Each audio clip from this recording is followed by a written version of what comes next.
Right. War never changes. That's it. Welcome to Fallout 3. So we've covered Morrowind and Oblivion as far as game guides have shown. And we're making our way all the way up until the Starfield release. I'm hoping to do Fallout 3, Skyrim, and Fallout 4. So hopefully I'll make it by the September release, which I think I should. I have a lot of time in this summer, so I don't see a reason why not. This is Fallout 3. This came out right in the fall of 2008, I believe. I was a freshman in college, and I took a bus to the mall to pick this up on the Xbox 360, and I played the shit out of this. When we're talking about the Bethesda games that I likely spent the most time in, I would say that it would be Morrowind first, and then it would be Fallout 3, and then it would be Skyrim, and then it would be Oblivion, and then Fallout 4 I have not played at all. So that will be fascinating to figure out how to read a guide for a game that you've never played. Now, this game has a lot of downloadable content, which we will not be looking at, but I think it's a point that I should mention that Tribunal and Blood Moon were the only two expansions for Morrowind, and then I believe Oblivion had the Knights in the Nine and the Shivering Isles, I believe. And then you have Fallout 3, which has just an absurd amount of downloadable content. Operation Anchorage, The Pit, Broken Steel, Point Lookout, and Mothership Zeta. I believe I played all of these. And how did I feel about Fallout 3? So, to give you some background, I did not play Fallout 1 or 2. I did not have a PC at the time. So this would be my first foray into Fallout. I read The Road by Cormac McCarthy, who has just recently died, I should inform you. So I'm recording this June 15th. He was reported to have died yesterday, I believe, June 14th. So it seems quite a coincidence that I should be talking about Cormac McCarthy in such a way. So I read The Road by Cormac McCarthy freshman year of college, and then I played a lot of this game. And I completed it. I don't really know how I felt about the world that I was given over into. Perhaps I enjoyed the stories. I may have enjoyed the context. I think what I enjoyed the most was the dichotomy between the soundtrack of the game and the bleak overlay of the context and the situations. Mostly in this time period, I was focused on BioShock. I played BioShock in 2007, and I thought that was one of the best games of all time. I don't think that game has aged very well, either in its art or its storytelling methods, particularly with its morality system. But I do think that the game does a twist. I think that the game establishes a tone and an atmosphere exceedingly well. I would love some kind of ray-traced remake of that. I think cloistered games like that deserve a kind of bit of lighting attention, the way that I guess Doom 3 had or did way back when. I would love to see a ray-traced version of BioShock. I'm not sure if I would want a remade version of BioShock. I would really want to keep the original context. How do I feel about Fallout 3? We should try and stay focused before we move on. I guess I liked it. I don't know if I loved it. I certainly put a lot of time into it, which would indicate that I liked it a lot, but I don't know. The shooting, I remember, was sort of awkward. I think we'll have to look at Fallout 3 and Fallout 4 as much as I don't want to, just because I think Starfield leans closer to the Fallout style of gameplay as far as shooting, looting, exploring, than it does with an Elder Scrolls game. So that's why we're here. I've taken a brief look at this guide beforehand. I did not play this with a guide. I sort of stumbled upon pretty much everything that's here. I may have used the internet to look up smaller things like bobblehead locations and things like that. Today we will just be going over the main quest. I will not be looking at faction quests. I will not be looking at the downloadable content. We're just going to be looking at how the story of Fallout says something about the tone and the atmosphere and the overall experience of the game. So if you're still interested in continuing, you have my sympathies. So let's get started. We are looking at the cover here. unlike the previous games, I should probably inform you that there is no introduction, as far as I can see, to the game. The previous guides had a lengthy introduction which established the context. Let me make sure that that's the case. Yeah, you know. You've escaped Vault 101, welcome to the Capital Wasteland. That's the first thing that you see, which seems kind of spoilery, I guess. But it goes straight into gameplay mechanics. I think that is very telling. I think in the Oblivion and Morrowind guides, they wanted to try a little harder to exemplify the world that you're about to enter. In the Fallout games, I guess we could conclude based on that the distance between who you are playing this game and the world that you know is a little closer. So in that sense, it's a little bit more intuitive for an American player, especially an American player who understands this Northeast capital, Washington, D.C. area, which would likely be a big point of endearment, a place of endearment by Bethesda, situated in Maryland. They view it as a very, it's right next door compared to Elder Scrolls, which is a fantastical realm, right? I suppose I should show you at least what this is like. I think the bleak atmosphere of the Fallout games allows them to get away with a lot of things, and that may be one of the conclusions that I draw of the Fallout games, which is that the form, the aesthetics of Fallout games allows them to give the player a lot to shoot at, because we're in a very destabilized, decentralized world. So settlements and civilized places are few and far between. There are a lot of wastelanders, a lot of bandits, so to speak, a lot of people out there who want to kill anything that moves. It gives them a lot of opportunities for strange quests, so I think that might have something to do with it. The skills in Fallout were odd, I suppose, is something that we could mention. So you could gain experience any number of ways, and when you level up, you could spend your skill points however you see fit. So you could effectively invest in something that you were not doing. You just gain experience for anything. That will change with Starfield, which may be something that we'll talk about when we get to. I want to do a Starfield speculation or speculative video on the side. So for those people who don't want to be spoiled who are watching my videos, you're more than welcome to tune into that later. One of the things I thought was interesting is that this guide comes with a census, an encyclopedia, and as far as I can tell, all the major characters from all the original game and the expansions are in here, since this is the Game of the Year edition, as far as I can tell. Let me see if I can find a person who is in one of the expansions. Vault Dweller, Wastelander, Faction, Pit Slave. Pit Slave for as long as you can remember. It's one of the few steel saw wielders, yeah. So that includes the expansions. And I thought to myself, can you imagine them doing a Vardenfell census in the same way? Like how many NPCs they would have to contact and reference here? Now, I mean, to their credit, we're still using the Oblivion style of voice acting, dialogue at the bottom, which is what we're going to see in Starfield. And I think because of that, it leaves the opportunities for these characters to have a lot more personality. But I mean, still, I think it's just sort of incredible that they even thought that this was possible with this game, right? I think it says a lot about the sense of scale. So I thought that was an interesting thing to notice, because we've never seen that before in others. But we're just going to go ahead and skip directly to the main quest.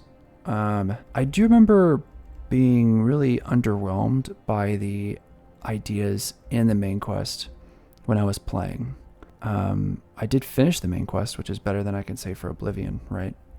And if you've watched my previous video, you know I had a very negative reaction, especially to the second half of the Oblivion quest line. So we'll see if this game manages to pick up and improve upon some of those things, right? One of the things I noticed was that Oblivion and Morrowind have a lot of repetitions or rhyming design patterns with the way you collect information at the beginning. You investigate some larger action key points. You get the world's approval for the final act, and then there is a giant conflict with some but surprisingly little resonance at the end. We'll have to see how Fallout either copies that or, whatever. On my right, I have an interactive map. I don't think it's going to be the best interactive map, but it's one that I have open. As you can see, I have the Vault 101 already highlighted here as your stepping off point, because that's where the game starts you at, for those who haven't played. And as you can see, quite a lot of the urban experience of the game is situated in the southeast corner, and then the rest of this sort of blankets out in a large wasted expanse to the far reaches. So bear with me as I read some of this beginning. It looks like the layout of the guide will be interesting to have to figure out. We are mostly in a 2-columned system like Oblivion. So let's see if I can actually read it correctly. Hopefully you can see that on your screen. If not, I will be reading. So, baby steps. We're at the very beginning of the main quest. I'm not sure if I'm going to read all these little signs. I'm going to be focusing mainly on the main text. And if maps come up, or if some things about specifically gameplay elements come up, I'm not sure if I'm going to read those. I'll try and let you know when I'm going to read those and when I'm going to skip those. So if you want to go back and look at those on your own time, you can. Walk to Dad begins. Your father is standing on the other side of a playpen gate. You're taking your first steps, so stagger east through the open gate and into your father's arms. Open the playpen's gate, begins. Exit the playpen, begins. Wow, really handholdy with these objectives. Your father closes the playpen gate, trapping you with only a big red ball for company. Move to the gate door and open it when the prompt appears on screen. Toddle back to the rug or check the hatch door. Your lockpick skill isn't quite that developed yet. I suppose it's something we could talk about right off the bat, is that we've never started as a child before, and any mention of family is something that has been relegated to your own imagination, I suppose. Here, it's made explicit. This is a game about you and your father. I don't know if that gets psychoanalytic or not. I'd be curious now, as an adult, reading through this guide, if that comes up. I'll see if I can offer my own philosophical insights when I find them, but keep in mind I'm just an amateur on that notion, so, to be determined. Look at the Your Special book. Make a quick reconnoiter of the room. The big news is the toy box. Scamper over, following the on-screen instructions for grabbing a toy from the box and letting go. When you're bored of the toy throwing, crawl to the Your Special book and open it. Spend the next few minutes assigning points to your 7 special abilities. These are your abilities, or your attributes, I would say. Remember that you can reduce an ability as well as increase it. Every ability, how points affect them, and recommended types of character based on point allocation are shown in the character development section of this guide, starting on page 25. When you finish assigning points, close the book. You have another option to change your scores after you take your GOAT exam. Once the book has been closed, your father returns and sits down on the rug to explain Catherine's favorite biblical verse to you. After the comforting talk, your father gets up and leaves. Follow him through the open hatch door, through a living room, and into a metallic passageway. Continue to follow. Everything fades to white. 9 years later. I should also mention that in the Todd Howard interview with Lex Friedman, this moment comes up, this prologue. Todd really likes this introduction. He feels as though it's one of the better introductions. He does admit that it's longer, takes a little longer to get into the game, but he likes the handoff of this, and he's always been a big fan of beginnings. So I don't know, what that says about the legacy of such games. I still prefer the Morrowind introduction. I think the Oblivion introduction is actually pretty good, despite the narrative context. I think it does a good job giving you a sense or an idea of how the gameplay elements work. I don't remember how much is going on here in this cloistered off region of Vault 101. I think the future of video games has been largely reliant on this introduction. There are lots of different games like Horizon Zero Dawn and Breath of the Wild A lot of games use a smaller testing ground region before opening you up into the big region. These are not new concepts. They've been around for a long time. You're 10 years old. Welcome to your birthday party. Your father has a nice surprise for you down in the reactor level if you're good. Wait, Andy appears to have obliterated the cake. No matter. There's still some presents to receive and people to chat with. You also receive your most important present of all, your very own Pip-Boy 3000. Party, streamers, and a Pip-Boy. Everything fades from white. Your father is congratulating you on your 10th birthday while your best friend Amada, Officer Gomez, and Paul Hannon applaud. They've thrown a surprise party and everyone's here. One of the invited guests is Amada's father, the overseer. He greets you with his usual stern expression and gives you an extra special gift, your very own Pip-Boy 3000. It isn't the latest model, but Stanley reckons it's more reliable than the newfangled unit. Interesting. An oldie but a goodie. Chat with Amada, and you're presented with a number of dialogue choices depending on how friendly or unpleasant you want to be to her. Amada's gift is Grognak the Barbarian, issue 14. Take the present, then optionally speaking with Paul Hannon before he returns to sit with Butch and his gang. Immediately bring up your Pip-Boy, run through its basic functionality as detailed in the section of this guide called General Training. Read the Grognak Barbarian comment, and your melee weapon skills immediately increase by 1. So right off the bat, they're telling the player that there are skill books in this world. I don't know if there was text with these skill books. I could be wrong, but I think you would read what used to be books with terminals. Were there audio logs in Fallout 3? This was kind of the generation of audio logs, so I wouldn't be surprised if they existed. And there was a radio station, of course, Galaxy News Radio. Was it called Galaxy News Radio? Oh gosh, I'm showing my age. We'll have to see here. Amada's a real sweetheart, and he may be developing a crush on her, you know, if girls weren't so weird and gross. Interesting that it's melee weapons that they give you right off the bat as a skill. That probably makes sense for a couple reasons. One is that it's so early in the game, who knows what kind of weapons you're actually going to get, so they are likely planning on you getting a melee weapon. And so they want to make sure that you can do a little bit extra damage, or that you can get a boost. Todd Howard likes playing a barbarian, so that might be another reason why. It's specifically melee weapons. Rather infamously a barbarian. Andy the robot may have the depth perception of a rad roach, but he means well, just as long as he doesn't go into field surgery. I don't think I'm going to read these, like, image asides. You can talk to anybody you like in any order. Old Lady Palmer offers you one of her delicious sweet rolls. It appears in your Pip-Boy's item aid screen. This might be the only food you're eating. Your cake looks like it's been attacked. Take a party hat from the counter to cheer yourself up. Butch demands that you give him the sweet roll now that the cake is ruined. You give many responses, but Butch actually gets off his seat to punch you if you mention his mother and her alcohol problems. And the fight is broken up by Officer Gomez. You can then blame Butch, but any choice is fine, although you might want to stand up for yourself. Butch's boys are Wally Mack, and Paul Hannon. Speak with Stanley at the bar. He has a birthday gift for you. Take the kid's baseball cap, then speak with your dad. He has another present for you. Your dad speaks to his friend Jonas on the intercom. They've been cooking up something special for you.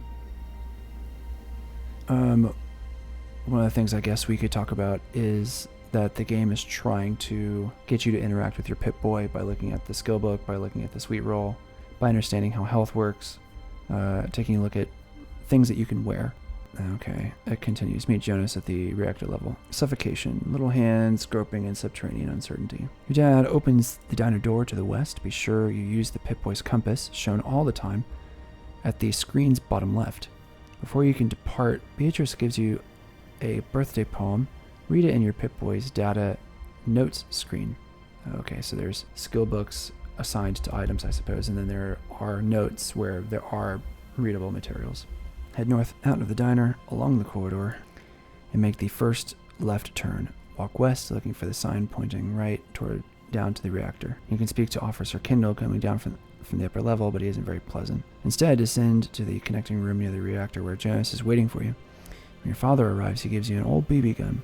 Follow your father into the side corridor. Your dad tells you to come down here anytime you want to practice. In fact, he's set up a few targets right now. Interestingly, if you've ever seen A Christmas Story, receiving a BB gun when you're young, I don't know what it's like for other countries, but this is a very young, sort of like getting a bicycle in the book The Giver. It's a very coming of age particular moment in the world that as you age, it's one of those, you are now responsible to use this.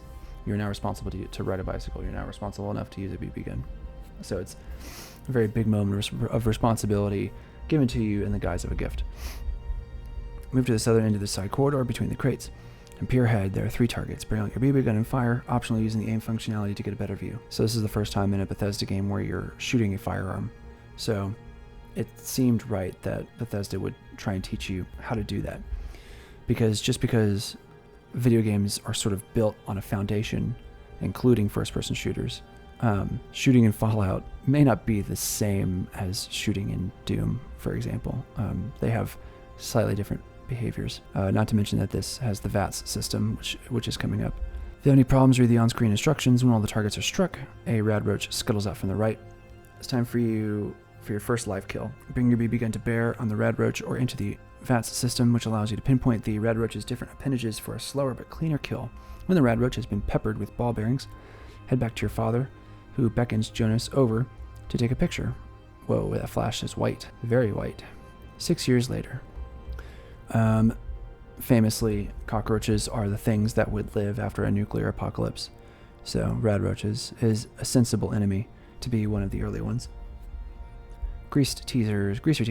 You get to take your goat today. The generalized occupational aptitude test is completed by every 16-year-old in the vault, and it determines what jobs they're most suited for. Stalling doesn't help, so speak to your father about other matters if you wish before you leave. You can even read the confidential profiles on your father's Vault 101 medical data system.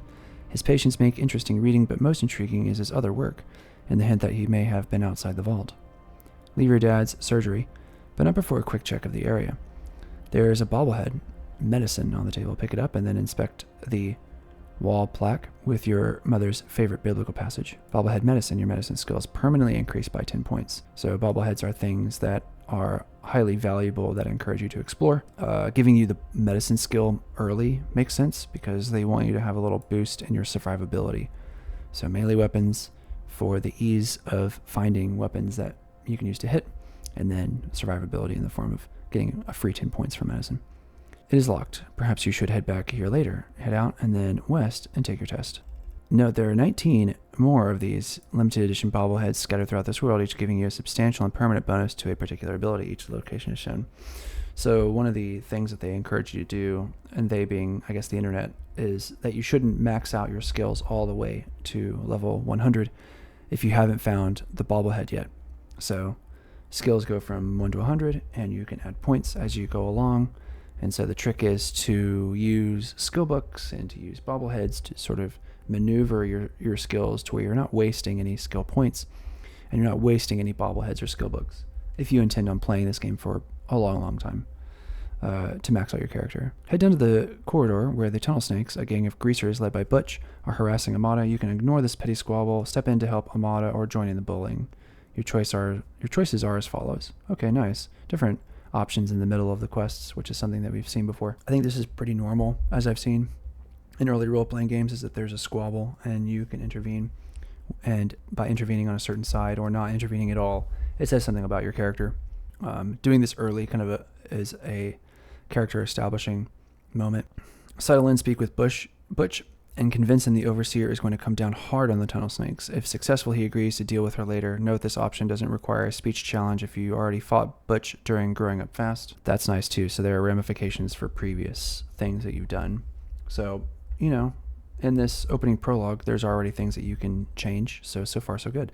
Or you can ignore Butch and convince Wally Mack that the Vault's opinion of Butch is far less than flattering than his own. Wally and Paul bail. You cut down the Tunnel Snake's leader without direct conflict, and class can begin. You can give Butch some verbal ammunition, and the taunting gets worse. Amada runs off crying, and the Tunnel Snakes saunter off into class. You can let your fists do the talking for you. Raise your fist before starting the dialogue and punch Butch down to half his health. Concentrate on him, not the other Tunnel Snakes. He stops the fight, and the Tunnel Snakes shuffle off into class. You can let your less capable fists do the pleading for you and begin to fight, but let the gang batter you down to half health. You're no challenge, so the gang swaggers into class. Or simply ignore the teasing altogether. Amana will get over it. Whatever your choice. Head north, and then turn left into the classroom. A couple things, so it's not just the choices there that I wanted to mention, but the aesthetic of the world is... I think the term we would call it is retrofuturistic, which I think is a great genre. It's the idea of what the future would have been like based on the ideals and customs and emphases of a certain time period. So in the case of Fallout 3, it is a very Americanized 50s future. Big hair, big breasts. The music is very old-fashioned, but with like swing and with jazz and with easy listening. There's the idea of flying cars. There's the greasers, from like the musical Grease, like just the leather jackets, right? These tunnel snakes have that very similar John Travolta haircut. So I think all of that contributes to getting into that tone or that atmosphere that Bethesda is so interested in doing. And I didn't really feel that as much with Oblivion. Oblivion felt very high RPG or high fantasy, whereas Morrowind felt very alien and novel. As we go along, I think I remember liking the overall aesthetic of Fallout 3, even though it was very brown. A lot of browns and grays and things like that. A lot of muted colors, desaturated colors, which I think was natural given the way that the game was designed in its context. Getting your goat. Speak with Mr. Broch, your teacher. If you ask him whether you have to take this stupid test, you can ignore the goat entirely. Broch fills out the answers for you, and you can pick the conclusion to your test yourself. Otherwise, take your seat as Broch moves to the front of the class. So this is similar to the Morrowind, creating your own class, if I remember correctly. The goat consists of 10 multiple-choice questions based mainly on moral or skill-based situations. Once the goat is over, approach Mr. Broch at his desk, and he tells you the job you've been chosen to undertake. You can agree with the choice or not, doesn't matter. Broch says you can tweak your test results to your choosing anyway. I suppose since you're the son or daughter of the vault dweller, of your father, perhaps there's a lot of sway that your father has, since it's the voice of Liam Neeson. The skills menu now appears from your Pip-Boy. 13 skills are listed here, with 3 skills chosen to allocate goat points to. If the chosen skills are to your liking, click done. If they're not, you can change them. When you're finished allocating skill points, you can leave the classroom and stay and listen to how everyone else did. Once you leave the room, everything fades to white. 3 years later. Escape. What's the matter, Amada? Amada shakes you from slumber and informs you that all hell has broken loose. Jonas is dead, your dad has escaped, and you've slipped through the turmoil. You need an escape plan. The following options are available. You can agree to let Amada help you escape. A secret tunnel leads directly from the Overseer's office to the vault exit, although you'll need to hack into a computer to open it. You're given 10 bobby pins to help you access this room. Amada also pushes her father's 10mm pistol into your hands, which you can refuse, which helps her out during a subsequent interrogation. She then leaves, recommending that you gather belongings and start to flee. So very quickly, it's on. Things are falling apart. So you've established sort of the exposition of what the vault is like and what your skills are like, and so based on all that, something is happening. You're given a ranged weapon. You're given a melee weapon, or you can dismiss her help completely. You aren't given any items and may need to return to her later to apologize and request her help. This, as you might have gathered, isn't the recommended option. Instead, you can proceed directly to the Overseer's office and escape using bobby pins in Amada's room, or the key from the Overseer himself. Now ransack your desk, take the baseball bat, baseball glove, BB gun, and BBs, then raid the first aid box for medics and stim packs. Bobby pins are how you break locks in this game, which is, we didn't really talk about that, but there is an embodied lockpicking option in the same way that persuasion was embodied in Oblivion. That was a big change from Morrowind. Like I said, I don't really go over much of gameplay mechanics, but I feel as though I should mention it here, just to talk about how the games have been different across time, because at this point we've gone through 7 years of development time, well, more, I suppose, since Morrowind was developed before its release in 2002, so we're looking at close to a decade of knowledge learned or knowledge gained. Moving on, head north into the corridor from your apartment. You can circumvent some guards and radroaches if you sneak. However, it is beneficial to move to the junction and watch a radroach attack Officer Kendall. The following options are available. Watch combat begin, then open the door to the left behind Kendall that leads into the gentleman's restroom. Sneak into here and completely avoid being spotted. Let the radroaches win, then pepper them with BB gun fire until they splatter. Don't use the 10mm pistol, save the ammo. If you help Kendall, he turns and attacks you anyway because he's been sent to tackle you as a traitor. Or you can flee, heading west and leaving Kendall to his fate, but without watching it unfold. If you let the radroaches kill Kendall, you can raid his corpse, taking a police baton, useful only after your baseball bat breaks. In his armor, quickly place the weapon into the 4th hotkey location, then wear the armor. It provides protection for the fighting to come and helps conserve stim packs. Turn the corner, or if you're continuing to sneak, break into the ladies' room, and you're spotted by Butch. He pleads for you to help his mother. There are a few available options here. You can agree. Follow Butch to the south end of the corridor, then turn right, armed with your preferred gun. Ellen Deloria is surrounded by 3 radroaches. Quickly enter vats, aim at a single enemy and destroy it. Then manually blast the remaining foes. Don't hit Ellen or the Dolores turn hostile. Dolores. You can tell Butch exactly what you think of him and his alcoholic mother, and he calls for guards to come run to the next section of the vault, where you can use speech to convince Butch to get in there and stamp the menace out himself, gaining respect from his mother. A lot of good that is. Or you can get Butch to save his mom himself, give him your BB gun or baseball bat, or you can gun Butch and his mother down. This gives you a few minor additional items and a sting of regret. If you helped Butch and his mother survive, you received karma, and Butch offers you his jacket. Whatever the outcome, head north, then head west from Butch's apartment toward the diner. Follow the only open corridor in the vault, moving north past the diner. Inside is the body of Grandma Taylor, and follow the signs to the atrium. At the top of the stairs, you bump into Officer Gomez. He's just as confused as you are, but doesn't want to fight because he was a good friend of your father's. You can leave him alone, continuing to a fire up ahead, or you can shoot him and any other innocents you meet from this point on. Continue east toward the atrium, but stop at the laboratory area to watch Andy cooking radroaches with his flamer. Step into the lab area, briefly chat with Stanley, and rummage around in your father's ransacked office. His terminal turns out to be locked, but your real reason for being here is to grab an extra special Vault-Tec limited edition bobblehead. If you didn't during Future Imperfect. Now head out to the corridor and head east to the door to Vault 101 Atrium. If you didn't get the bobblehead, apparently you have another opportunity to do so. So one of the things I didn't mention is that this was sort of the era for morality plays. Mass Effect had it, BioShock had it, and I forgot that Fallout 3 had it.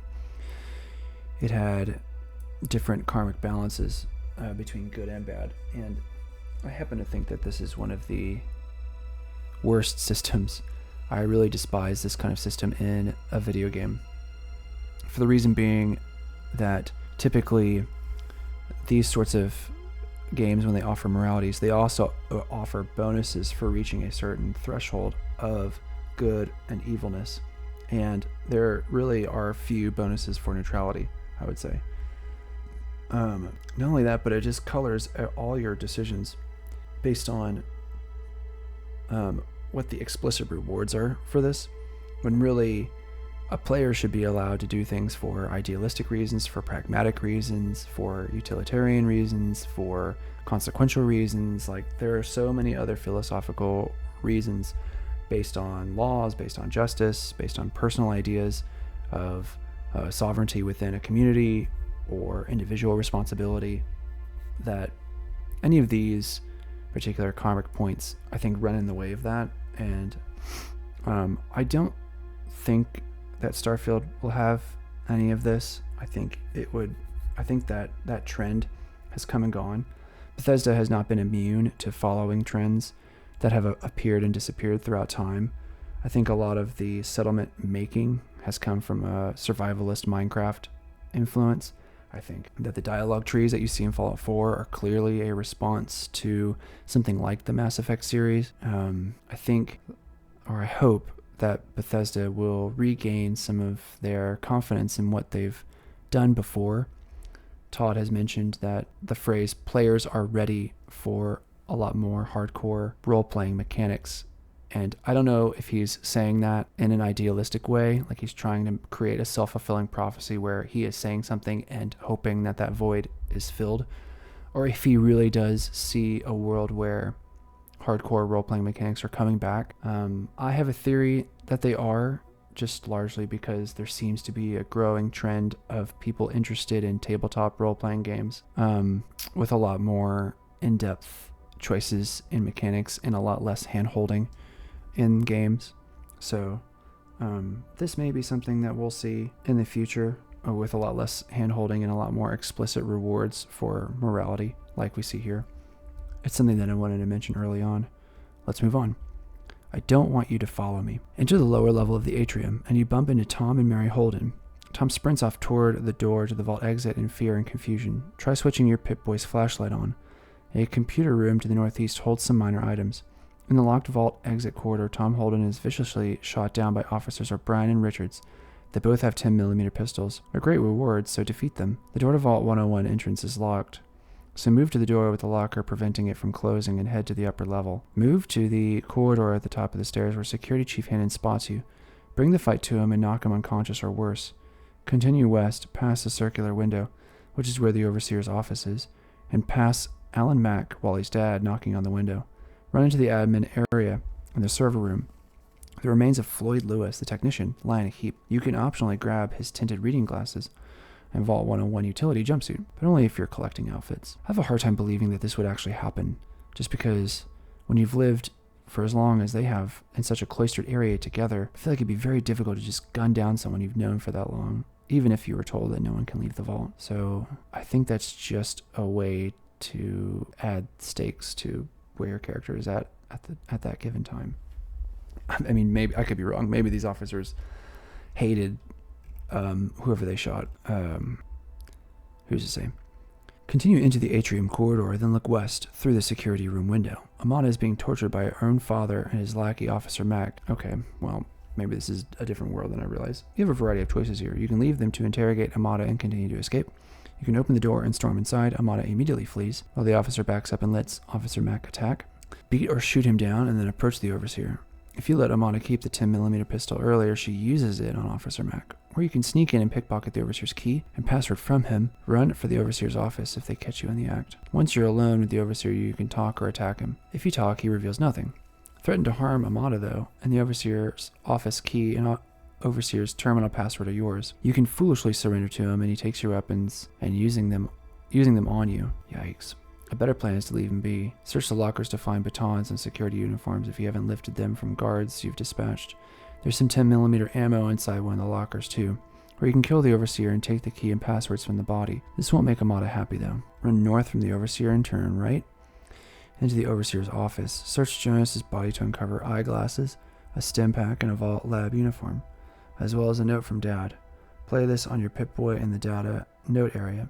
It is a farewell message from your father. Turn north and enter the Overseer's living quarters. If you freed Amada, she's crying on a chair to your right. If she has the 10mm pistol, she gives it back to you. Investigate the chamber to the north, the Overseer's bedroom. Open the dresser in the corner and grab 10mm rounds and the Overseer's office key, but leave the 3 jumpsuits which simply weigh you down. Then enter Amada's bedroom and grab the bobby pins in the dresser. Now you can finally enter the Overseer's office. Enter the office. One of the lockers to the far right contains the Overseer's terminal password.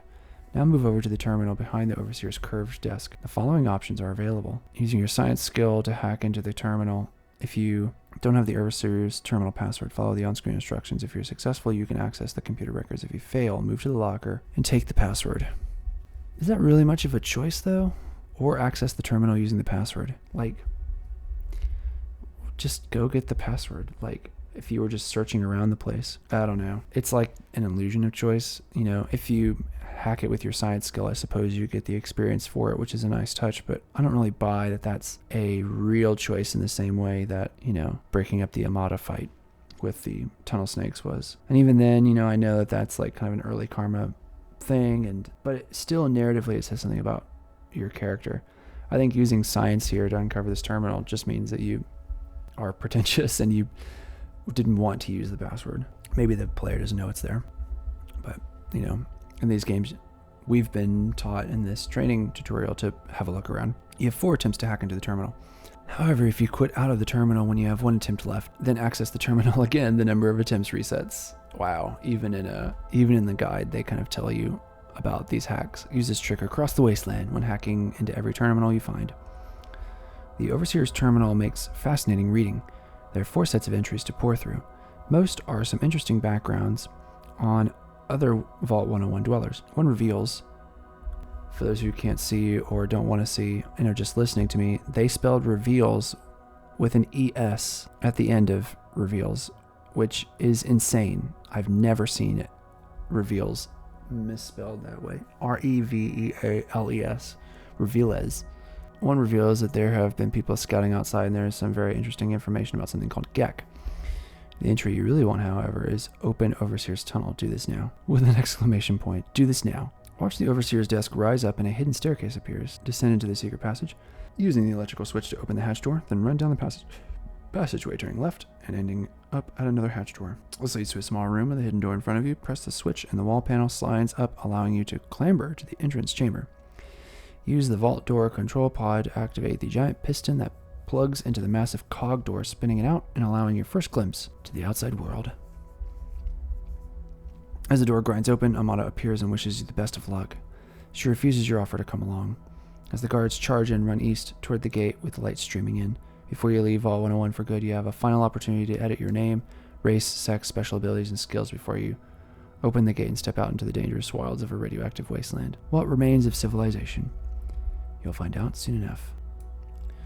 So just like Oblivion, they give you the chance to make any last-minute changes before you set out into the world, which I think is a nice touch, because you may have tried out some of these skills. That's kind of the exposition moment of the game. And what did we learn in there? We learned how to use some non-violent tech skills.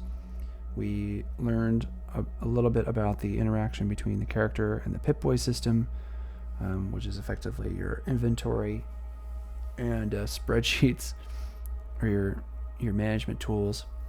We learned about sort of the context of being in a vault.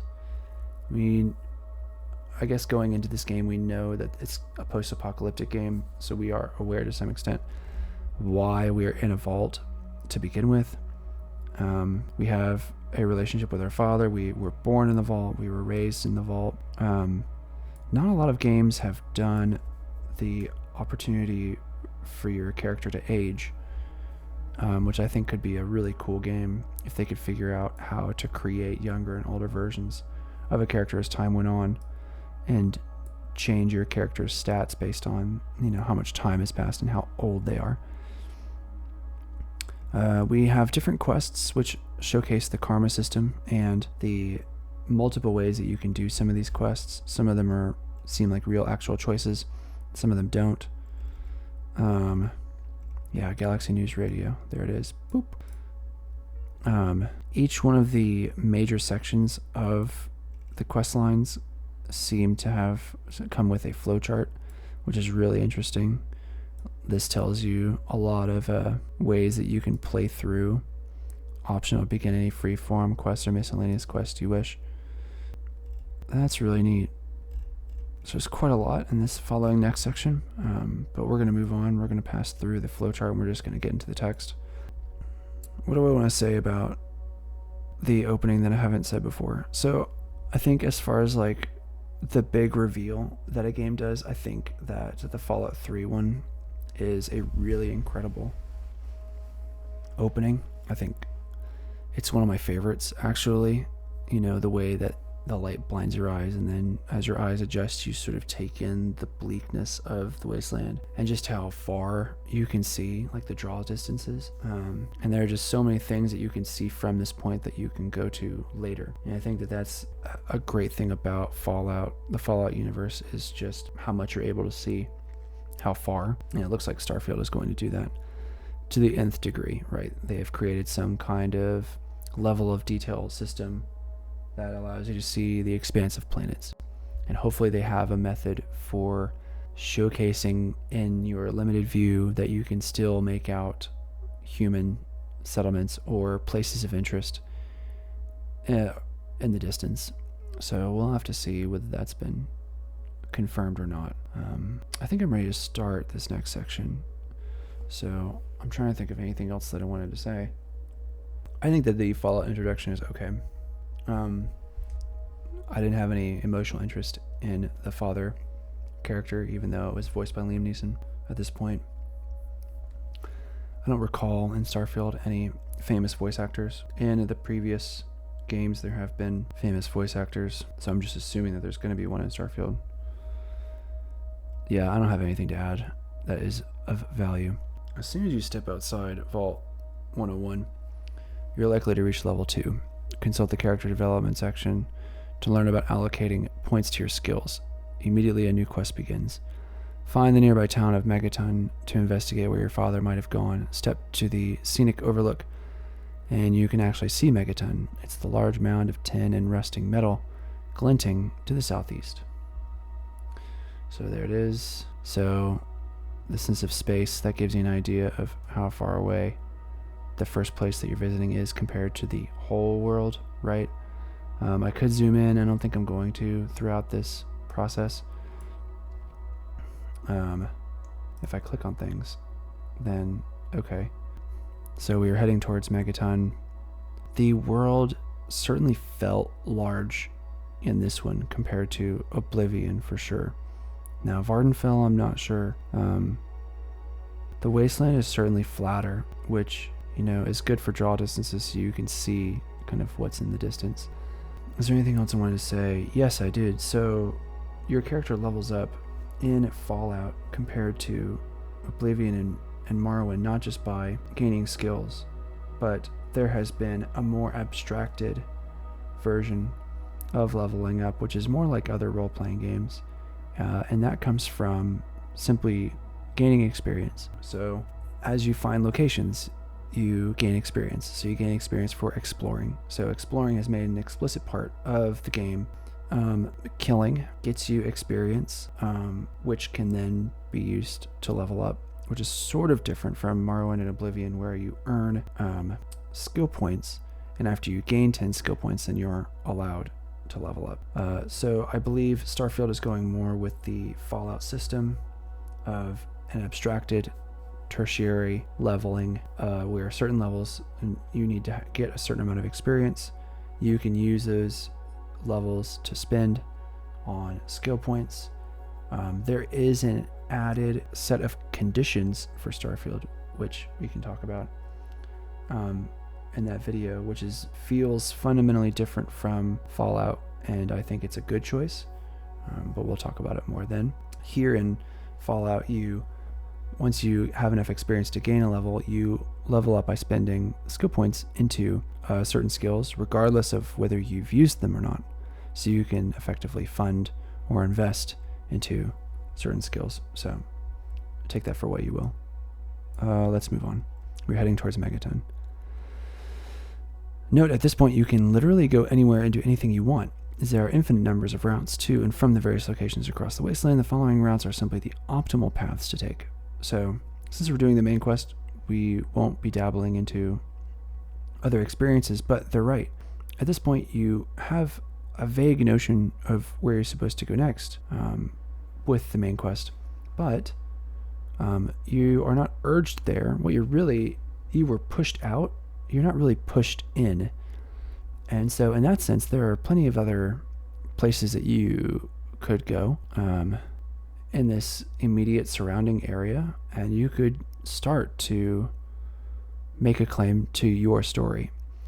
So this is a great branching off point from the main quest. You can always return to the main quest by going to Megaton.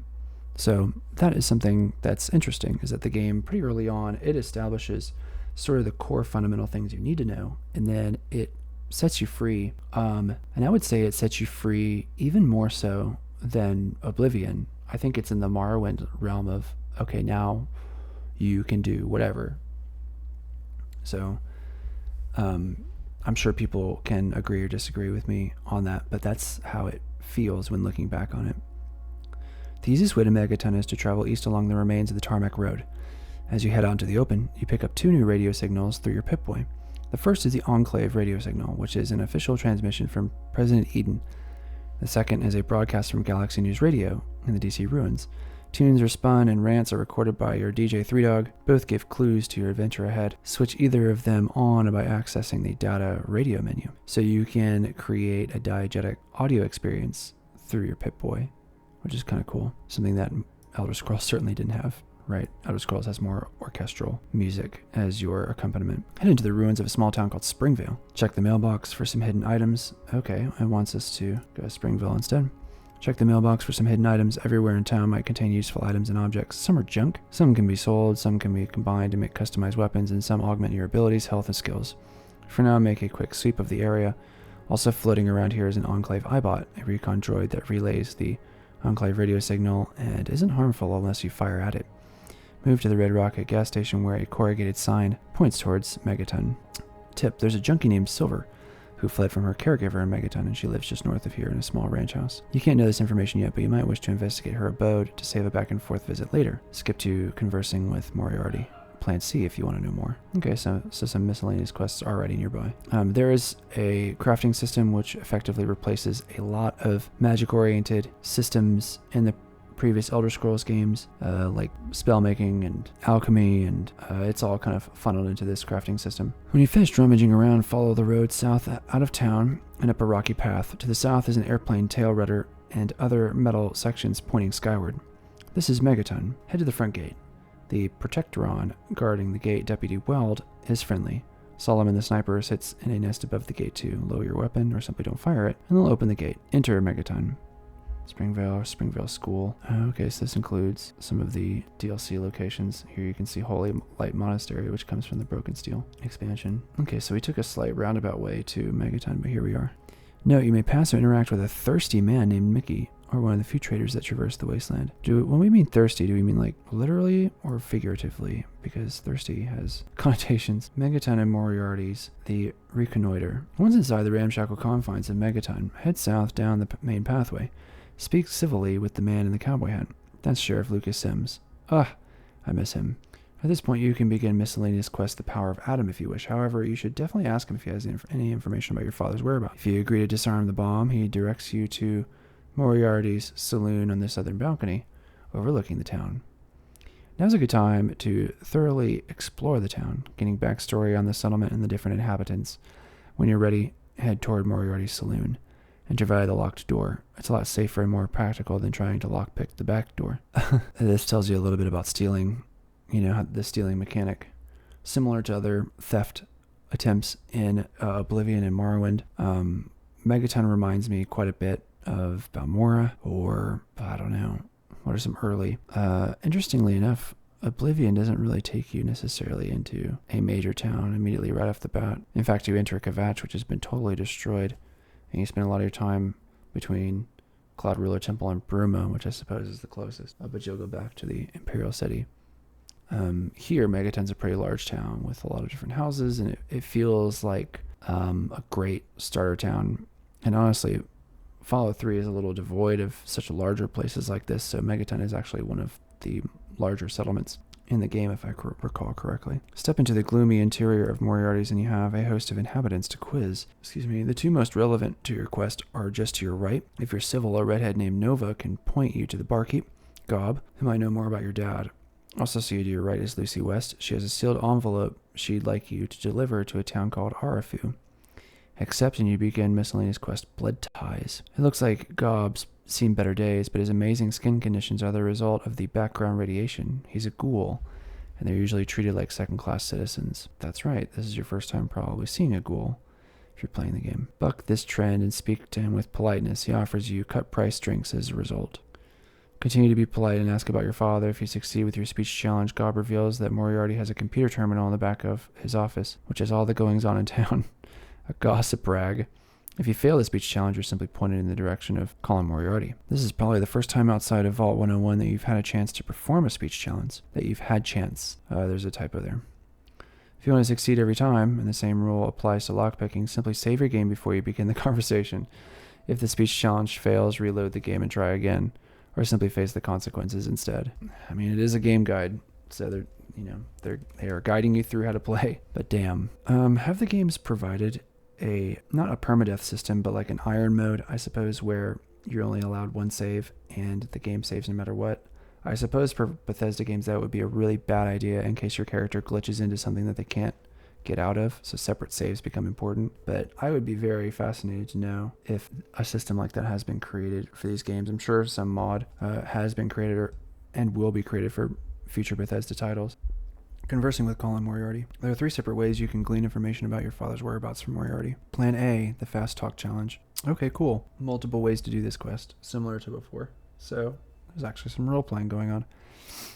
This plan quickly and succinctly resolves the problem of learning what Moriarty knows. Step up to him and ask him about your father. Moriarty blusters on about you staying with him here as a baby and your dad's brother's still friend. Could this be true? You can't remember. When the opportunity arises, lie to his face and say that dad talked about him all the time. Succeed with your speech. And Moriarty explains your dad headed southeast into the city. You say you need information from the loonies at Galaxy News Radio. A Pip-Boy map marker is placed, and you can leave Megaton and begin coming from the countryside right away. Damn. Plan B, the fast hack attack. You can try his plan if you fail the speech challenge or don't want to complete Plan C, although it's more dangerous. Step into Moriarty's back room just behind Gob and make sure no one is in the room with you. Sidle up to the Moriarty's terminal and use science to hack into it. Once at the server menu, there are 3 submenus to read through: residents, visitors, and tabs. The first 2 are of most interest to you. Read about the following Megaton residents to learn Moriarty's thoughts and their activities: Jericho, Leo Stahl, rival bar owner Andy Stahl, Billy Creel, and Doc Church. Some of the dirt you glean could be useful later. Even more interesting are Moriarty's notes on the various visitors to Megaton. He mentions Mr. Burke, some weirdo in a sharp suit, staying at the saloon, waiting for an opportunist. However, the most critical entry is the one of your father, James. He made contact. He's heading to Galaxy News Radio. Shockingly, he met Moriarty 20 years ago, then saw out and entered Vault 101. He thought he'd been here all his life. Exit the terminal and leave town. You can follow the Pip-Boy's map markers. Okay, so that's Plan B. Plan C? When your hacking time stands still, so you can take as long as you'd like to read the information on a terminal. When you're choosing phrases as a password, you're down to your last attempt. Quit out and start again. Plan C, freeform quest, 300 pieces of silver. Try this plan if you fail your speech challenge. It takes a while and involves a short search of Springvale, but adds a few caps. Keep asking Moriarty for information on your father. Finally, Moriarty agrees to let you know where he went for 100 caps. You have 3 options. You can find your own way to your father and locate Galaxy News Radio without it being pinpointed on your world map. Simply locate Galaxy News Radio from the guide map, manually pinpoint it, and leave town without paying this snake. Man, you could just do it the old-fashioned way, where you would straight up just try and find it on your own. That could take ages. You can pay him 100 caps and he pinpoints Galaxy News Radio on your map. If you have less than 100 caps, Moriarty has a proposition for you. A junkie bitch named Silver borrowed some caps from Moriarty, promising to funnel Jet and Psycho for a good price. Agree, and Moriarty instantly raises the price to 300 caps. With little to bargain with, grudgingly accept the proposal and head out of town. I'm pretty sure I did this quest when I played in college. I don't remember doing these speech checks and succeeding or doing the terminal, because I remember this quest was pretty hard. Maybe I didn't. I'm trying to remember. No, I think I just went to the Super Duper Mart, is what I'm thinking of. Head north out of Megaton, passing the Red Rocket gas station as you reach Springvale, and continue northward up the road until you spot the small house on your left. Silver wants to know what you're doing there. You can simply kill her, ransack her home, and return to Moriarty. You can goad her into attacking you, then kill her, then return to Moriarty. With either of the first 2 choices, you can grab Jet and Psycho plus health and chems from her first aid box. You can reason with her and ask her to give you enough caps to pay off Moriarty so she can live in peace, well, until her next hit anyway. Or you can use speech to convince her to hand over what she owes, and you'll convince Moriarty she left town. She agrees and hands over 400 caps. Things are looking up. Return to Moriarty and speak with him again. You only need to give him 100 caps and tell him Silver has left town. In return, he tells you where your father went, to the Galaxy News Radio offices in the city. Holy cow. I really like that quest. So, we're still in the information gathering phase, I would say. We're learning about Megaton and the speech with this character helps us learn a little bit about Moriarty's relation to James, your father, or the terminal that you can access and hack into is a reference to learning about Megaton, the town, and you get some context about how the world does business, I should say. And then you have this third option, which is you're a big meathead and you don't know how to do speech or hacking, in which case you can go and do some grunt work and you earn a bunch from it. You gain experience from locating a place, and even in here, in this subset, this third choice, you have choices within that choice. So you can deal with silver in a number of ways, and I think that that's really cool. So it's a good quest as a whole. Like, I think this is sort of quest design 101. If you're making a role-playing game, you want to provide peaceful and violent opportunities to completing a certain quest. So, I don't know. I like this quite a bit. Is there anything else I want to say from that? It reminds me a little of the early Oblivion quests, and it reminds me of all of Morrowind. Coming in from the countryside, you can now leave Megaton to follow your father's trail. Before you go, visit Craterside Supply and speak with Moira Brown. You can optionally begin miscellaneous quest The Wasteland Survival Guide during your conversation, but the main reason you're here is to sell and buy items and use her workbench if you want to begin customizing your weaponry. Depending on how much other exploring you've done, you may have enough versions of the same weapon to repair it.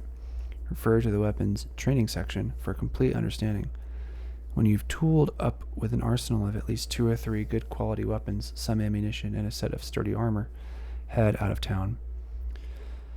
Leave the relative safety of Megaton and travel roughly east-northeast until the land becomes a more gentle slope. Pass the low fence and keep left of the water tower and move to the left-north side of the Super Duper Mart. Head to a small bridge to the northeast.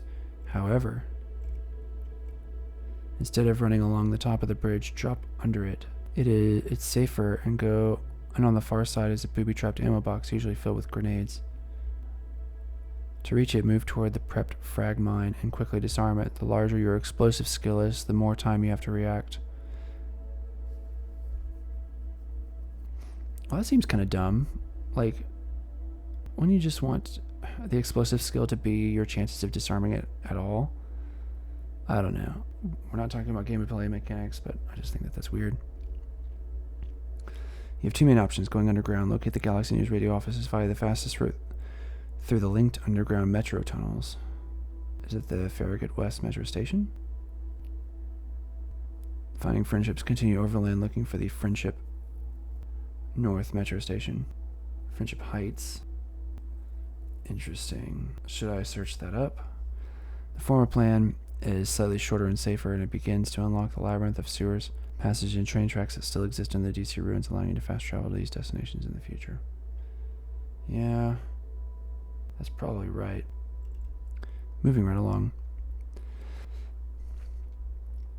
Direct path to Chevy Chase.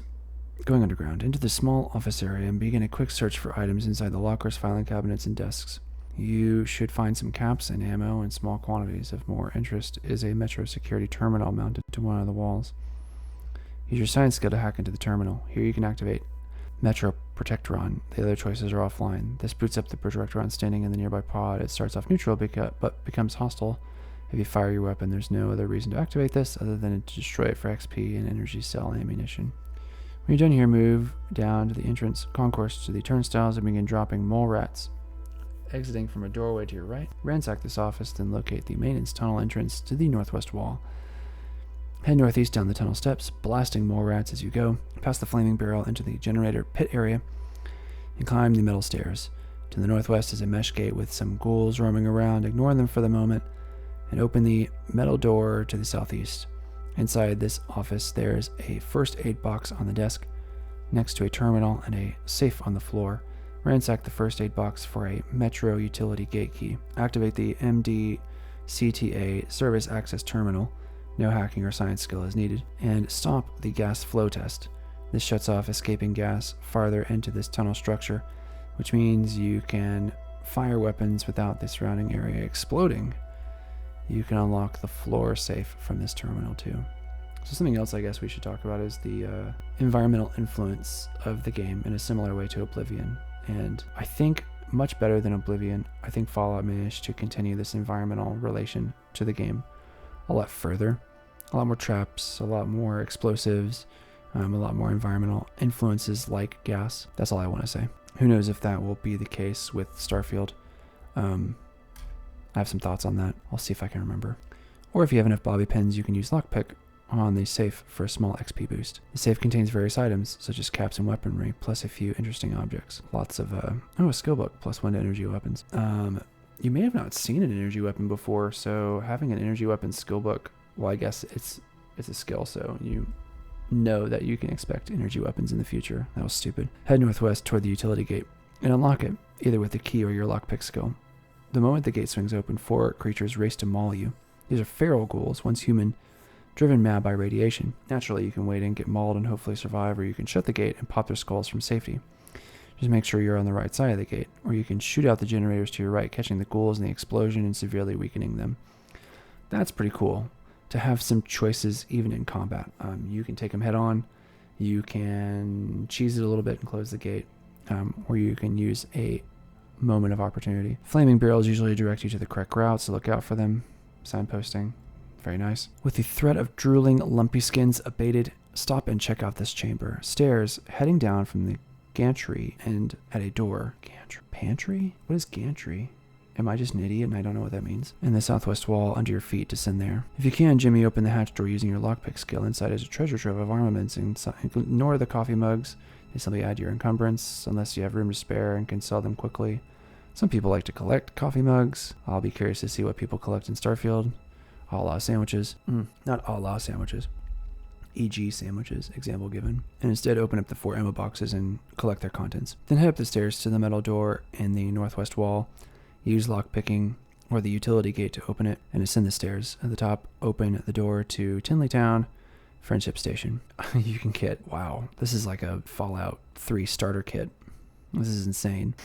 Step onto the train tracks and look east. This tunnel takes you to Part B, indirect path to Chevy Chase, but your preferred direction is to head south into the connecting tunnel. Note the daubed graffiti on the left corner of the wall near the Nuka-Cola machine. This points the way to the Galaxy News Radio building. Nice. So some diegetic signposting instead of the compass and the map marker at the top. Head past the machine and make a right moving west. You're on the red line heading toward the Tinley Town station. Continue along the tunnel as it bends around to the south into a station mezzanine. Expect both ghouls and a huge 8-foot-tall hulking super mutant to be waiting for you here. If possible, stay away so the ghouls and super mutants can attack each other and mop up survivors. The other tunnels here are blocked, so ascend one of the broken elevators and head east, then blast the Rad Roach problem. Follow the exit tunnel all the way to the metal gates. Note the next GNR graffiti daubed on the floor. A couple things I want to mention. So in Oblivion, you had a lot of allies in the early fighting sections. Here, since it's a wasteland, and it's kind of a lone, individualized story where there's more bad regions than there are good regions. That means that it's the story of the character against the world, right? Not of like a character involved in society. So Fallout still wants to ease you into combat. So it looks like they have a lot of these scripted fights in the vault itself of enemies against each other, so you can get a sense of what combat looks like. And then here in these early tunnels, the super mutants are fighting the ghouls. So I think there's some repetition there where they want you to see combat before giving you full reign on your own. So I can expect that in Starfield, is to give you some opening sequence in combat for the purposes of letting you experience combat as a proxy. And then eventually you'll be on your own or with a companion. So that was Part A. Part A was the easy path, I think. And then here's the indirect path. Return to where you spotted the first GNR graffiti and check out the tunnel to the east that you haven't visited before. This allows you to pinpoint another station on your map so you can fast travel to it later. Pass the train carriage, then look right and look out. There's a ghoul problem in the connecting tunnel. I don't think I did this. Once you've eradicated the ghouls, inspect the generator in the alcove. The shelves to the left of it hold a first aid box. Then step into the other tunnel. Continue along the one you were in. Both emerge into another mezzanine, complete with waiting ghoul fiends. Climb up the escalator, past the Wastelander's burning shack, and head east, then north, out of the underground station. On the way, prepare for at least 4 more ghouls and a couple of rad roaches. Grab a few items from a small office to your left. Hack into the terminal or use lockpick skill to open the wall safe for more ammo and some caps. Now emerge into Friendship Heights Station. A small raider party is camped out behind you. If you want to learn how to deal with them and what items they're guarding, check out the end of Finding Friendship. Now return to finish Part A and exit Tinley Town Station, emerging at Chevy Chase North. I don't think I have anything to say to that. Do I have anything to say to that? No. Finding Friendship. Whoever scanned this in for Imperial Archive, there is this awkward blot that shows up on every single scan. I think it's the same place each time. I could be wrong. There's like a circular blot that appears. Nice touch. Or, I take that back. Is it just the tip? Sorry for that euphemism. Just the word tip here? I don't know. Finding Friendship. The following route is the quickest, heading along the northern outskirts of the DC ruins. Alternately, you can make a very long clockwise semicircle north from the Super Duper Mart into the Wasteland Wilderness and then south directly into Friendship Station to avoid a high concentration of super mutants. Of course, the Wasteland had its own share of beasts to fear. Okay, that's interesting. So I guess you could go around and try to enter Friendship Heights, avoiding other things. If you decided to explore the more dangerous overground around the DC ruins, head up the tarmac road from the bridge near the Super Duper Mart and ready yourself for raider combat near the ruined freeway overpass. Be very careful around here. Sometimes a Deathclaw attacks from the north. Jesus. If one does, prepare to launch everything you have at it. These are deadly predators. Once immediate threats have been nullified, continue vaguely eastward following the tarmac stations or sections of road that remain. Does that mean that the game is not leveled like it is with Oblivion? If we can guarantee that a Deathclaw will show up in some places and super mutants will show up in other places, then I think that's a good thing. I think that gives the player a sense of dominance once they achieve a certain level, have a certain amount of health. You know, you want to feel as though you're making very real progress against the world, rather than the world leveling up with you. And there are some reasons to indicate that Starfield's going to follow in this vein, the not leveled vein. But I could be wrong. Up ahead is a parked big rig truck, and guarding it is a small band of Talon Company mercenaries along with a single robot protector. You can head north, skirting this dangerous area, or if you want to test out your hunting rifle, bring down the Talon Merc with your favorite gun. A good place to hide is inside the back of the container the truck was attached to. Sidestep out, blast, then head back to cover, rummage through the 3 ammo boxes inside the container before you continue. Ready yourself for some brutal combat, or sneak north and around to avoid it by continuing east toward and under a bridge. There are 2 super mutants and their pet, known as a centaur. This may be the moment to use the grenades you found under the bridge earlier. Finish off your trio of mutations with a hunting rifle and finally an assault rifle as you reach closer combat. Complete your super mutant execution by continuing east around the spikes and enter a super mutant bonfire. A couple of these are scattered around the city, and on a central platform near a fire, a strong super mutant lies in wait. Introduce him to a grenade or 2, tearing him apart, and then pick through the corpses of the super mutants and the items stacked by the wall. Once you've finished healing yourself, the following are available, so you can get a mini nuke pretty early on in the game, which is kind of amazing. The way east is blocked, so head north between the bridge and rubble pile, then turn right and skirt the ruined buildings until you reach a patch of open ground with a red rocket gas station ahead of you. Bethesda ruins. Rock Creek Caverns. I'm not sure if the Red Rocket gas station is something noted here. I don't think it is. Pass the riot station and continue. Spot the signs for the Friendship Heights station. Watch out for the small band of raiders here. There are around 4 raiders, including one with a flame or another exciting weapon to collect. First, you need to get it off the raiders' hands. Try a long-range hunting rifle or lob grenades. Crouch and use the low wall. I'm not sure if this is necessary to read, but we're kind of too far into it. Use the low wall metal barricades as cover. A great plan is to aim for the motorbike propped up behind the raiders. When the motorbike explodes, the splash damage wounds multiple foes at once. When everyone with bondage gear has gasped their last, Bondage gear, great. Inspect this raider camp. They've been busy little collectors. Grab any of the following list. You can sleep on a bed inside their tent for a great way to replenish your health without stim packs. You can now open the metal gate to Tinley Town Friendship Station. For a more thorough exploration of this quest, read the Going Underground section. For a quick route to Chevy Chase North, head south and then west into the station mezzanine, fighting off any ghouls. Head down the escalator by burning the Wastelander shack and face south. Run down the train tunnel, following it west as it curves around. Once you reach the connecting tunnel with the graffiti and arrows pointing to the janitor building, follow them all the way to Chevy Chase North. Where the hell is Chevy Chase North? Is that something that I can find here in the well, we'll just have to see.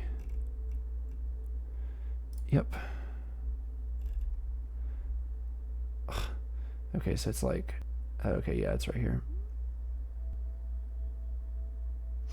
Hopefully that gives you an idea, dear viewer. How much progress, I wonder, have we made through the main quest? I'll be curious to see the differences in the lengths of the main quests. So for reference, we can check here. Oh, wow. It is short. It is even shorter than Oblivion.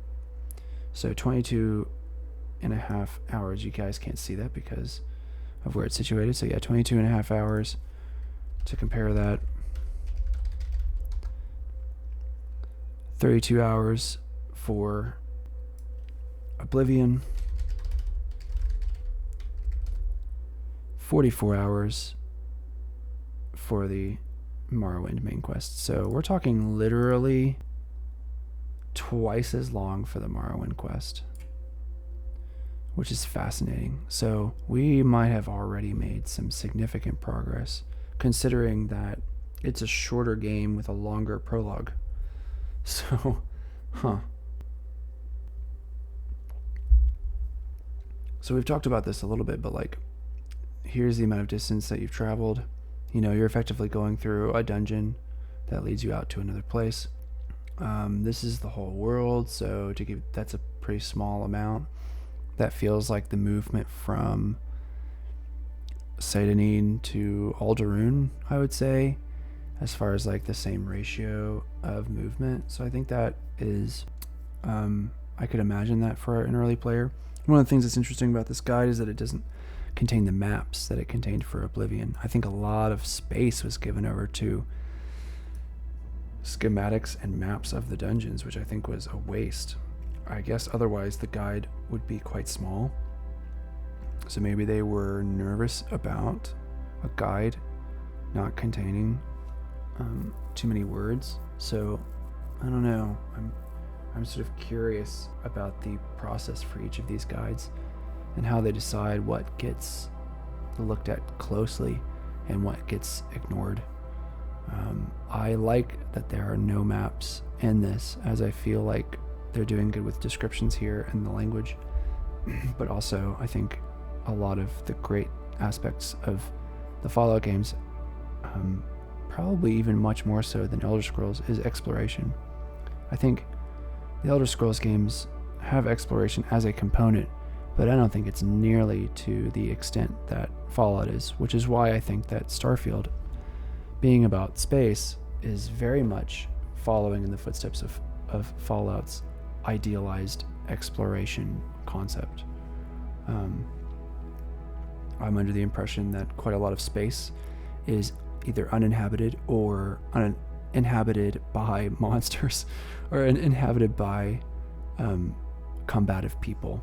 And so in that sense, it follows into more of the Fallout's style of play. That is, I would say that the tone of Fallout is far more bleak. Starfield is a lot more adventurous, sentimental, sincere, would be the way that I would describe that. So I am personally, I would like to not be sentimental and sincere, but a lot of the ways that I approach a lot of video games tends to turn out that way. So I love Outer Wilds, one of my favorite games. It's a very sincere game. And Disco Elysium paints itself as a cynical game, but a lot of the outcomes of that game are based in sincerity and sentimentalism, or sentimentality. At least I personally think. Let's move on. I'm wasting your time. On the prowl with Lion's Pride, head up the steps and turn left out into the open. Cross the debris-strewn crossroads towards a large indentation in the ground. You're close to the GNR building. First, deal with 2 super mutants as you strike. You should be aware of a group of armored humans aiding you in this battle. So once again, you have a conflict where you receive help. I can't imagine this in Starfield. Once again, you're fighting and some friends come to help you out. Oh, did you recognize those bandits? They were after you for some reason. It must have been, your interaction with the artifact or whatever. I'm not saying this to belittle Bethesda games. I'm just suggesting that they have a strict idea of how to begin a game, and for good reason. I mean, they want players to know how to do things. And I will say that I feel like at least Bethesda cares about the players who don't play games all the time. Being veteran gamers ourselves, we sometimes forget that games are hard. Games are hard to understand and know. There's a whole language that is abstracted and exists in how to know and play a game. So I think these things are good touches. Hold your fire and engage Sentinel Sarah Lions in conversation. I would not have used the word engage. I just would have said hold your fire and eventually talk to Sentinel Sarah Lions. You can tag along as she provides backup to her brethren guarding the GNR building. Follow her and initiate Redden into a covered passage and around a corner. On a bloody mattress lies Initiate Jennings, the latest casualty of the Brotherhood's battle against the super mutants. You can scavenge energy cells and power armor from her corpse without incurring the Brotherhood's wrath. Unfortunately, you aren't trained in the use of power armor yet, so you might wish to discard or sell it until you've visited the Citadel. Gunfire erupts from the ruins of a school to the west of you. Head west, staying to the left and the cover affords you, and bring your ordnance to bear on a trio of super mutants at the entrance. If you're trying to conserve ammo, let the Brotherhood do the firing.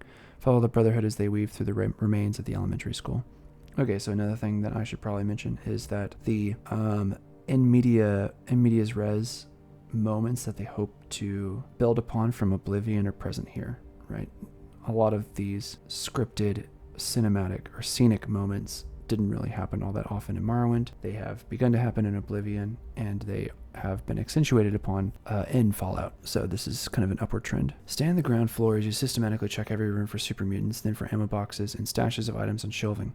Spend some time checking each area, or wait until after the subsequent battle and return here to completely pick the area clean. Or you can run up the stairs and use the connecting planks to head south across the other side of the school, raining hot lead on the super mutant scum below, bringing down a behemoth. Push out into the GNR building plaza, where a super mutant attack squad is firing on some Brotherhood knights dug in behind sandbags, guarding the building entrance. Here are a few of many possible tactics. Wade in and circle strafe around the biggest brute threat, then move to a subsequent target, and so on. Expect to soak up damage, but end the combat quickly. Stay behind the relative safety of the school wall, either on the ground or upper floor, and snipe at foes using a weapon, such as the hunting rifle. Mix this up with grenades lobbed at the feet of the biggest brutes, or you can simply let the Brotherhood secure the area. This results in more casualties, but you expend less ordnance. Whatever the plan, make sure you search the corpses after this battle is over. Soon after the last of the super mutants falls to your teamwork, the biggest super mutant you've ever seen lumbers into the plaza. This is the fearsome super mutant Behemoth. He's a grave threat to the surviving members of the Brotherhood. Just before the Behemoth arrives, move to the remains of the fountain at the center of the plaza and locate the dead Brotherhood soldier. Loot the corpse and obtain the greatest invention in the history of ordnance, the Fat Man. The Fat Man is just a portable nuclear bomb launcher that fires many nukes. Although you can defeat the Behemoth with other weaponry, providing you hide in the school, keep moving, and don't care about Brotherhood casualties, a far more entertaining plan is to retreat to at least 20 feet from the Behemoth, then launch a mini nuke at it. Hit it again to ensure that it goes down. Once the dust is cleared and you've searched the Behemoth corpse for a huge stash of items, you can speak with Lions again. Note, this Fat Man is one of 9 located in the Capital Wasteland. The mini nuke is one of 92. Consult the tour at the Wasteland chapter for the locations of these collectible items. Nice. So it's a big weapon with limited supply, so you use them wisely. That's one thing to mention. Second thing to mention is that I'm getting some Mehrunes Dagon and Akulakan vibes from it. The super mutant brute, they clearly had some coding perhaps from the experience of Mehrunes Dagon attacking Cyrodiil, and so they wanted to use that in Fallout. And so having a super brute, it does a couple of things. It establishes a mise-en-scène. It establishes a viewpoint of seeing combat with a huge amount of people. It looks cool when the brute gets shot at from multiple perspectives. So, it's a big dumb fight. Like, there's no real rhyme or reason why this thing shows up, except to kind of keep your interest. And it's a climactic fight that builds from smaller previous fights. Is that all I want to say about this? Yeah, it is. As soon as the behemoth has been destroyed, you can leave the Pride and move southeast to the main doors at the foot of the GNR building. Use the intercom to get the Brotherhood Knights to unlock the door for you. Enter the building and optionally speak with Knight Dylan. He's the one brandishing the minigun. He tells you that Three Dog is expecting you. Climb either set of stairs to the balcony and optionally loot the empty rooms for the odd bottle cap before moving to the middle corridor. Head east, opening the door to GNR Studios, and head up the stairs to your right. Anything you loot is now stealing, so keep your fingers out of any cabinets or desks, at least until Three Dog tells you what you want to hear. Head upstairs to meet the man himself. Three Dog isn't what you'd call self-deprecating, and as long as you can listen through his grand entrance, he mentions that he's talked with your father. Then he impresses on you how vital his services are. After all, people out there are barely making it day to day, and a whole host of factions attempt to muscle in on different territories. It's a chaotic mess out there. At this point, you can mention that Three Dog fights the good fight with his voice and radio station. Your intelligence impresses him more than standard answers. Okay. Keep the conversation civil, and Three Dog tells you that to know more about your dad's location, you'll have to contribute to the good fight. You have two main choices at this point. Okay. You can use speech to convince him that your dad can help with the good fight once you find him. If successful, Three Dog asks whether he would really help the cause. Answer, I know he will. He's always talked about doing what's right. Three Dog immediately tells you where your father is. This allows you to completely skip the next quest, Galaxy News Radio. If you choose any other conversation or fail your speech challenge, or pass the challenge but choose the other answer, Three Dog begins to tell you exactly how you can help him with the good fight. A signal needs boosting. You've just volunteered to drag a dish to the top of the biggest structure in the region. Galaxy News Radio main quest begins now. Holy cow. If you have high speech in this game, you're gonna get away with murder. Like, that's already 2 moments where you can skip sort of a miscellaneous quest so as to move on. That's pretty amazing. So kudos to Fallout for making the main quest shorter if you have the experience. Okay. I'm gonna take a potty break. Okay, I'm back. I went pee, I took my contacts out. And I have about an hour and a half, I think, before dinner. So we can get some real progress done. We're on page 165. We started on page 141, so I think we've made some decent progress. I looked through while we weren't recording, and it says the main quest guide ends at 206. So I think we've made some progress. We're like a third or a fourth of the way through. So we've just gotten in touch with Galaxy News Radio and the Brotherhood of Steel, which is very much like a joining the Blades moment. I think that the combat has been front-ended a little bit more in this one, which is not promising. You do some fighting in Oblivion, and you eventually find yourself in an Oblivion gate. In Morrowind, you're doing a lot more exposition and information gathering, and combat in those games is incidental to the experience of where you're headed. So, when you're traveling to Balmora, when you're traveling to some of these places like Vivec. Now, there is Arkanthan, to be sure.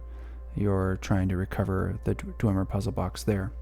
And I think that would be directed combat. But in this first early quests, that's one of the few explicit times where you're told to fight. You usually do fighting outside of that. And even then, you could race through Arkanthan if you wanted to and try to outrun everybody. That would be difficult, but it would be possible.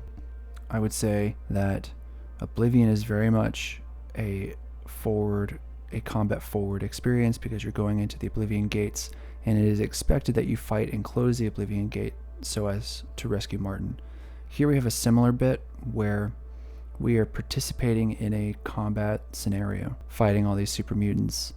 You don't necessarily have to fight them directly. You could just watch the Brotherhood of Steel do it. But notice that the combat is the language that the game communicates to you to get from one place to another. The talking seems to be, how do I put this? Rather transactional. It gets you from one place to another. The talking and the dialogue and the information, to me, is not as much of the centerpiece of the experience as the combat is. Some people may disagree with that, but you spend a lot of time traveling from Vault 101 to these underground areas and into the city proper, and you fight on your way there, and then you fight at the destination. And here it looks like you're going to be doing some fighting for some other quests to get what you want. So we'll see how it goes, but I must say that I sort of always wished that combat would be embedded among a number of things. In Morrowind, you could do so many different things non-violently so as to level up your character. You could level up alchemy, you could level up enchanting, though I suppose in order to enchant, you'd have to get gems for soul trapping, so you would have to go out and fight enemies in order to soul trap. So, but you could learn different skills that were non-violent with spells in the form of like levitation and alteration and things like that, and you stood a better chance of doing a non-violent playthrough in Morrowind, I think, than you did with Oblivion and Fallout. It would be cool if I could do as non-violent of an experience as I could in Starfield, but I worry that the base level of non-violence would be almost impossible. We'll have to see what ends up happening in the game, but in this respect, with combat, I have seen an asymptotic closening of combat as the dominant form since Morrowind up to Fallout 4, and I don't see why Starfield shouldn't continue that trend, but we'll see. Who knows? Maybe the vastness of the game will also spread out the available options for how to resolve conflict. Moving right along, dodging ghouls near DuPont Circle. If you failed your previous speech challenge or decided to stay and fight the good fight, Three Dog has a mission for you. Some super mutant scum recently took a potshot at Three Dog's broadcast relay mounted high atop the Washington Monument. Without this relay, Three Dog can be heard only in the DC ruins area. A Brotherhood soldier mentioned that he saw a dish in one of DC's old museums. Three Dog wants you to find this dish, bring it to the top of the Washington Monument, and jerry-rig it so Three Dog's banter can be heard across the entire wasteland. You're now given two nodes. One is a password, Renfield, allowing you into the Washington Monument. That's an interesting password. Renfield is the sidekick to Dracula. Is there another name for Renfield in American letters that I need to know about? While the other gives you photograph of the dish you're stealing. A photograph? It's from the Virgo to Lunar Lander. You also receive a map marker showing the route to take to reach the museum. Head out of the rear entrance, go north down the stairs to the wooden door, then down the stairs to the door to DuPont Circle. I'm going to skip that note. Aside from fast travel to a nearby mall building or station you may have previously visited, there are dozens of different routes from here to the mall where the Museum of Technology is located. Well, there's the Washington Monument. Museum of History? Is that the one we want? Museum of Technology. So that's where we're headed eventually. As far as like how to get from one place to another in the city, I think it's very complicated because you go above and under and below ground. So I don't necessarily know the distances between these, so I apologize for that. Hopefully people who have played the game can understand what this kind of travel means. A lot of these other places are close to equidistant from each other. So your guess is as good as mine when it comes to the power of using this map compared to the previous interactive maps that we've looked at for Oblivion and Morrowind. If you kill Three Dog, you won't be given any clues and must chance upon your dad's location or follow the directions in this guide. Okay, so the game does give you the availability to kind of wreck your main quest in the same way. Carefully drop from the ledge onto the rubble and peer down to the lower ground area below. Head down to the sloping dirt near a walkway overpass. Ignore the overpass and prepare for combat with around 3 ghouls prowling the remains of a sunken roadway. You can try a sneak, shoot each ghoul with a favored weapon, or aim for the rusting coach liner, causing it to explode and hit all 3 ghouls with a shockwave of splash damage. Wow, there's a lot of environmental chances for you to cause collateral damage. This causes nearby vehicles to catch fire and explode in a chain reaction, so be careful. Pick through the rubble-strewn sunken roadway until you reach the metal door with a mall outpost graffiti sign daubed next to it. Open the door to the collapsed car tunnel. The chamber opens up into a large tunnel with debris everywhere. Of the 2 exit doors here, the optimal one to run is southwest, behind the sandbags, where you can turn south and venture farther into the collapsed car tunnel. Try sneaking along the western edge of the tunnel without attracting the attention of any nearby ghouls. There's a first aid box on the wall to open too. Continue until you reach the door on the western wall at the tunnel's far end. Or you can begin to slaughter the quartet of ghouls roaming this tunnel. However, one stray bullet can hit any of the rusting vehicles, causing them to burn and explode. Or you can remain at the tunnel entrance, blast the nearest car, stand well back, and let the entire tunnel explode before you pick through the debris and mop up any surviving ghouls. 2 doors lead out. The southern one leads to a set of steps and a door to DuPont Circle. Exit this and you're out in the open again at the base of the escalators leading up to DuPont Circle itself. Although you can head across here, it is a much longer and more dangerous route. Instead, immediately turn right and enter DuPont Circle Station. Assuming you took the northern of the 2 doors, head down a short passage to a metal door that opens to a DuPont Circle Station. Stride through the connecting office to rifle through some filing cabinets for the odd cap or 2, and optionally release a Protectron using security terminal. It may distract the 2 super mutants in the station concourse, shoot them down, or flee in fear. Locate the alcove in the southwest wall, and open the metal door to flee to the maintenance tunnel and beyond, onward and downward.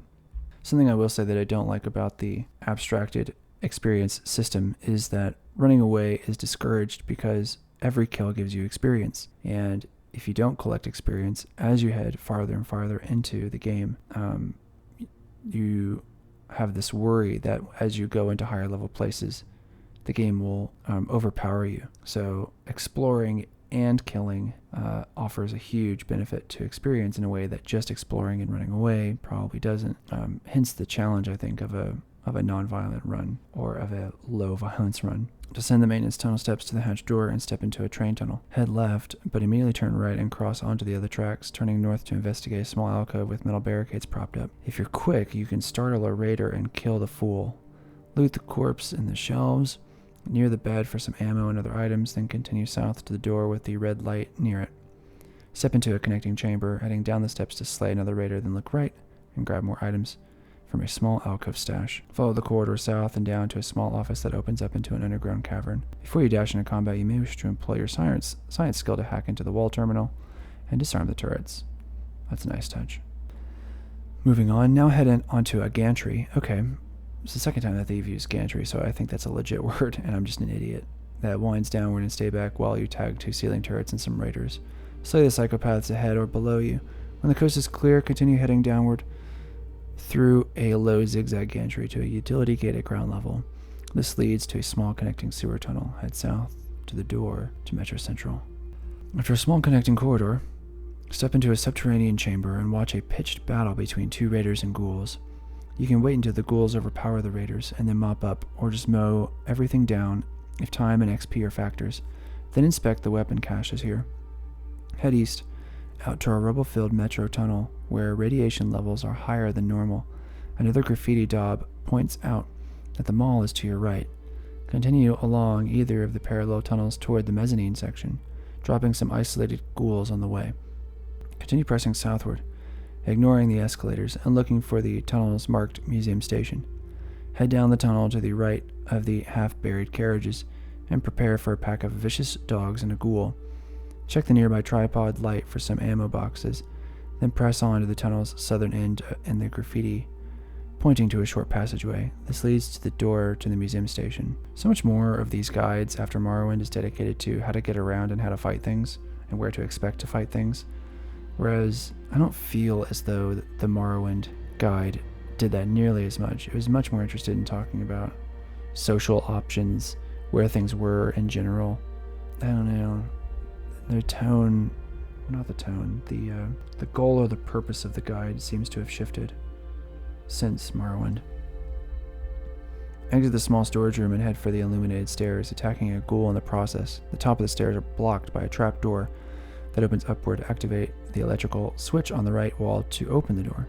This leads to a fancy pool table room.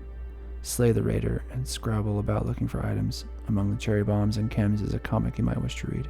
So similar to the Arkanthand ruin, there's a valve on the wall, or there's a button on the wall to open a door, which is a nice touch. This is a running theme that's in games in general and Bethesda games specifically. Grognak the Barbarian, +1 to melee weapons when read. Another melee weapons skill book along the main quest route. So energy weapons and melee weapons. Were there other skill books that I didn't pick up on? I don't think so. Oh, big guns, U.S. Army 30 handy flamethrower recipes. So yeah, I missed that one. You get the big guns skill book before you get this launcher for the mini nuke, which is a nice touch. Where were we? Head east onto more metro tunnel tracks and the red line, and ignore the area to the left. Cross between the metal columns, continuing up toward the museum station mezzanine, killing raiders as you go. When you reach the escalator area, prepare for a small band of raiders, including one standing on top of the rusting carriages.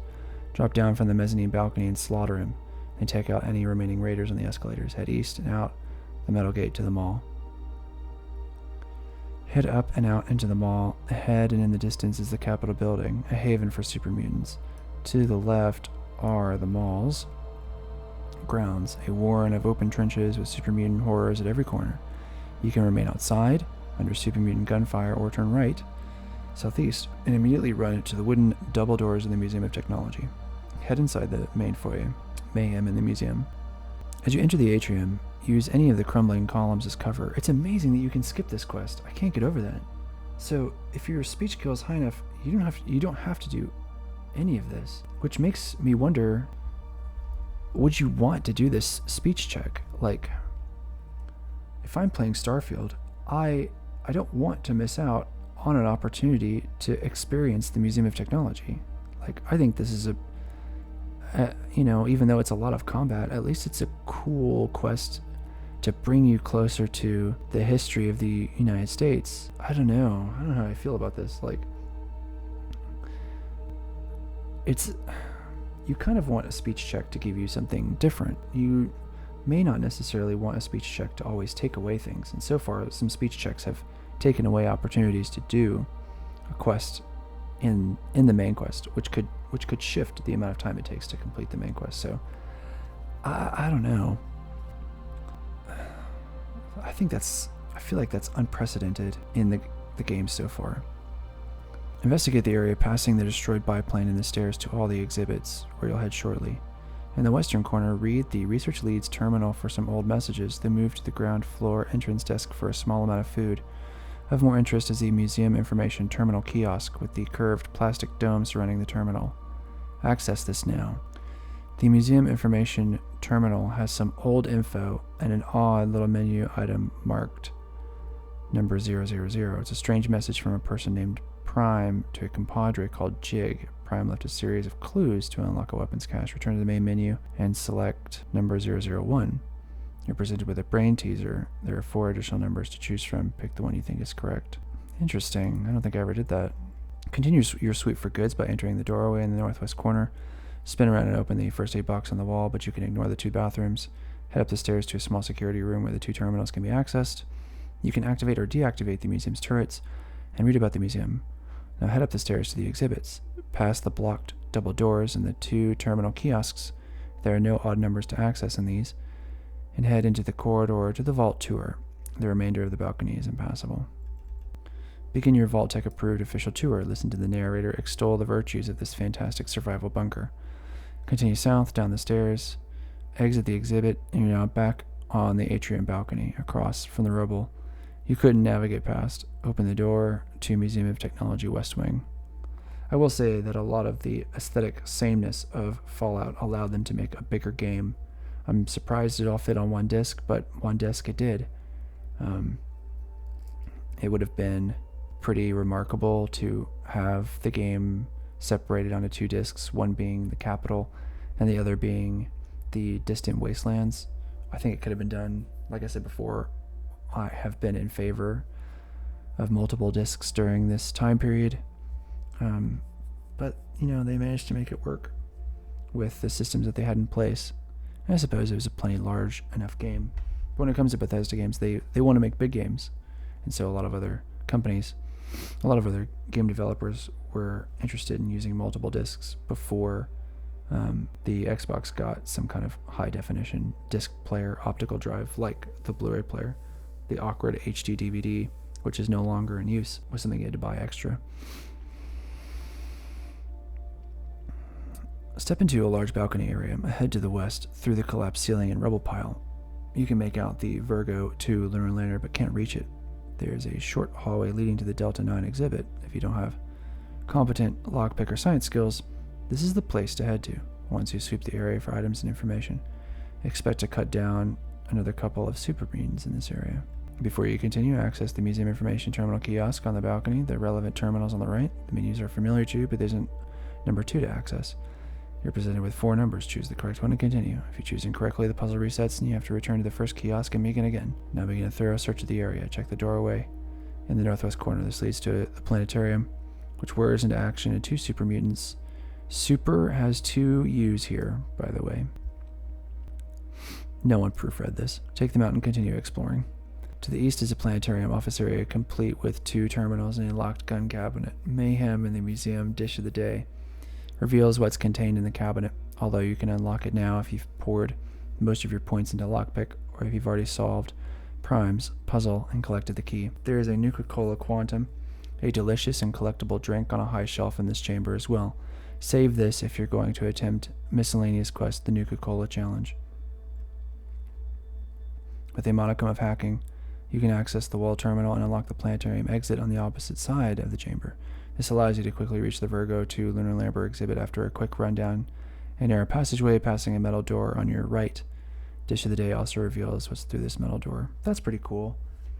I would kind of hope that skills like science can allow you to achieve multiple paths in a dungeon.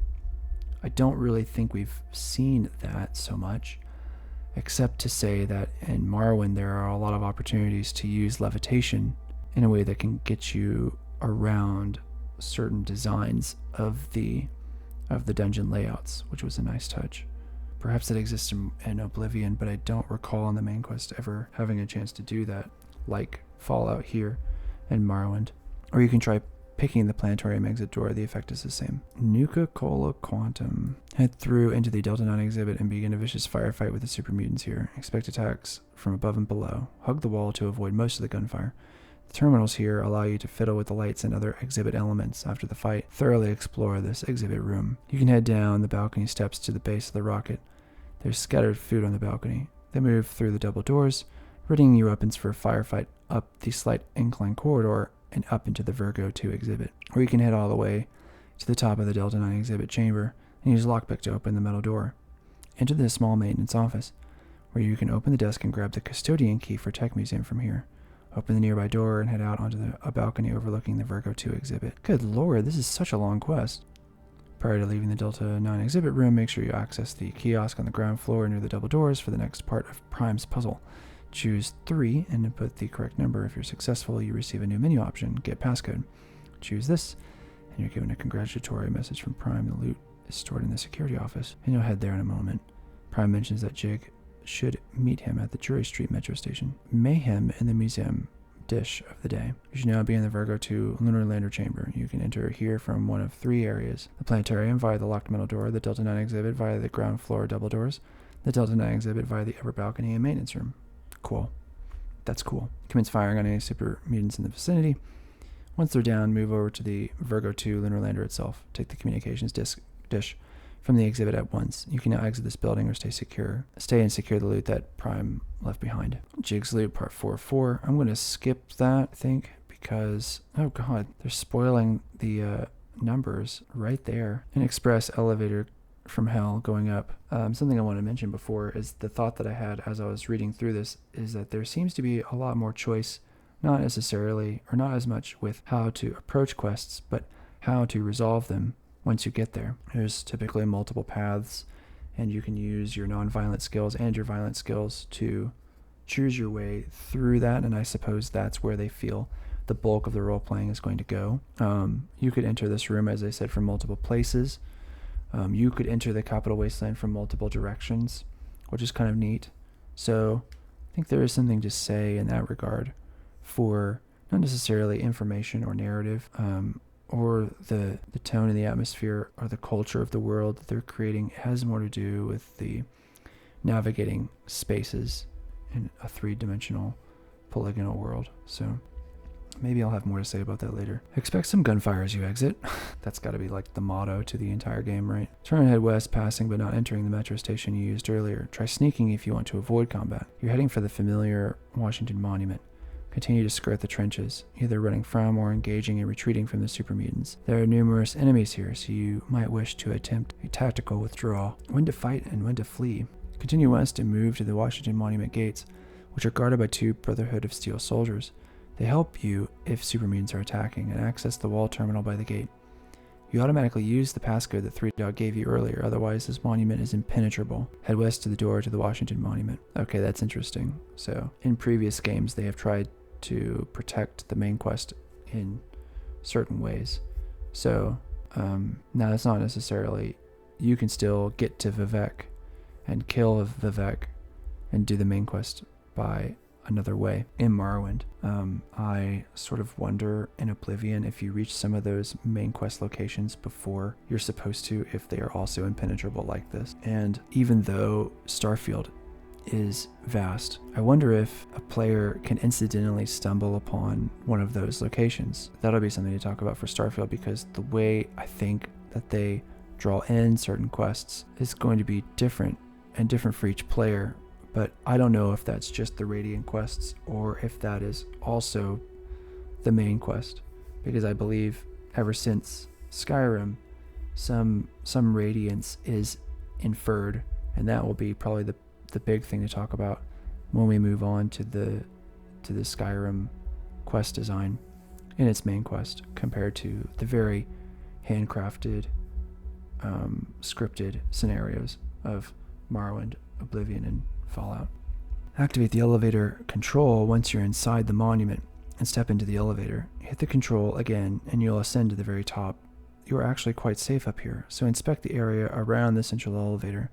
There's ammo and a bed to sleep on. Move to the Galaxy News radio relay. Choose to install the Virgo dish and activate the relay. Now you can listen to 3Dog from anywhere in the wasteland. Nice work.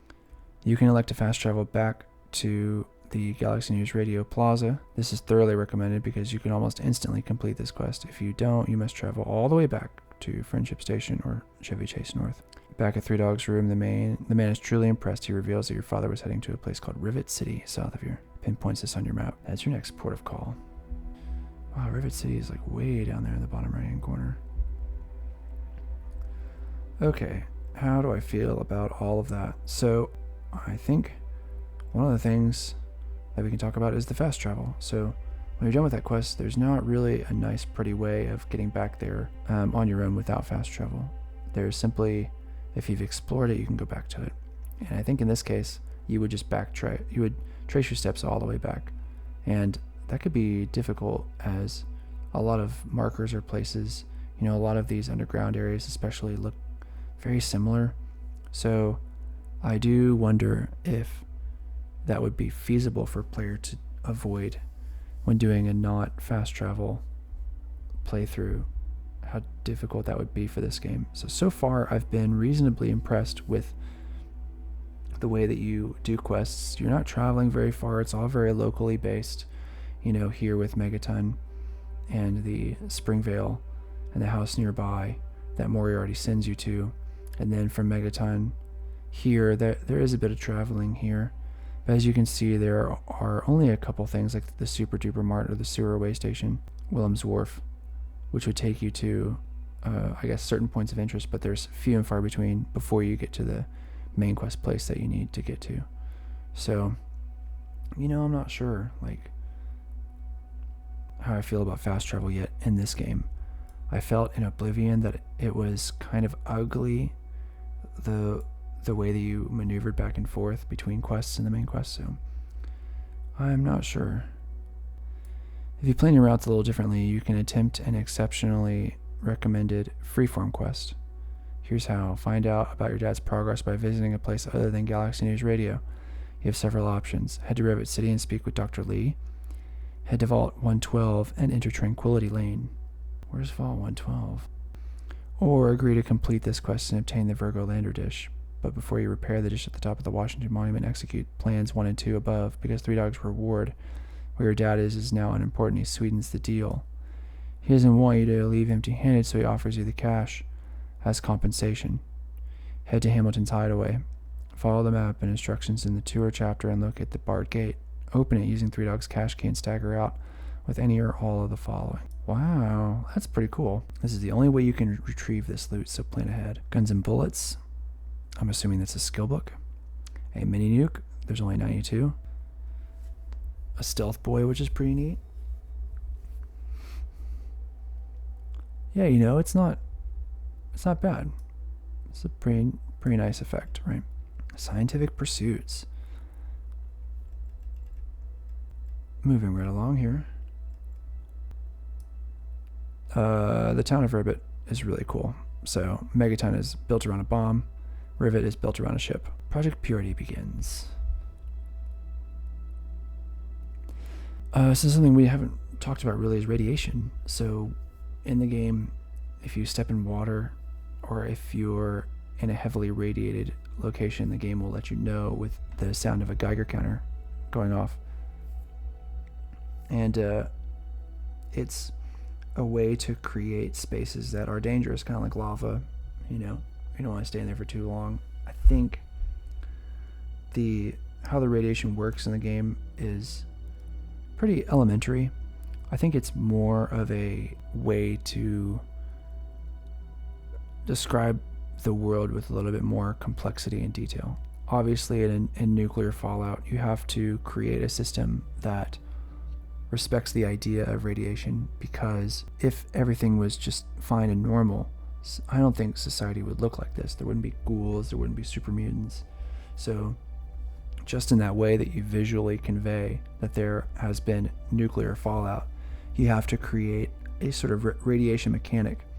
And you travel to certain spaces that are heavily irradiated, and then you also travel through water, and water is unsafe unless it's bottled, in which case you can drink from that and not from the water, unless you want to incur some kind of penalty. This is the preferred route, advancing to Anacostia Crossing, because it unlocks another station for you to fast travel to at your leisure. You can explore other paths, however. Instead of traipsing around metro tunnels and getting lost, once you leave GNR, immediately fast travel to the Museum of Technology. You land outside, so immediately run west and enter the museum metro station. If you've been following the optimal route, you explore this location during the Galaxy News Radio. Follow the winding concourse west to the mezzanine area. Appear left, looking south down an escalator with a sign reading southbound to Anacostia crossing this platform. Head down the escalator or jump to the carriage roofs and then down by the flaming barrel and enter the left tunnel heading south. The train tunnel curves east, leading to a small raider confrontation. Then continue south to an opening on your left. The door is busted open, allowing you to head around the corner and open the door to Anacostia Crossing Station. Head out onto the red line and turn right. Run forward, brandishing your weapon, and turn to use it as you reach an opening on the right wall. A couple of raiders provide a distraction, gun them down, and steal the small amount of health and chems on the table. Sleep here if you wish, then continue west. The tunnel bends around to the south and opens to a large mezzanine. Move to the southwest and climb the nearest escalator. At the top is a small raider camp, complete with another 10mm pistol and ammo, and 4 raiders to call. Head west up into the entrance tunnel, ignoring the empty restrooms, and exit to the Capitol Wasteland via the metal gate. A liaison with Dr. Madison Lee. You are headed to the gigantic aircraft carrier, slowly rusting into the Potomac River in the very southwestern part of the wasteland. Access to the ship is via a long gantry plank. This person, it's like they found gantry on the SAT word list, and they have decided that they're going to use it incessantly, which is accessed via the entrance ramp. Carlos, a thirsty traveler. I don't think that means what they think that means. In 2023 language, waits near to a security intercom switch. Click the switch and you're told to wait while the bridge extends. Once across, you're stopped by Harkness, the head of security, simply telling you here to see either your father or Dr. Lee, and he lets you pass. He lets you pass? He lets you pass. I give this guide an F. You should also go to the marketplace and sell what you've scavenged and meet some of the vessel's interesting inhabitants. If this quest is of paramount importance, though, turn left at the 2 hatch doors and enter the door to stairwell. Stay on this level and open the hatch door to midship deck. To the northwest, you appear inside the belly of the beast. Belly of the boat. That was my bad, which is initially confusing. However, follow the signs to Science Lab. Head forward all the way to the T-junction, where the motorbike is parked. Turn right, walk forward a few steps, then turn left. At either of the next 2 junctions, there are 2 entrances to the Science Lab. Pick either and head inside. The Strange Lab is a large chamber. Here you can speak with Christy Young and Garza, a mysterious man with strong arms. Over to the southwest is a cluster of scientists. Dr. Lee herself is watching an argument between her fellow scientist, Dr. Anna Holt, and an old, suited man named Dr. Zimmer. Here, with a tough-looking bodyguard known only as Armitage. If you're staying on this quest, it's best not to get involved. Talk with Dr. Lee. Your father isn't here now. He insisted that the old team, Lee included, restart Project Purity in the old laboratory inside the Jefferson Memorial Building, northwest of here. You can ask Lee about your mother and what your father was like in his youth. Dr. Lee tells you that your father journeyed to the old laboratory, sometimes known as Project Purity. This is where you should head next. Retrace your steps to the Rivet City entrance. If you're low on ammo and health, drop to the lower deck and grab items from a first aid box and 2 ammo boxes hidden below, near where Harkness is standing. Exit Rivet City and head west toward the dome of the Jefferson Memorial Building. Cool. So as you can see, there is, similar to Morrowind, there's a wheel and spoke system going on here, an axle and spoke. So we spent some time in Megaton, and then we went to Springvale and back to Megaton, and then we moved on. It was a little shorter this time than the Morrowind quest, but it's still the same idea. We eventually went to Galaxy News Radio, the building, and then we went to the Museum of Technology, and then we came back. And then we traveled once again to Rivet City from Anacostia Crossing, and then from there now we're going to Jefferson Memorial to do that portion of the quest. So as you can see, we find new hubs, and then we launch from that hub and return, which I think is smart for building a sense of place. So I feel as though this one was a little better planned than Oblivion in that regard. Move to the metal ramp surrounding the memorial steps, which cannot be accessed in fight. Then head up the ramp and move southwest, wiping out super mutants, and descend the ramp on the other side. Just to the left, near a tripod worker, a lamp, and red cone, is the door to Jefferson Museum and Gift Shop. Head inside. Project Purity. Holotapes, those are the audio logs. Okay, so audio logs, yes. And here's how it is.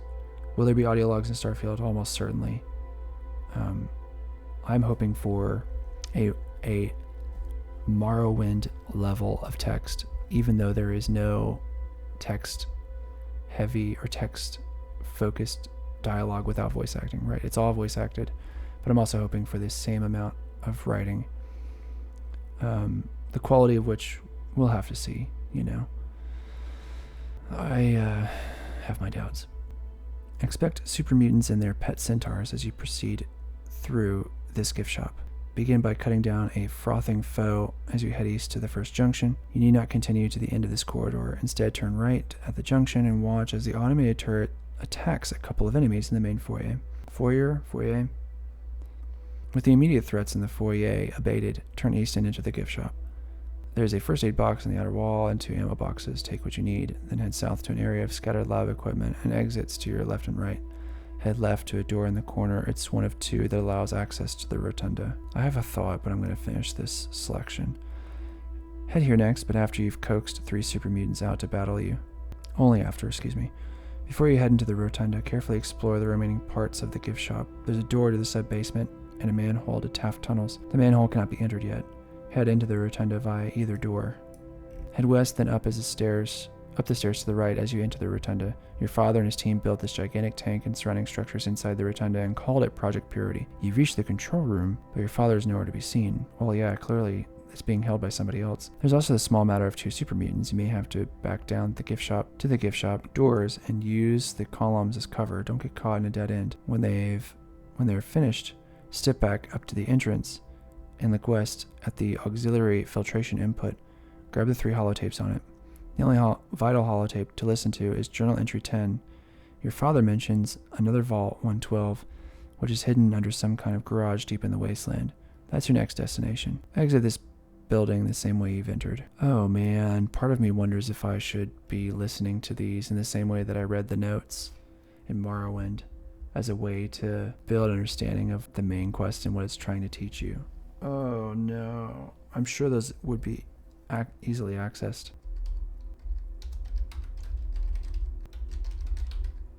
Do they have transcripts? They do. Oh man. Okay, well, I think we're doing it. So let's go back and make sure that the main quest didn't offer any other holotapes, because I think it did. It wasn't many. It may have been like notes about firing laser weapons near flammable pipes. Okay, well, I'm not going to look at that one, though I suppose that that's some kind of world building. Terminal's password. Okay. Interesting, fascinating, great. Okay.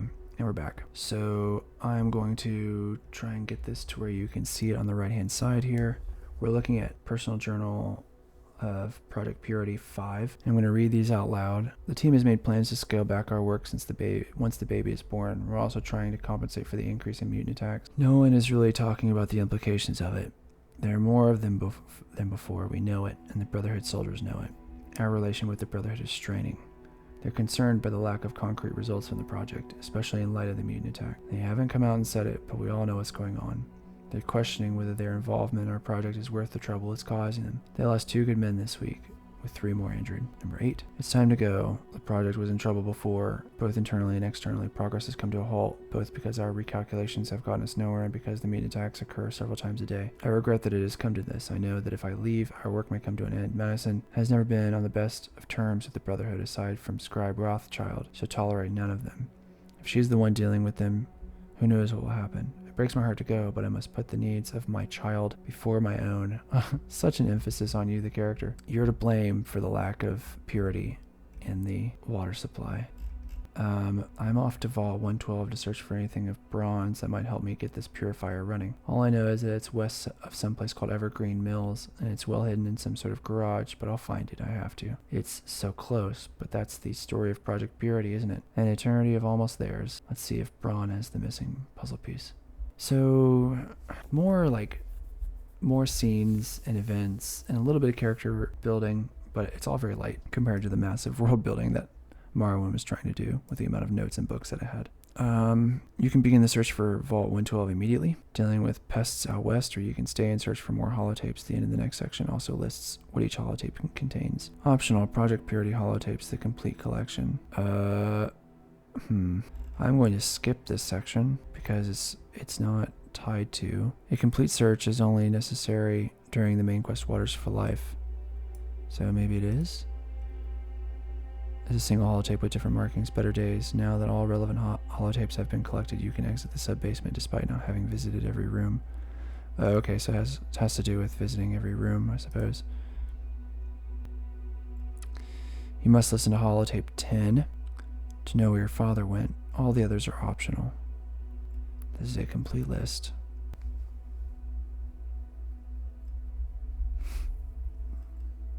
Okay, well, there you have it.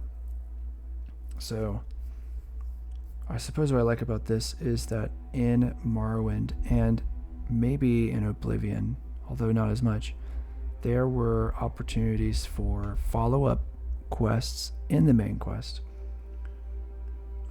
And that's sort of hinted here, right? If you get the last one, which is good, so you know that there are at least 9 more, and then you get different types of entries. So you can infer that there are others, right? Now here, of course, entry 4 is missing. I don't know why. And entry 4 is missing from this one as well. I don't know why the 4 of each one is missing, if that's intentional or not. But it is nice to know that after this quest, you're given a hint that quite possibly there might be more out there. Morrowind is pretty explicit about a couple of quests where, hey, if you're interested in coming back, I have a key to Arkanthand. Or if you're interested in rescuing my child, my son, I believe. It's one of the NPCs in Alderun. I could be wrong. Or Gnarmok. I'm trying to remember. Anyway, moving right along. Dealing with pests out west.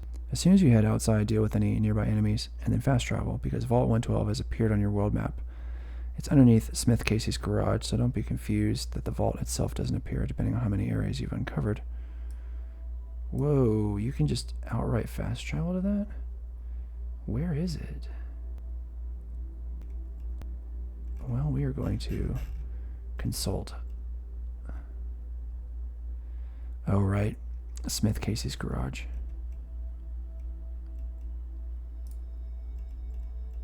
Okay. Yeah. So this one's pretty far compared to the other quests, right? Now, granted, from Vault 101, the only thing that you're likely to experience is Evergreen Mills, like they mentioned in the personal entry. So if you were to travel from Vault 101, there's not a lot here as far as proper noun locations. But it is still pretty far as amount of space traveled, the distance traveled. So this feels like a new step. You may be able to fast travel to Evergreen Hills or another nearby location. However, it's more likely that your nearest explored area is Megaton, which is also a great place to trade, stock up on provisions, and repair your equipment. When you're tooled up and ready to go, head west, across the rocky terrain under the freeway skeleton, and follow the remains of the road before straightening out and continuing due west, past the radio antenna on the outskirts of the Jury Street metro station area, and plow on ahead using the distant chapel spire to guide you. As you reach the chapel, be sure you're ready for the rigged shotgun and raiders that ambush you inside. Continue to trek west until you locate the sprawling Evergreen Hills area. Stay on the upper ground and skirt around it. Once you're around and on top of Evergreen Hills, continue west until you reach Smith Casey's garage. The metal door on the western side of the building is the only entrance. Head inside. In one corner of the first chamber is a small container with a Nuka-Cola Quantum to be grabbed and kept. You can sleep here if you wish, but only after you deal with the mole rats and a rat roach. Step into the garage area and check the gun cabinet on the western wall. You may find a new weapon in there. Also grab items from the first aid box on the eastern wall. Finally move to the northwest corner, activate the electrical switch, and wait for the horizontal trap flaps to open. Stairs lead down to a small generator room and a couple more mole rats. Dispatch them and head down the stairs to the door to Vault 112. Lounging around at Tranquility Base. How much time do I have? Plenty. Head down the short set of steps and head on through to the massive door of Vault 112. Locate the vault door control pod and activate it. Step inside the vault, which appears to be in perfect condition, although small. Head east through the hatch door and through another at the corridor's far end. Stop yourself from shooting as a robo-brain addresses you. You're given a Vault 112 jumpsuit and asked to wear it. Do so, and then head through the door behind the robo-brain. Now descend the stairs and reach the T-junction. Explore the entirety of Vault 112. It doesn't take long. Is that a dig at the game? Okay, so repeated locations. I don't think Morrowind. There were some ancestral tombs, of course, but I don't think that you visit. I'm trying to remember if you visited multiple ancestral tombs over the course of your main quest. You do visit the Ashlander tribes, and the Ashlander tribes do have similar looking nomadic camps. So suppose that counts. Vivek has cantons, and the cantons they do look similar. So as far as like repeated geography, I suppose we can compare it. Oblivion, of course, has the Oblivion Gates, which was egregious in my opinion. At least with the vaults, there are different cultures set up with the different vaults, so as to make that repetition not so terrible, right? Moving on. Turn right at the bottom of the entrance stairs and locate the clinic sign. This leads to a balcony overlooking a strange sight, a cluster of large pods. Head down there in a moment. For now, check both rooms for goods. Now head to the Tranquility Lounge or chamber. Move to the eastern side of the chamber to the locked equipment room. There's some very exciting items to uncover in here. Indeed. Look at all this. To enter this room, you need to use science to hack the wall terminal. If you're proficient enough, you can step into the room and gather a load of armaments, plus other items in the lockers. Among the goodies is a holotape with the Overseer's room password. Be sure to grab this. Seems like so far there's an even weight between speech and science. Science, it seems as though, allows you to navigate spaces a lot better, and speech allows you to inactivate the narrative more, or the main quest. It lets you do less main quests. I don't really know what to make of that, but as far as two major non-violent skills, it's interesting. Head toward the door on the south wall leading to stairs heading up to a junction. Head left, west, following the sign to the Overseer's office. At the wall terminal, you automatically use the Overseer's room password to open the door. The terminal thinks you're a Dr. Braun. Could this be Dr. Stanislaus Braun, who your father was searching for? That sounds really similar to Werner von Braun, which is the name of the rocket scientist, right? Did I say his name correctly? And who the Vault 101 Overseer is communicating with. Inside the room is a single tranquility lounger with a man inside. He can't be awakened, but his room can be ransacked. Check the locker desk and a wall safe before you leave. Inside the tranquility lounger chamber, inspect the chamber a little bit more closely. All but two of them have a vault resident inside. Inspect the terminals at the center of the chamber, and you can read the vital signs for each of the residents. Your father's in one. You need to access whatever program he's trapped in and try to free him before this occurs. Note the stress levels of each inhabitant. Your father's is elevated, and Dither's is extreme. This gives you a clue to the emotional state of the inhabitants of whatever strange program you're about to launch yourself into. Find the only working and empty tranquility lounger and activate and sit in it. You begin to see a sepia-toned leafy lane. What the hell is going on? And who is that frightening little girl? Welcome to Tranquility Lane. You'll never leave. So I remember liking this, if only because it's non-violent, I think. I like it because it taps into some of those ideas of retrofuturism that we talked about, with this idyllic 50s world being totally demolished by the weight of history. Fallout is all about history, whereas Elder Scrolls is too about history, but it has been transcribed into lore, I would say. And because of that, there's a lot more flux, whereas in Fallout games, the attunement to real-world historical events and geography is here. So there's kind of a social contract that the Fallout games have to maintain due to the player's knowledge of American history and American culture.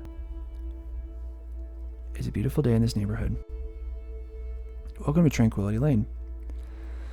This feels also similar to the Paradise moment of Oblivion. I'm not sure in Morrowind if you are ever transported in this way. I'm trying to remember. I don't think so. The Sheogorath quest? Are you transported somewhere in that one? I don't remember. If it would have been a Daedric quest. There's no exit off this street, and everything's tinged in sepia. You're in an alternate virtual reality simulation, and for some reason you've taken the form of a small child. It isn't long before you're greeted by George Nussbaum. He tells you to run and say hello to Betty over on the playground. Before you head over to see what this Betty wants, you should check your Pip-Boy to see, it's now a Vault-Tec approved watch. Without mapping, rely solely on your compass and make a quick circuit of the lane. At any point you can speak with any residents and enter any house. It's like a cul-de-sac if I recall correctly.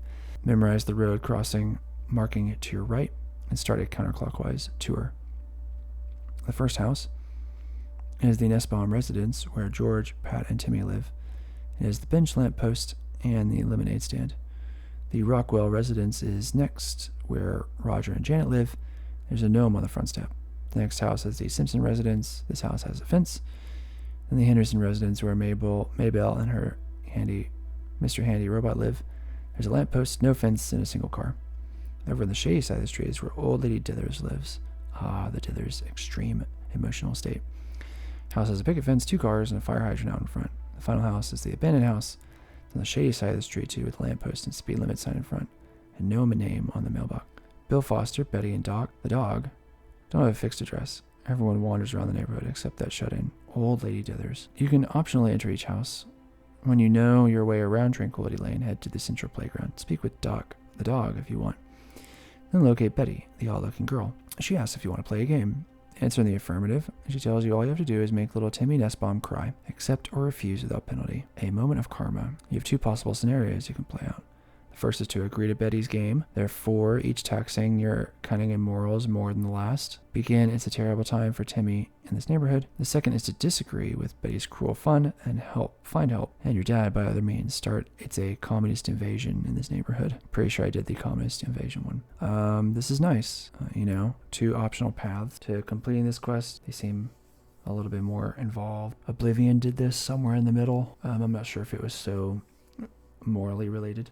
Timmy is usually at his lemonade stand, although he sometimes wanders or heads into the Nussbaum residence. He's the only other child in the lane. You can make Timmy cry using any of the following methods. A bunch of 5s. Step up to Timmy with your fists raised and begin to pummel him. He yells and runs off weeping. A broken home. Speak to Timmy and win a speech challenge, convincing them that his parents are getting a divorce. And it's all his fault. He blubbers and sprints off. Short, sharp shock. On the Nussbaum residence kitchen table is a military school brochure. Return to Timmy and tell him he's being sent there. Produce the brochure when Timmy tells you he doesn't believe you, and start the waterworks. Mommy dearest, locate either of Timmy's parents, ideally on their own and inside the Nussbaum residence. Swing your fists and pummel the parent to death. Keep the chase going until the parent keels over. Exit the residence. Timmy runs in, so follow him and watch with glee as he cries. Return to the demon child. Your prize is a single question. Choose any of the ones she lists. Perhaps the most useful is, just who are you? Betty's voice suddenly changes to an older European man's tone. It appears you're talking to Dr. Stanislaus Braun's avatar. He or she has a second task that she wants you to complete, breaking up the Rockwell's marriage without punching either of them to death.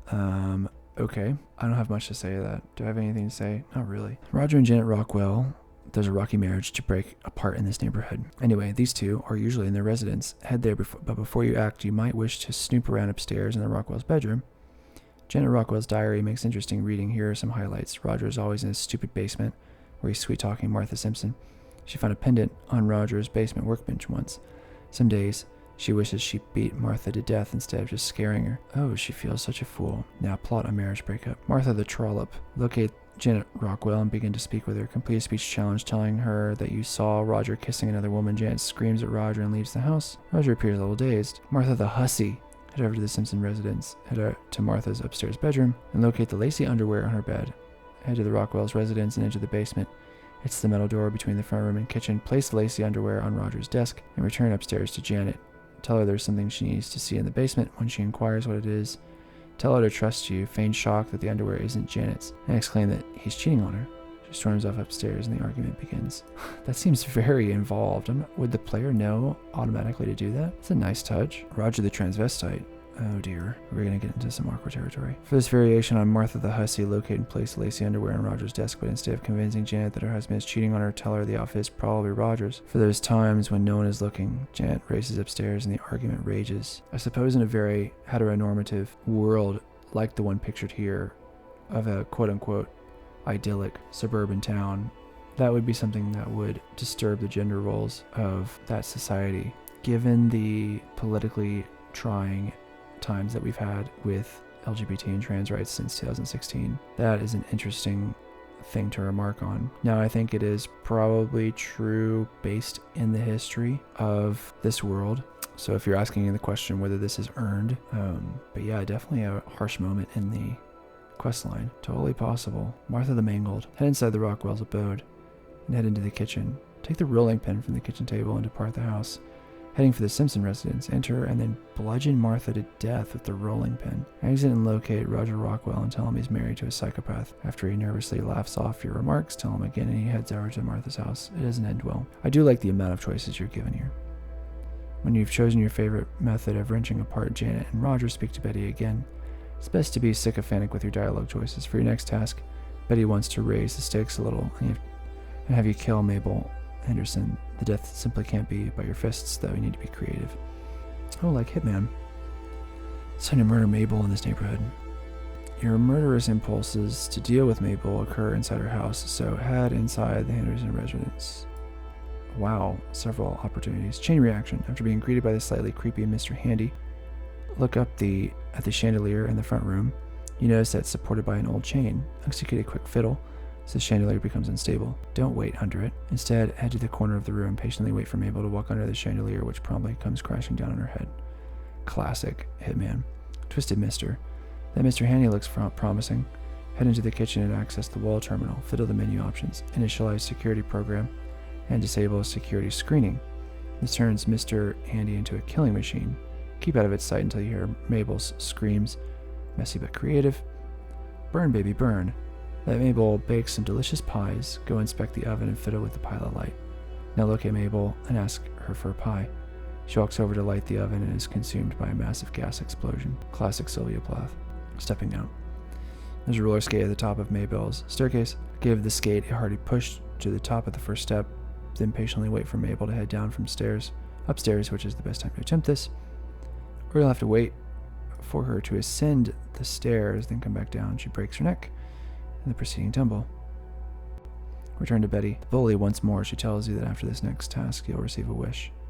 Hopefully you'll be able to rendezvous with your dad. Your final mission is to head to the dog kennel at the side of the abandoned house and search it for a mask and knife. You are to become the pint-sized slasher. Jesus Christ. I should have done this quest. Or this version. Everyone must die. Well, not everyone. Timmy has disappeared. Mr. Handy doesn't count. The dog can live. You can't kill Betty. Everyone else is fair game. The residents will run in fear. With Mabel, and possibly Martha already dead, there's only 7 or possibly 6 inhabitants that need to taste your cold steel. They are George and Pat Nussbaum, Roger and Janet Rockwell, Bill Foster and strange old Lady Dithers. Your plan is straightforward. Run up and slice them. The trick is to keep your killing indoors because your residents have less room to flee. Chasing down George Nussbaum in his backyard is hard work. You know when you finished your bloodletting because your quest updates. Betty has found your bloodshed thoroughly enjoyable. In return for your murderous run, she grants you your wish of leaving Tranquility Lane, and she actually obliges you. A door appears behind her. You can spend extra time here, attempting to justify your actions, but in the end, you should exit via the door. Activate exit now. Wow. So clearly, this person was tired of living with these individuals, tired of being a child, I suppose, and an adult in a child's body. And then the second part, the good karma quest. I like that there are choices in this. I don't like that it's karma based. I've mentioned that before, so I don't want to repeat myself too much. It's a communist invasion in this neighborhood. Attempt this if you want to save all the inhabitants of all 112. You can attempt it any time after you begin this quest, but it's most advantageous to start it immediately. Interesting. To help the Vault 112 inhabitants trapped in this infinite reality program, you must find the only individual who knows the truth. That's old Lady Dithers. Head to her house. She immediately starts babbling about none of this being real. The suffering must end. You immediately respond that you want to get out of here, and Dithers starts what else dithering about a failsafe device she knows Braun is accessing. She hints that you'll find more at the abandoned house. Head through the front door of the abandoned house and step into the gloom. This place has a variety of common objects scattered about the front room. If you activate a certain number of them, you hear a strange chime. These objects must be activated in a specific sequence. Through trial and error, or simply reading the following sentence, you can create a portal to Vault 112's auxiliary command terminal. The sequence is as follows: radio, pitcher, gnome, pitcher, sender, block, gnome, and bottle. I remember doing this and it took me a while. Access the terminal and bring up a series of 5 options. Access Chinese invasion program. Documents show that this routine was never activated because it would kill everyone else but keep Braun in the simulation for eternity. For the actual program activation, see below. I think I did activate that. I may have tried it just on a whim. Access version control. This shows a series of overrides programmed in by Braun, effectively giving him a godlike status. Entry, Toucan Lagoon. The endless beating sun and lagoon waves no longer entrance Braun. He resets the simulation. Entry, Slalom Shallot. After 23 years in the Swiss Alps, Braun fancies a change, something more domestic. Entry, Tranquility Lane. Braun notes he is eager to twist this reality to his whim, as his subjects are at home, making his illusions all the more callous. Activate the Chinese invasion program. Quickly head outside to see a squad of Chinese commandos rampage through Tranquility Lane, slaying all the residents. Although harsh, this ending is much more humane than an eternity with Braun. Head to Betty and press her, Braun, for information on the Gek and the location of your father. When you're ready, activate exit. Wow, that's way shorter than the murder one. Okay. You meet your father finally, and he thanks you for saving him. Speak to him, and he tells you bronze technology can be adapted for Project Purity. He needs to return to Rivet City and speak with Dr. Lee. If a Gek can be found, Project Purity can become a reality. Agree to accompany your father on the trip back. You're edging closer to creating humanity's biggest advancement since the atomic bomb. Has it mentioned experience that you gain in quests before? Have I just now noticed? That seems quite bizarre that all of a sudden, because I'm sure you've gotten experience before, right?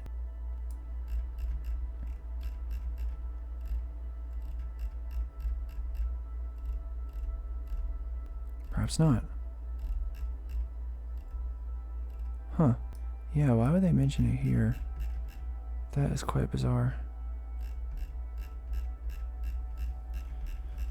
Alright, how far do we get? Pretty far. We're now in the Waters of Life section. And I think I'm going to call it there, just because I'm hungry, my voice is giving out, and maybe I'll start up again later. We'll have to see where time takes us.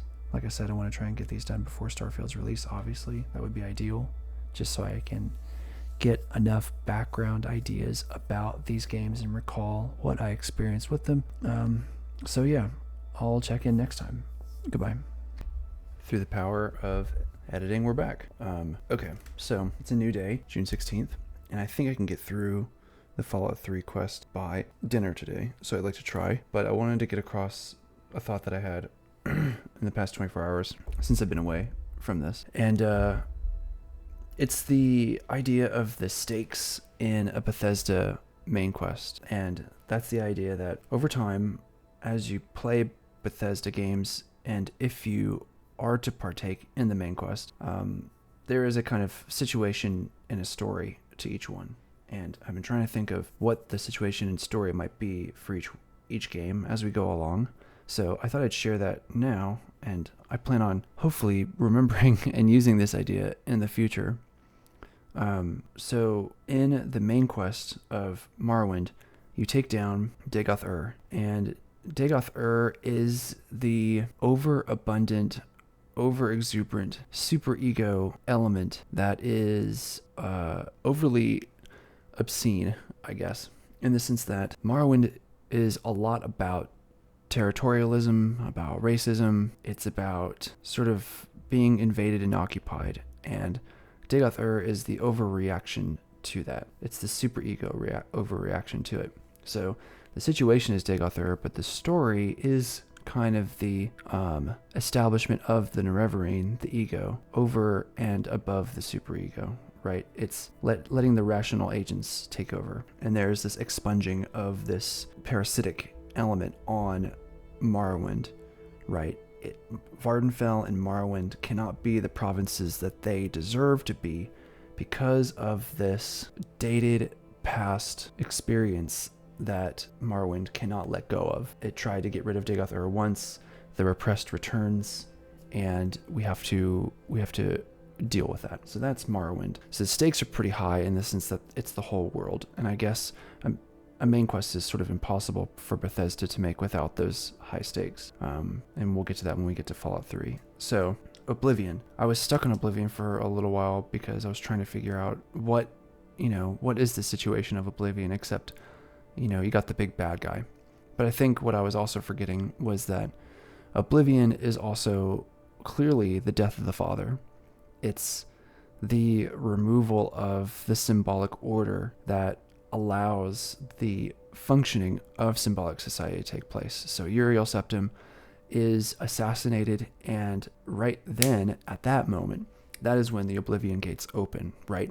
It's the introduction of pure chaos. It's a traumatic event, and the main character is in charge of being a surrogate for order to reestablish itself, right? And there is almost a payment, right? The son ends up paying for the father's mistakes. And so there's very much a sort of a transformation or a reestablishment of the symbolic order. Mehrunes Dagon is defeated. He is pushed back, and the symbolic order is reestablished. Fallout 3, interestingly, we have a father again in Fallout 3. And one of the interesting things about the tone or the atmosphere of Fallout 3 is the retrofuturistic society. We have this juxtaposition between the idyllic 50s nostalgic world and then seeing that crumble before our eyes in a futuristic wasteland. So we have the two generations, right? We have the father and we have the son. We have the world that the father existed in, but now the son has to make claim in it and establish it. So that's part of the situation. And had it been just a personal story, I suppose that could have worked, but they're in a Bethesda quest, they need to feel as though that there are larger stakes. And we've recently come upon the Purity Project, which is something that your character's father has been working on. Now, interestingly, in the story of Fallout, the missing entity is the mother. Mother has been talked about, but is this sort of invisible character that lingers. And in my mind, there is a sort of Mother Nature aspect going on where the father, using the Purity Project, is trying to retrieve the mother through Mother Nature, I suppose, by purifying the world. So it's an attempt to reestablish the symbolic order, and your quest to find your father takes you into the Purity Project. In my mind, stories about a child and their father is always not always, but is largely a story about unfinished business. It's about the story of two generations where the father was unable to or unwilling to resolve the conflicts that were introduced in their time, and it is up to the child to take care of unfinished business. I'll have to see if I can embellish that or articulate a little bit more on these ideas, and I'll be curious to see what Skyrim and Fallout's situation and story both are as we get closer to Starfield. So that's kind of where my mind is when I'm looking at these main quests. Is it establishes a sort of tone and atmosphere for the main thrust of the game. A lot of the faction quests and miscellaneous quests do double duty world building as well as establishing interpersonal relationships between characters and the world. In my mind, the main quest, the reason why it's so important, even though the main quests aren't the best content typically in Bethesda games, has more to do with the metaphor established between you, the player, and the game. What are the key points that a game wishes to make through its story? And you can gather a lot of themes from that. And I think the tone that Bethesda established with Fallout was an attempt to destroy our notions of nostalgia, first by creating an overly exaggerated past, the father, and by wrecking it in such a hideous way with the Fallout wasteland with the sun. Ostensibly, we all live in wastelands. We live in just a layering of history. Human beings have been around for a while, but of course it's a blip compared to galactic standards. But for us, that lived history of thousands of years of recorded history especially can clearly be distinguished in our lives. And the goal of the wasteland is to give you that doubling effect where the father and the son linger in all things. They linger in all objects because you see the original through the copy. Like you see the original of the wasteland through the copy of this marring or this radioactive decay. And so I think that the reason why they did a father and son story was for that reason. Now, what does that mean for Elder Scrolls?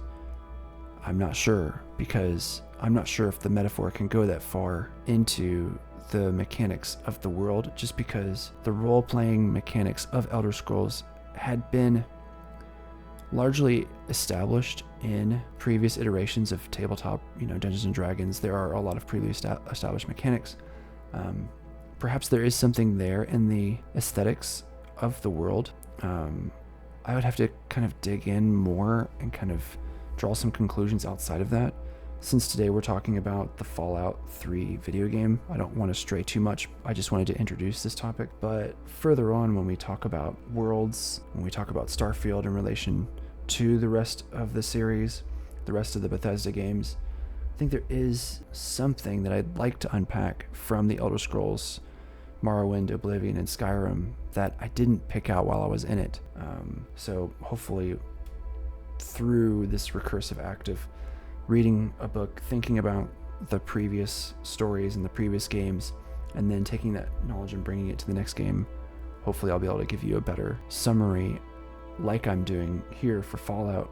Because to me, this understanding of Fallout at rock bottom, of this doubling, to me is really satisfying. I think it helps to establish the main quest and the world of the Capital Wasteland into a cohesive, coherent, thematic project. So with that, I think we should get started and try to finish up the main quest if we can. I think we can do it. I'm, let's see, 27 pages away, which is not terrible. So we're a little past halfway. We've gotten out of the Tranquility Lane mission, and so we are reunited with the Father, as a matter of fact. So let's begin. As you finish speaking with your father in Vault 112, Meeting of the Minds, and agree to accompany him back to Rivet City, you can begin this quest and the return journey. Exit into the Wasteland Wilderness. Before you scramble out, remove your Fallout 112 jumpsuit and replace it with your preferred armor, helmet, and weapon. After you depart from the garage, it's almost certain you'll run into a number of Wasteland pests. Wait here and make sure you kill everything before it overwhelms your father's fighting skills. As soon as all nearby foes are nullified, bring up your Pip-Boy's world map and fast travel all the way back to Rivet City. Here's a note, although you can both traipse across the entire wasteland, down the Potomac, and finally into Rivet City, this is only advisable if you save often, have enough stim packs, and want the additional hassle and XP. Enter Rivet City and head into the midship deck, following the same route to the science lab as you did before. Depending on your point of entry, you may run into Dr. Zimmer and Armitage. Zimmer stops and asks if you'd be interested in a quick mission, if you haven't spoken to him already. If you want to begin the miscellaneous quest of the replicated man, do so now. Otherwise, rendezvous back with Dr. Lee, who is already having a heated discussion with your father. Interrupt their talk by speaking with Dr. Lee. You can ask her about Rivet City, your father, and even that odd Dr. Zimmer. Then talk to Dad, who wants to use the computer inside the Jefferson Memorial to locate a Gek. You're asked to scout on ahead, so leave the science lab, head out of Rivet City, and proceed immediately to the Jefferson Memorial. We are going back to the Jefferson Memorial. Get to the grounds of the Jefferson Memorial and scour the exterior of the building for any super mutants you may have missed. You're heading for the gift shop entrance, where you entered earlier. The doctor's team and your father now wait outside the gift shop. Speak with your father, and he asks you to clear the interior of the memorial. You may have completed this during scientific pursuits. You'll know the area is secure when the objective appears on your screen. Simply return to the surface and speak with your dad. The science team must all reach their specific locations. Move south, then east to the northern of the two rotunda entrances, and wait for Doctors Madison Lee and Janice Kaplinski to reach you. Behind them strides your father. Make sure all three of them enter the rotunda door. Optionally, you can speak with two more of Lee's team, waiting at specific scientific equipment in the gift shop. The first is Daniel Agincourt, who's very annoyed. You can also speak to the far less grumpy Alex Dargan, who's thrilled to be here. Now move to the rotunda via either door. The Alpha and Omega. As soon as your father is in the rotunda, enter the area yourself and head up the steps to the giant transparent vat. This experiment is the water, the purifier. This is your mother's dream. It's all there. Oh, so, okay. You're trying to return to the father, and the father is trying to, I guess, reestablish the family dynamic, right? We have to imagine this, what if this was, so there's a dialectic kind of spin, right? So what if we didn't defeat Mayor and Stagen and a chaotic order, which is that's an oxymoron, is established. So the nuclear family has been split up, and the father believes that by doing this purity project, we can bring the nuclear family back together. Your father tells you that some floodwater needs pumping out. Revelations 21:6. Do I want to look that up? This isn't a Bible video. That's one of the later books in the book of Revelation. One of the later chapters, I should say. Head southeast down the stairs and take the right side, south exit, back into the gift shop. This gives you a straight shot southwest to the door to the subterranean basement, and only a few steps away. There's an intercom in every room. Use these to contact your father for directions if you get lost. Wind down the stairs, passing the sewer tunnel exit, and turn right, moving past the gore bag, and following another tunnel staircase down. If you miss a turn, look for the signs pointing to the flood control. Head straight ahead, west, passing the bunk beds, and make your first turn left at the very next junction. Follow the passage to the very end to a resting floor-level flood pump, and locate the two devices on the eastern wall behind the floor pump. There's an intercom and a flood control power switch. Activate the switch and the pump begins to remove the flood water. You need additional power now because the fuse box is malfunctioning. Your father has the fuses. Retrace your steps to the rotunda and contact your father once again. You can get emotional with dear old dad, or you can ask him about the fuses. Apparently the flooding shorted out the fuse boxes downstairs, including one that controls an automatic door, the one near the gore bag, in fact. When the fuses are replaced, you should be able to power up the mainframe computer. You're given the fuses.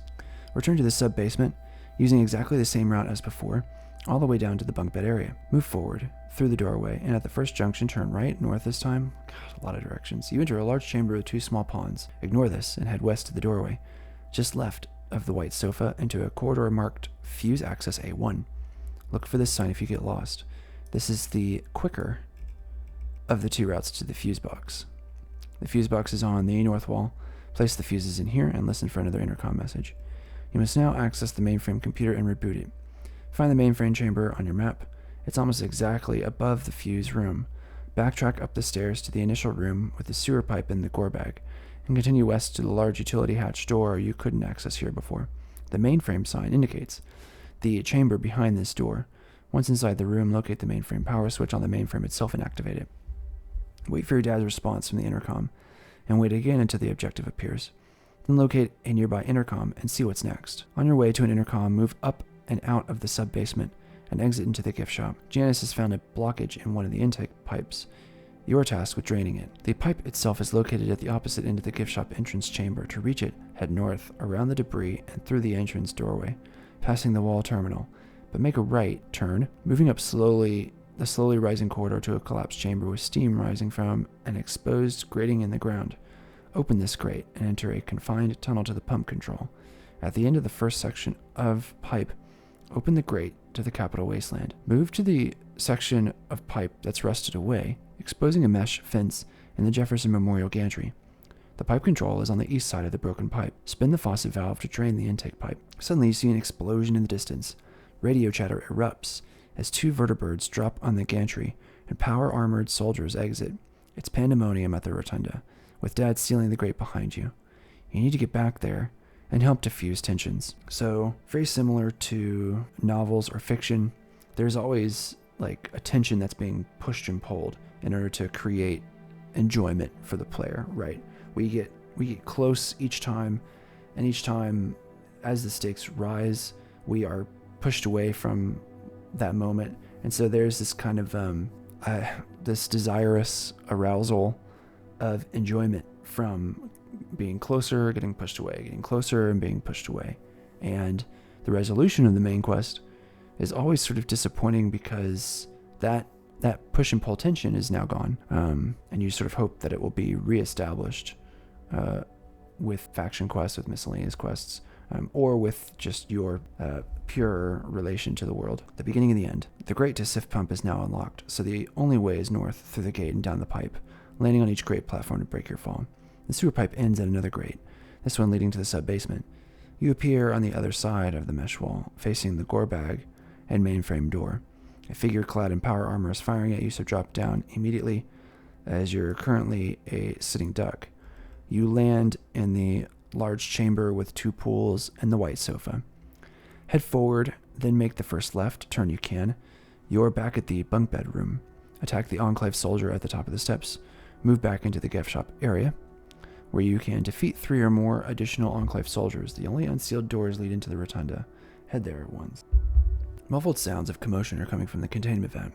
and Dr. Lee is locked outside. On the other side is a man clad in a thick overcoat. The man is Colonel Autumn, and he's demanding that your father hand over the secrets of Purity Project and bring the experiment online immediately.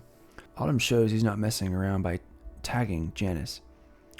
Autumn tells your father again to reveal his secrets, and he turns to his computer to type in some keystrokes.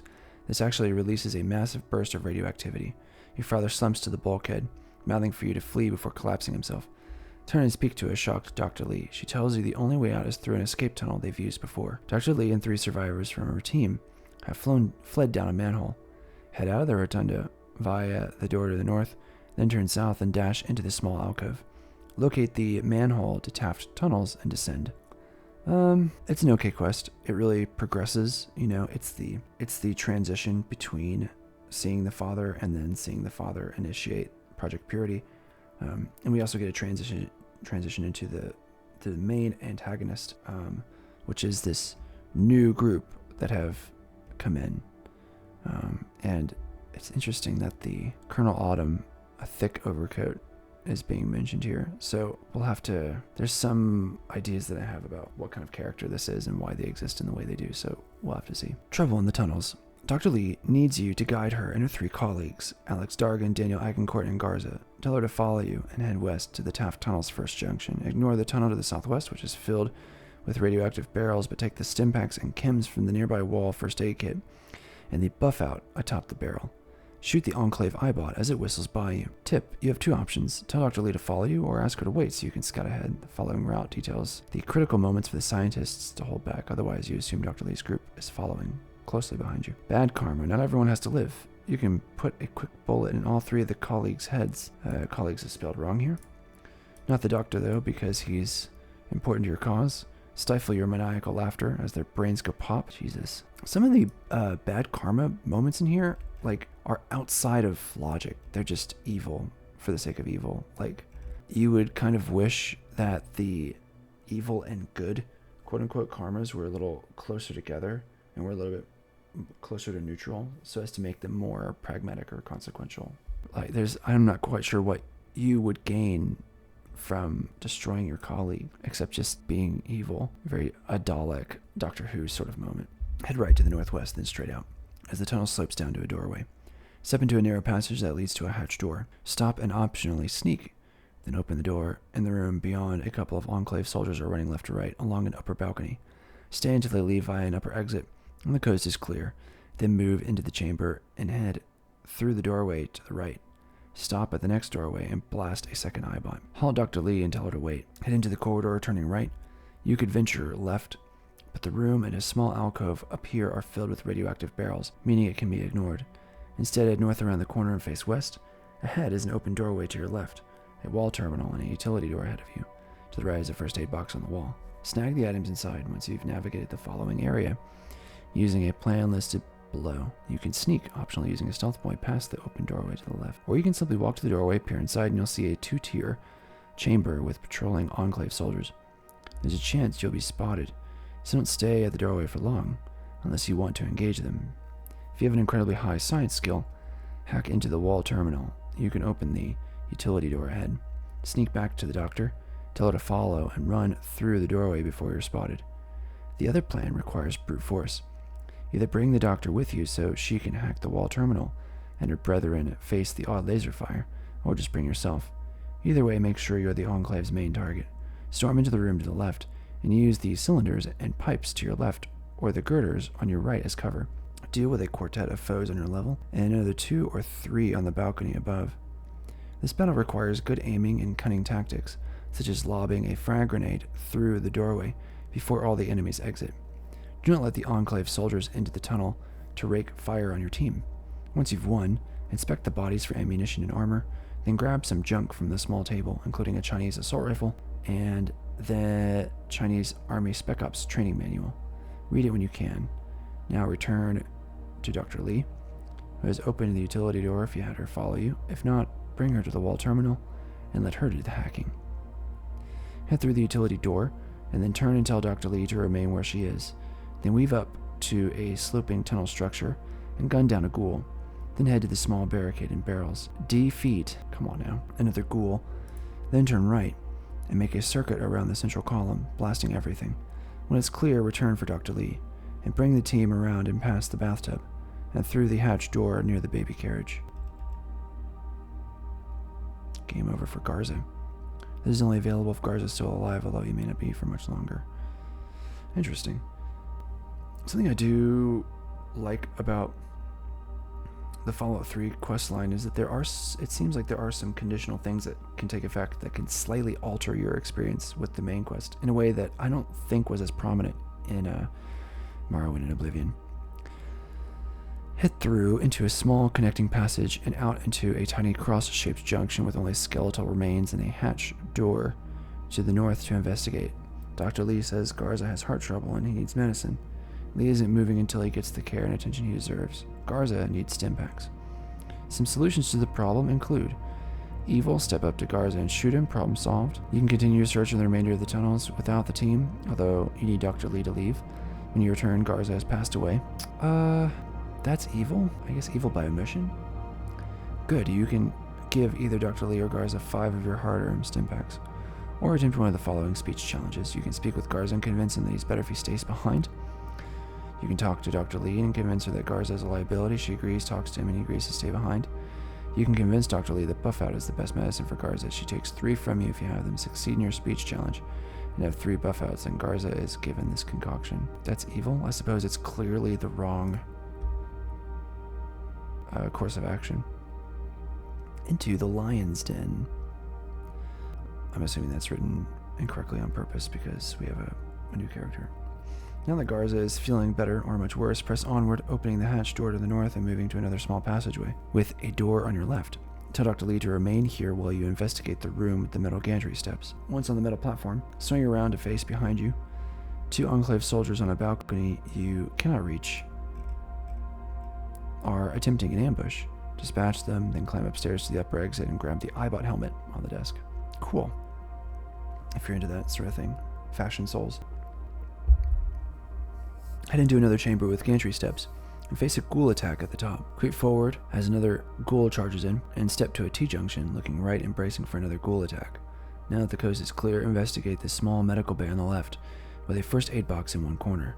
Then return and bring Dr. Lee up the stairs, then north and west to the exit passageway. You might want to keep Dr. Lee back in the medical bay for this next section. Open the hatch, and dispatch nearby ghouls as you step into another large tunnel. Then grab the Nuka-Cola Quantum on the picnic table to the southwest, but don't drink it. You need it for the Nuka-Cola challenge. Head north up the tunnel, pausing to cut down another ghoul to your left and another ahead of you. Now halt Dr. Lee one final time. At the northern end of the tunnel is a locked hatch drawer. Once you jimmy it open, you can enter a small tunnel leading down and east. This in turn leads to a ghoul-filled staircase with another doorway at the bottom, and a tiny tunnel section to a half-buried safe. Blast any remaining ghouls and crack open the safe with lockpicking skill. Take the items inside. Caution, don't take your scientist friends into this area, as it's very easy for them to get mauled. Hold your fire and use the switch to open the utility door by the skeletal corpses. You're entering an area controlled by the Brotherhood of Steel. A flamer initiate is ready to beckon you in. Quickly run around the sandbags as a group of ghouls attempts to breach the security point. Join in and dispatch them. To minimize casualties, head up the tunnel so the scientists don't mill about the entrance. When combat is ended, check the shelving behind you, grab the weapons and items from the shelves, the 2 ammo boxes and the first aid box. Now head up the final tunnel section, turning left at the bathtub, inspecting the small table for some medics, and then accessing the ladder to the Capitol Wasteland. You scramble up west of the Jefferson Memorial. The Brotherhood of Steel's main base on the East Coast, and what used to be called the Pentagon, is just ahead. Listen to the Red Chinese attempts to convert you before their signal is jammed if you wish. At the entrance to the Brotherhood's base, you encounter a security bot as a soldier and Paladin Bale. He refuses you access into the building. That is until Dr. Lee strides over, punches the intercom, and shouts at someone named Elder Lyons. The massive metal gate grinds upward. Welcome to the Citadel. Bam. Alright, next quest. So one of the things that I remember I wanted to talk about is that in the Elder Scrolls and Oblivion guides, you were referenced to use items that you had recovered in the main quest. Here, items have been traded for loot, and I would keep those discrete. I would say items are more signal, where they are designed for more meticulous, discrete, specific purposes, while loot is a sort of general, abstracted idea of benefits to the player, and that the player can do with those as they wish, and use them more for their situational or for their context, contingent to whatever character that they've created. Now that sounds, when you put those two definitions close together, or side by side, they seem very similar, but I hope I've made myself a little clearer that items have a discrete purpose. And when I think of items, I think of more adventure games like the hookshot in The Legend of Zelda. It's a traversal item. I wouldn't call that loot, right? It's not like there are 5 different hookshots that exist in the world that can be broken down into parts. So I suppose that's where I'm making the difference, is that I am referencing items from a more adventure route. Now, in role-playing games, items aren't necessarily for traversal. They too are abstracted into numbers, into providing buffs and debuffs, and for providing stat changes to enemies. They can be used as attacks. So I can see why the definition of items would be difficult to convey in a role-playing game, because it straddles the line, I suppose, between what we think of as items for an adventure game and then loot from, a looter shooter or some other types of role-playing games where a plethora of items are expected. The Pride of Lions. In the courtyard, you are hastily greeted by an old man and his daughter Sarah, who you assisted during the super mutant hunt near Galaxy News Radio. Dr. Lee tells you not to trust these people. They're the Brotherhood, she whispers. You can now converse with the Citadel's leader. You can ask about the Enclave, an organization Lion deems the most threatening to the Capital Wasteland. You can inquire about the Brotherhood. There's a wealth of knowledge here. You can seek Elder Lion's advice on the super mutant threat. You can also ask whether someone in the Citadel can train you to wear power armor. He recommends Paladin Gunny, who trains initiates in the Bailey. Finally, you are instructed to meet with Scribe Rothschild, who may be able to help you locate information on a Gek. You can optionally speak with Sarah Lyons, and she echoes her father's thoughts. Head into the Bailey, which is the central part of the courtyard. Locate Paladin Gunny amongst trainees and ask him to train you in power armor. Moments later, you're trained. I'm going to move past the power armor training. I do think it's interesting that right as you meet the robust Enclave leader, right, this kind of leather jacket wearing, like, profound symbol of masculinity, you encounter the more drained or sapped of masculinity of Elder Lyons, right? Someone who is a wise old sage, but is also placed, I think, with intention into a sort of desaturated mode. And I think that's supposed to be a kind of point of contention for the son character. I think it's no different from the idea in Star Wars of Luke Skywalker encountering Yoda, right? He wants the father. He wants the idea of the father, right? He wants the phallus. He wants what we would consider a king. And we think of a king as like this military commander, this strong force. And what we have to choose between is a kind of over-determination of it in the form of an overly exuberant uncle who is, a cigar smoking, motorcycle riding, all of these symptomatic things of a person trying too hard to be masculine. And then we have the more the opposite side of that, which is the wisdom of knowing that these are symptoms. And so you get Yoda. You get someone who understands the Force specifically because they have looked past the surface level symptoms and can see the underlying causes. Moving on. Rendezvous with Scribe Rothschild. With your tour of the Citadel complete, continue the rendezvous with Scribe Rothschild, who is usually on the lower floor of the laboratory. Ask him if he has any information regarding the Gek. He says archive records may hold a clue. specifically the Vault Tech terminal located in the A-Ring. The optimal route to the Citadel archives is to head up any of the gantry stairs to the upper lab balcony and run to the southeast corner. Then enter the corridor leading to the Citadel A-Ring. At the top of the stairs, turn right and run straight into the archives and locate the terminal straight in front of you. Where are we? Where are the archives? Is that something that is its own location, or am I going insane? We're not going to worry about it. And by we're not going to worry about it, what I'm really saying is that I cannot find it. The optimal route to the Citadel archives is blah, blah, blah. At the top of the stairs, locate the terminal straight in front of you, marked Vault Tech Terminal. Quickly access DC area vault listings, Vault A7 equipment issuances. As soon as the information spools down, your quest is updated. You found a GEC location. Why didn't the father go here before? I guess since they don't trust the Brotherhood of Steel, they didn't want to share information. And we live in an analog world. Sprint back to Rothschild by the same route. He reveals the locations of 5 vaults in the nearby vicinity, which appear on your Pip-Boy. Unfortunately, no one has managed to enter Vault 87. All is not lost, though. Rothschild recommends you visit the Lamplight Caverns, which the vault may be accessible from. Rothschild can't spare any men, although a woman named Star Paladin Cross can accompany you if you locate her and ask her to. Set off for Lamplight Caverns.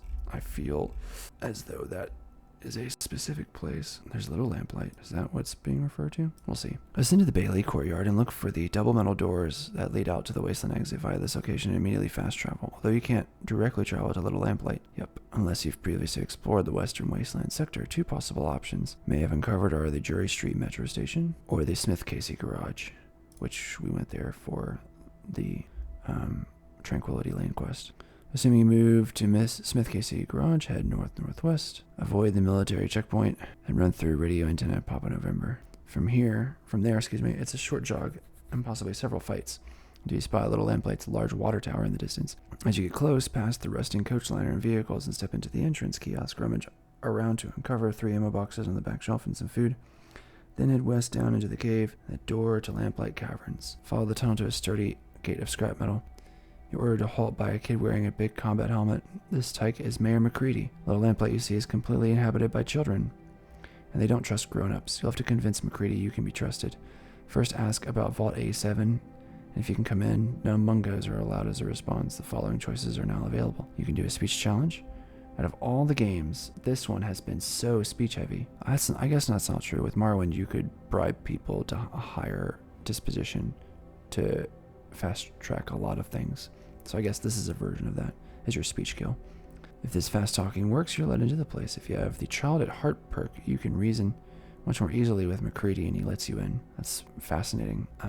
This game had perks. I forgot about them. If your speech fails, and you don't have Child at Heart, or you just want to ask McCready how to enter Little Lamplight, he refuses. And you can't kill children in Fallout 3, pretty famously. Like, if you shoot them, nothing happens. If you speak to McCready and ask how you can prove yourself, he tells you about 3 kidnapped kids, Penny, Sammy, and Squirrel, who've been held by slavers in Paradise Falls. If you can find and bring them back alive, he'll know you're a trustworthy Mungo. You must now complete main quest, Rescue from Paradise. It becomes mandatory. Basically, his note is saying it becomes mandatory if you can't talk to McCready. And that is the 3rd time that if you can't use diplomacy, then you have to perform a task. And that's there's sort of a piling up that's happening now in the main quest, where if you have a really high speech skill and if you're willing to save scum, you can effectively get yourself out of several main quests or branching quests that come from or that make their way into the main quest, which is really surprising. Like, I don't know how I feel about that. I like that there are options, but I would wonder for a player who's only going to play the main quest once and has no intention of playing another time, maybe they expected everyone to play the main quest twice because of the karma system. So you get one system where they're evil and maybe they're doing as little things as possible, and another route they're being good and they're doing as many things as possible, and they're being the most being a character of most mutualistic benefit to everybody. So I don't know. We're going to skip this stuff. A gloomy tour of Little Lamplight. Now that you're inside the main gate, so this is if you're able to sweet talk, you can explore this settlement thoroughly. Head into the gate and speak to the assembled kids, who seem to be holding a party for someone named Sticky. He is a teenager with the party hat. Speak to him if you wish to begin Big Trouble in Big Town. Otherwise, the rest of the Lamplights inhabitants roam the tunnels, moving to specific locations from time to time. Does Fallout have an NPC timeline system in the same way that Oblivion bragged about theirs so often? I don't know. There seems to be less connective tissue. Like we said, there are less settled spaces in Fallout. So I'm not sure. Before you follow the two signs to Spelunkers and Great Chamber, move east to the front of a small wooden structure. Open the door to a little lamplight office building and find a small girl named Lucy. The first room is a disused schoolroom. Joseph holds class here. The second is Lucy's office, where the doctor is in, and also where you can steal ammo box ammunition. Speak with Dr. Lucy, and she can heal. Sell your medical supplies, talk about life here, give you directions, or talk about an android if you're investigating the whereabouts of a replicated man. Lamplighters, Mayor McCready, Lucy, Sticky Hands, and Joseph. Kid Stuff Part B, Souvenir Shop Cavern. Follow the tunnel to a junction, allowing you to continue west to Spelunkers Cafe and the Great Chamber, or north, following the signs to Souvenirs. Exit to the Souvenir Chamber and find the souvenir shop, although you need to pick the lock if it isn't open.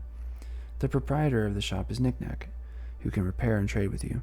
One of his items is a sought-after schematic for the bottle cap mine. The shop itself is stacked with some food and ammo box ammunition you can grab. The cabinet requires a key, which you can take if you pickpocket Knick-Knack. It holds the entire inventory. I feel like pickpocketing a child would be very difficult. Of more interest are 3 holotapes. The one on the counter begins miscellaneous quest: the replicated man. Exit the gift shop, and you have two additional tunnels to explore, one to the west, linking up to the Great Chamber, and a tunnel to the north, the rear entrance. Kid Stuff Part C. Choose the northern tunnel and you reach the back entrance. When you request access to Murder Pass, this is the entrance to it. Move to this area when you wish to continue this quest. Spelunking Area Part D. Move back to the junction and check out the tunnel to Spelunkers and the Great Chamber. Spelunkers is a small cafe on the calm cavern water. The cave proprietor offers food for sale. There are some nearby ammo boxes to raid too. When you're ready, head north into the Great Chamber. Kid Stuff Part E. The Great Chamber. The most impressive cave area by far in A Little Lamplight is the Great Chamber. The following exploration begins at the platform linking the southern and eastern entrances. First, you can head down a few different ramps to ground level. The floor of this chamber has little of use. Stay on the platform for the rest of the exploration. Head northwest to the first giant rock column with a motorbike propped up against it. Move left around the column to uncover a shack with a bed, a ramp to the ground, 2 bridges leading north, and a small zigzag ramp to an upper shack room with a bed. Choose the bridge that curves to the right. This leads to a floating junction. Turn left and head into the outhouse shack with a privacy screen and a short pondering plank with a chair at the end. Continue east to a rocky alcove with a bed in it. Select the other bridge that curves to the right and move to the next column. Turn left and follow another bridge section to a shack on your right, containing a holotape. On the pool table's edge, grab and listen to it. Then continue westward to a rocky alcove with a workbench and an impressive bottle cap mine to take. Now return to the stone column.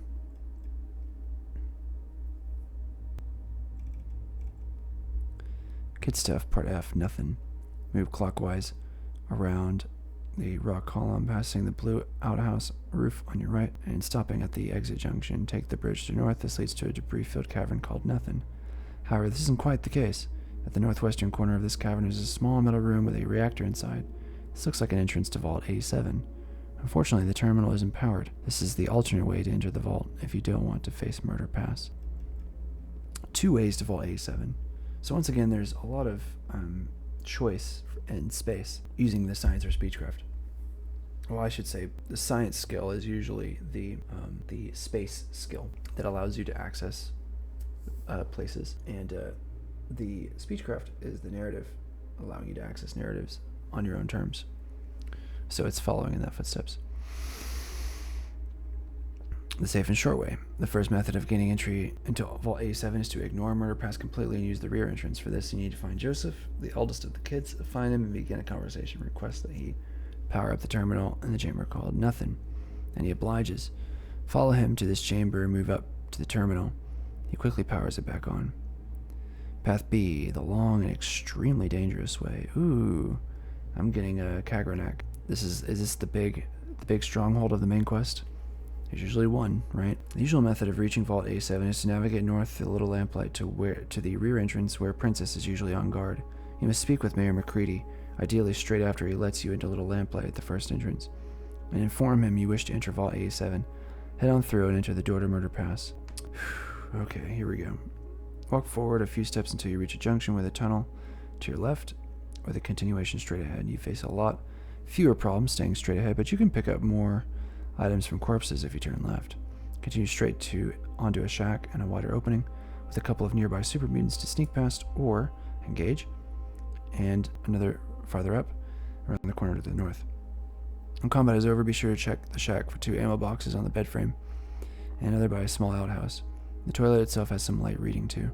Now continue up the tunnel to the north as it winds around, and eventually meets at a small circular junction where a large stack of sandbags have fallen. If you took the left path, expect a much heavier resistance. First, there's usually a foe on the bridge in front of you. A second super mutant on the other side carries a missile launcher. Back up, dealing with the first foe, then edge forward and tag the other with a sniper shot, a lobbed grenade, or a missile of your own. Then sprint across the bridge so you aren't winged by the foes down below. Keep going west, down to the dead-end tunnel toward the flaming barrel. It illuminates a table where you can grab a passel of goods. Passel? Is passel a word? Am I about to be stupid for looking this up? A large group of people or things of indeterminate number. A pack. Okay. Nice. Someone used a thesaurus that day. The main cavern chamber itself is a deadly place, where 4 super mutants wait, one armed with a minigun. You can head down the planks to the ground below, keeping mobile, or you can backtrack to the circular junction and access the stilt huts from the same height as the super mutants, using the rock walls as cover. Assuming the battle is successful, the spoils are reasonable. 2 stilt shacks contain the following items. A effing minigun. Oh, that's the end of this quest. I was wondering, like, why does it awkwardly have white space here? The only remaining path heads north at the circular junction, so follow the tunnel to a fork. On the left is a dead end and a Brahmin head-on-a-chain trap. You can continue north up the right-hand side. Ooh, there's a trap. Nice. Fallout continuing its better use of traps. Ready yourself for another trap. As you reach a wider area, run through the gap in the mesh fence, and don't dawdle because a grenade trap drops here. Not only that, but a super mutant pops out of an alcove to your right. When everything is quieted down, you can finally step through the hatch door. To the right are 2 burned-out terminals and a desk with a grenade trap nearby. On the left is a shelf with ammo boxes, a first aid box, and a Nuka-Cola Quantum. Collect it for the miscellaneous quest Nuka-Cola Challenge. Stagger out the other side of the room and weave to the door to the reactor room. Then congratulate yourself. Vault A7 awaits. Your Gek search begins now. And here we go. Rescue from Paradise. Anything I want to say about that? Not the first time the word paradise has been used in a Bethesda main quest. No, this entire quest is completely optional. Okay, so this is the quest that you have to do if you can't get into Little Lamplight. This is incredible. I'm going to try and go quickly through this if I can.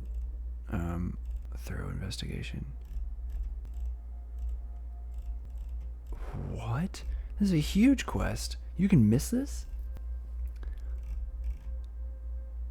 I don't know how I feel about that. It's, if you're a speech character and you want a speech check, that's great, but also, I would think, I'm not sure. How does one exactly make a speech skill important for the character unless it does something like this? Like, I'm encouraged, if this is what Starfield is going to be, I'm going to be encouraged to not do a character with good speech skills, because I might inadvertently shorten my time and miss out on some important main quest moments. That is a double bind. I don't know. That is fascinating.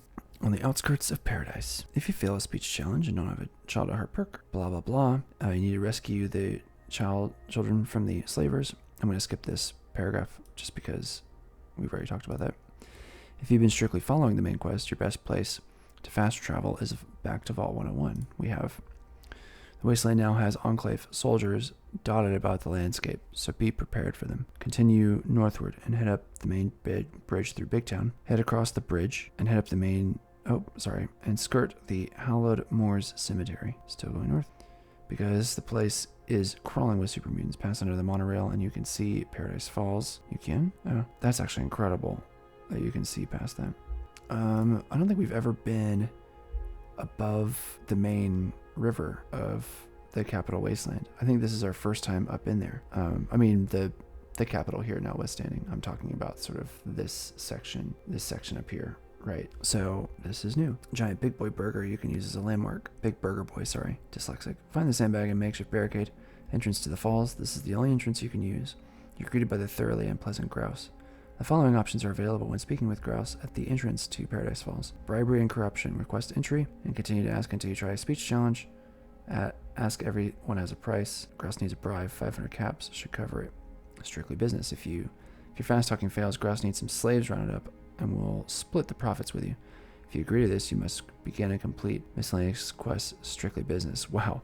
So like these nested quests, right? A quest within a quest within a quest. So just imagine you're doing an evil karmic run here where you failed the speech check and you have to rescue these slave children, but you can't get into this place either.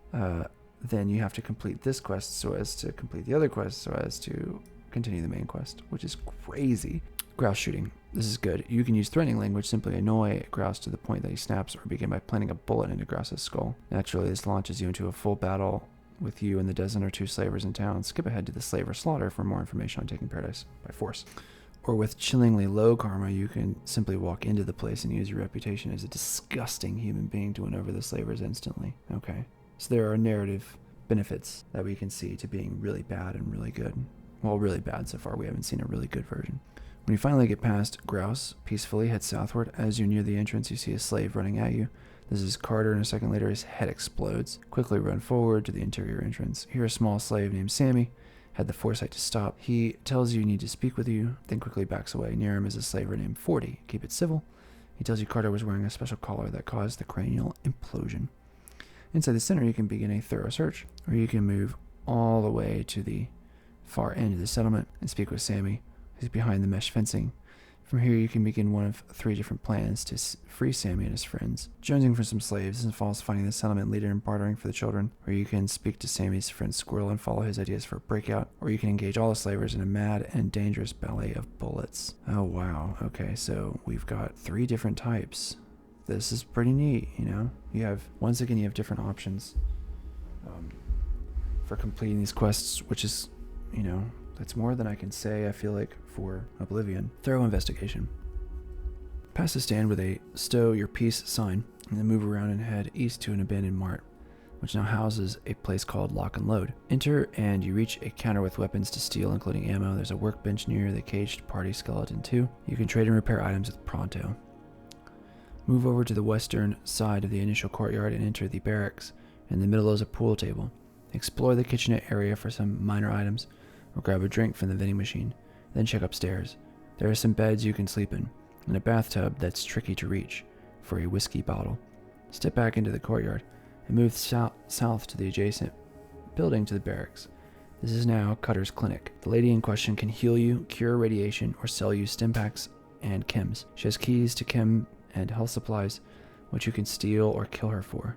A holotape atop the filing cabinet in the southwest corner is part of Miscellaneous Quest: The Replicated Man. Past the hanging cages, then turn right at the fire hydrant and check out the open-air remains of an old Robco store. This is apparently where food is served. There's Carolina Red, a wretched young woman, a pair of lunatics called Jotun and his father Emir.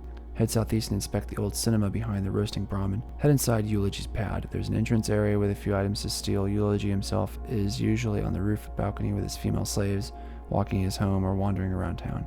Speak to him about the kidnapped kids, or you can start a freeform quest and steal children from Little Lamplight. You can also purchase one of his ladies from him, eventually. Whoa. When the coast is clear, make sure you steal Eulogy's hat and the key on the table, and check the southeast corner of the projector room for a bobblehead in Paradise Falls main terminal. The stairs lead up to the balcony overlooking town. Behind the stairs is the largest stash have Nuka-Cola Quantum in the wasteland. Grab them all, but don't drink them if completing the Nuka-Cola challenge. 5 Quantum. Let your words be your weapon, plus 10 speech when picked up. The speech bobblehead. Very nice. The final areas of Paradise Falls are the slave pens to the east.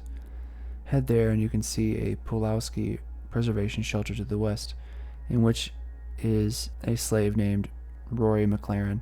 He doesn't escape even if you unlock the box. Nearby is Paradise Falls Coffee Shop, now the toilets, with a grating that leads outside Paradise Falls is too small to squeeze into, but it looks just the right size for a child. In the toilets are 2 slave pens, and you can unlock either with the Paradise Falls box key, although the slavers return hostile if they see you do this. One on the left is the child slave pen and house, and on the right are the adults. Check out the freeform quest to save the adults. Nice, okay. You investigate and you find a way to sneak out. Jonesing for some slaves. You can head directly for Eulogy's pad and locate the man with the long red coat. This is Eulogy, head of the slavers. Mention that you want to buy some kids, then talk about a price because threatening Eulogy results in the slavers becoming hostile. Eulogy offers to sell Sammy and Penny for 500 caps each, but the price on Squirrel is 1,000 caps because the kid's talented. That's 2,000 caps total. At this point, you can stop and ponder this decision, or if you don't have the funds, leave Paradise Falls, secure the caps in return, or you can pay Eulogy Jones 2,000 caps. Or you can bargain Jones down to 1,200 caps for all 3. If you succeed in your speech challenge, he agrees. This seems odd, right? If you didn't speech challenge the other ones, it's weird that there is a nested speech challenge in here, unless the speech challenge here is more difficult, or conversely easier than the previous speech challenges, like you may have failed to get you here in the first place. So that's interesting, right? Speech challenges within speech challenges, like there's a kind of terrorist feeling where if you reach a certain level with a speech challenge, and if they're just based on levels, then your percentage chance increases to succeeding in a speech challenge. I would assume that's how the gameplay mechanic works. I think Starfield is trying to do something a little differently, so we'll have to cover that in a separate investigation episode. We'll see. When the purchase is complete, all 3 children are ushered to the Paradise Falls entrance. You can walk with them to the outskirts of Paradise Falls and run back to Little Lamplight or fast travel there. Mayor McCready now lets you through the entrance gate. Squirrel's secret plan. Move to the slave pens, open the only unlocked gate, and walk to the mesh fence to speak with Sammy. He reckons that his friend Squirrel can turn off the collars. Squirrel tells you there's a terminal inside Eulogy's pad. If you don't think you can manage this, Squirrel recommends you find the box near the food area. Nonchalantly walk into Eulogy's pad. Once inside the pad, you can sneak or simply wander around when Eulogy and his slaves are well away from the projector room. Move to the southeast corner and locate the Paradise Falls main terminal. Use science to hack into the terminal. If you can't, you must try Squirrel's other plan. You have 3 menu options. Update network connections. This option is available only after you speak with Squirrel. This connects the terminal to the network. Unlock safe. This allows you to pilfer the bottle caps and the other items from Eulogy's floor safe to the left of the terminal. Personal restraint systems. Access is denied. Alternately, you can move to the food area outside. A cable junction box is on the northern wall. Once you repair the junction box, you can return to Squirrel. If you can't access the terminal or the junction box, you have to either fight for the children or buy them. Once either plan has been successful, you can return to Squirrel. Squirrel can access the terminal, turn off the collars, and open the gate, but the slavers aren't just going to let everyone walk out of here. Squirrel suggests you wait until midnight, when 40 is the only guard. Optionally oblige the little tyke and head to the barracks for a sleep, wake up at midnight, and return to the slave pen area, although you can simply find 40 at any time of day. Following conversation is available. Use speech skill to prompt 40 into thinking he's an undervalued employee of Eulogy's. 40 walks away to see Eulogy about a raise. There's another more creative method of getting him away from his post. Visit Crimson, one of Eulogy's female slaves, making sure Jones isn't nearby. The following options are available. You can mention that 40 would benefit from some company. Crimson agrees if your speech is successful and slips away to find him. Or you can simply purchase Crimson's services for 40 in a cold hard transaction. It'll cost you 100 caps. Boy, oh boy. When you return to Squirrel, he's ready to head into the toilets and escape via the child-sized sewer pipe that leads to the southwest of the settlement, but Penny won't leave. She's befriended a Mungo named Rory McLaren and won't abandon him. Try reasoning with Squirrel that you can't save everyone and leave her behind. If your speech succeeds, Squirrel agrees. The 2 boys bolt for the coffee shop and you leave Penny behind. They open the slave pen gates in the process. or you can agree to help, and they head for freedom. Seems Penny is the one to ask, so enter the child slave pens and run over to her. Penny won't leave until Rory is out of the Pulowski shelter, just outside the pens. 40 has a key for the box, and there's one in Eulogy's place too. Following options are available. Use speech to convince Penny that Rory can't be saved. Penny says Rory was going to be sold and she'd never see him again. She's sad. Still, she'll get over it. Or you can detour your main mission still further and agree to figure out a way to release that Rory character from his solitary confinement. Wow, there's a lot of options in this quest. I wouldn't want to miss this. Freeing Rory is a straightforward affair. For this to occur, you need to obtain one of 3 Paradise Falls box keys. They are in 3 locations around the settlement. Gosh, a task within a task. Tasks and other tasks. This quest is pretty good. I like that the game gives you a variety of options like this, and I sort of hope that Starfield will provide this. I'm curious if it does, but really I don't know, the sort of viscosity here, it's a lot more fluid in how you can get through scenarios. The narrative of the game or the technicalities of the game are leaning into giving you choice. In the pocket of 40 the guard, you sneak to pickpocket him or loot it from his corpse after slaying the entire settlement. In the Code of Eulogy Jones, you sneak to pickpocket him or loot it from his corpse after slaying the entire settlement. Cool. Head to the box and activate it using the key. Speak with the man in this cylindrical prison and tell him he's got 3 options. You can escort him to the front gate. Unless you sneak, it's dark, and the slavers are mainly in the barracks. This results in bloodshed. His mainly. However, you aren't targeted unless you fire back, and there's no karma penalty if you leave him to die. If you must keep him alive, massacre all the slavers first, and then open the box. That way he can escape with ease, while you hobble to the nearest first aid box. You can tell him he's on his own. He tries to escape and is gunned down in seconds. You can shoot him, although this is a little harsh. You can tell Penny either that Rory has been freed, whether it's true or not is a different story, or that he died. She thanks you whatever the outcome and escapes. And then, killing them all. Slaver slaughter. This is optional, but adds valuable karma for each slaver you defeat. It is a more direct approach. The violent option means an all-out war with more than a dozen highly armed slavers, complete with a heavy weapons guy on the gantry near Eulogy's pad. The action begins easily enough. Kill Grouse and his friend, then strafe 40 if he hasn't retreated into the settlement, and take up refuge in the lock and load store. Naturally, this is a great place to rearm. Exit, blast a couple of foes, then return when you need to rearm. Continue the fracas, and once you've tooled up with weapons, sprint for the clinic. Gun down Cutter, then rifle through her health and chems. Then mop up the remaining foes, but don't wade into the open fire pit and food area. Instead, stay back and use the crap as cover, and retreat to any store. Finally, step in and blast Eulogy using the walls as cover because he's carrying a nasty scoped magnum that really dishes damage. Don't forget the corpse looting. Then simply take the Paradise Falls box key from the body of Jones or 40, or pick it up from Jones's bedside table and unlock the slave pens. Sammy and Squirrel both escape. Unlock Rory from the box and speak to Penny and she escapes too. Don't lose sleep worrying over Rory. He's not essential to this quest. In fact, he's likely to be dead in the box. Also note that if you start combat with the slavers before you enter Paradise Falls, Sammy remains at the entrance to the interior part of the settlement. Look for him there, not the slave pen. Watch out. Eulogy's slave girls fight for their masters, so you'll have to slaughter them too. However, don't gun down the slaves in the pens. I love that they have to tell you that. Head out of Paradise Falls the same way you came in.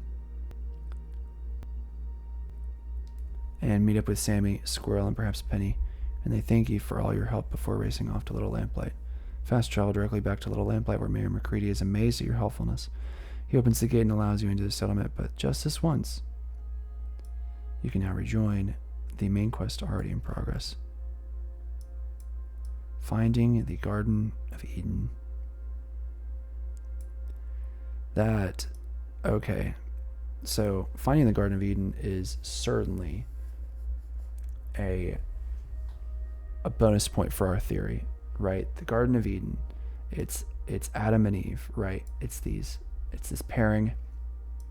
It's the feeling of Adam, Eve, Garden of Eden. It's this paradise, right? It's this utopia. And so by trying to get back towards utopia, we're trying to get back to a more innocent era. So there is this kind of like thematic nostalgia that is inculcating itself in the world, but also in the narrative proper with you and your father.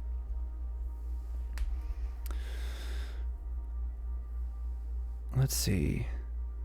We're close. Only 12 pages until the end of the main quest. How are we doing on time? We're good. It's going to be close. I might make it. I may have to do it another session. If we hadn't done that pesky optional quest, which I loved. I thought that the Paradise Falls quest is actually really good because of the amount of choices that you're given and how to maneuver through it. Entering from the Great Chamber. So back to where we were before. You enter facing west, looking at a small reactor. Turn left and exit into a secondary chamber, where you'll find some minor chems on the table and Peter Stevens' personal journals terminal. Only a few entries are uncorrupted. They are Journal Entry 06A02. This entry of Peter Stevens, Technician Class 3, details his tragedies. He believes he's sealed inside this permanent tomb. Journal Entry 06A05. Peter thinks he hears laughing when he's in the outer tunnels. Journal Entry 06A07. A snap mine in text form. Oof. Before you leave the chamber, use the lockpick to open the floor safe and grab the caps and other optional items contained within. Exit through the southern doorway. Ignore the left corridor for a second and open the hatch door ahead of you. This leads to a rock wall and dead end. At the foot of the mannequin is Whiskey and Nikola Tesla and you. Another energy weapons skill book. Read it and then step back to the corridor to the east and run along up the stairs. You reach the other rear entrance to Vault 87. This is the third vault that we've encountered in our quest line, haven't we? Vault 101, and then Smith Casey's garage, and then here in Little Lamplight, Vault 87. From here the paths merge, although you can head south out of the vault and take down super mutants in Murder Pass if you're after experience and items. Part B, venturing in from Murder Pass. So this is the main entrance, I believe. Step around the not part of tour sign into a resting corridor with another passage heading west. You've spotted the corridor down to the reactor room, Peter Stevens' terminal, location of the other rear entrance. Head down path A and reverse to obtain any items you deem necessary. You can exit the Great Chamber unless you hacked the terminal after Joseph powered it up. Backtrack to the initial junction, and the paths merge, knee-deep in the dead. Head north into a connecting chamber with windows on either side. Okay, so I am going to mention this caption right here because it's referencing, I believe, the scoped magnum that you found that you can get from Paradise Falls, right? So we would consider that an item. You know, maybe it's a legendary item, or it's a named item.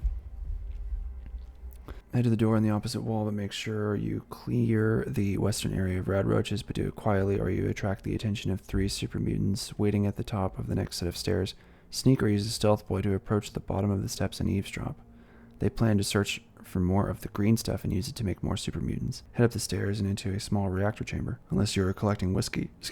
Quickly exit the reactor chamber and head up the stairs to the south and open the door to living quarters. I'm going to skip this tip. Step around more corpses and head toward the hatch door to the east. Back up when you see a staircase directly ahead. There's a toughened super mutant. Back up and blast. Then climb the stairs and around up the corridor. Head west to the door and step into the lower level of a rusting atrium area. The exit to this room is on the same wall to the north of you. Go there or spend some time investigating the atrium. Make a quick clockwise sweep of the atrium. There's a small storage room and a projector room. Both contain some minor items, but the projector room also houses a super mutant to deal with. On the west wall is a hatch door into a storage area. Scour the shelves for first aid boxes, ammo, and other essentials, plus gore bags to sift through. Return to the atrium. Now check the north wall for a storage room with some minor items, and a medical room with some medics and a stim pack. Head east along a corridor. Head around the corner and up the stairs to a corridor parallel to the upper atrium. At the top of the stairs, prepare for a series of super mutant attacks. In fact, move very slowly through this section, dealing with them one or two at a time. Here's what a quick search of the area uncovers. At the top of the stairs are 2 doors. Check the door to the right, north, which leads to a small restroom. Continue west along the corridor, blasting a meteor or two, to the next set of doors left and right. The door leads to the gantry above the lower atrium, where the majority of these super mutants appear from. Keep this closed to avoid getting swamped. On the right is another small restroom, continuing to the end of this corridor, which has a door to the left, also leading to the upper atrium gantry area and a blockade. You can't see stairs beyond. Step into the atrium gantry, and the 2 doors on the opposite side open to reveal around 4 super mutants. Back up and start strafing. If you're relying on sneak, note, rather than combat prowess, use lockpick to open the initial left side door. This allows you to sneak to the door opposite and out to a parallel corridor where you can turn west, catch super mutants unaware, and have fewer to deal with. Nice. So once again, well, no, this isn't a science skill.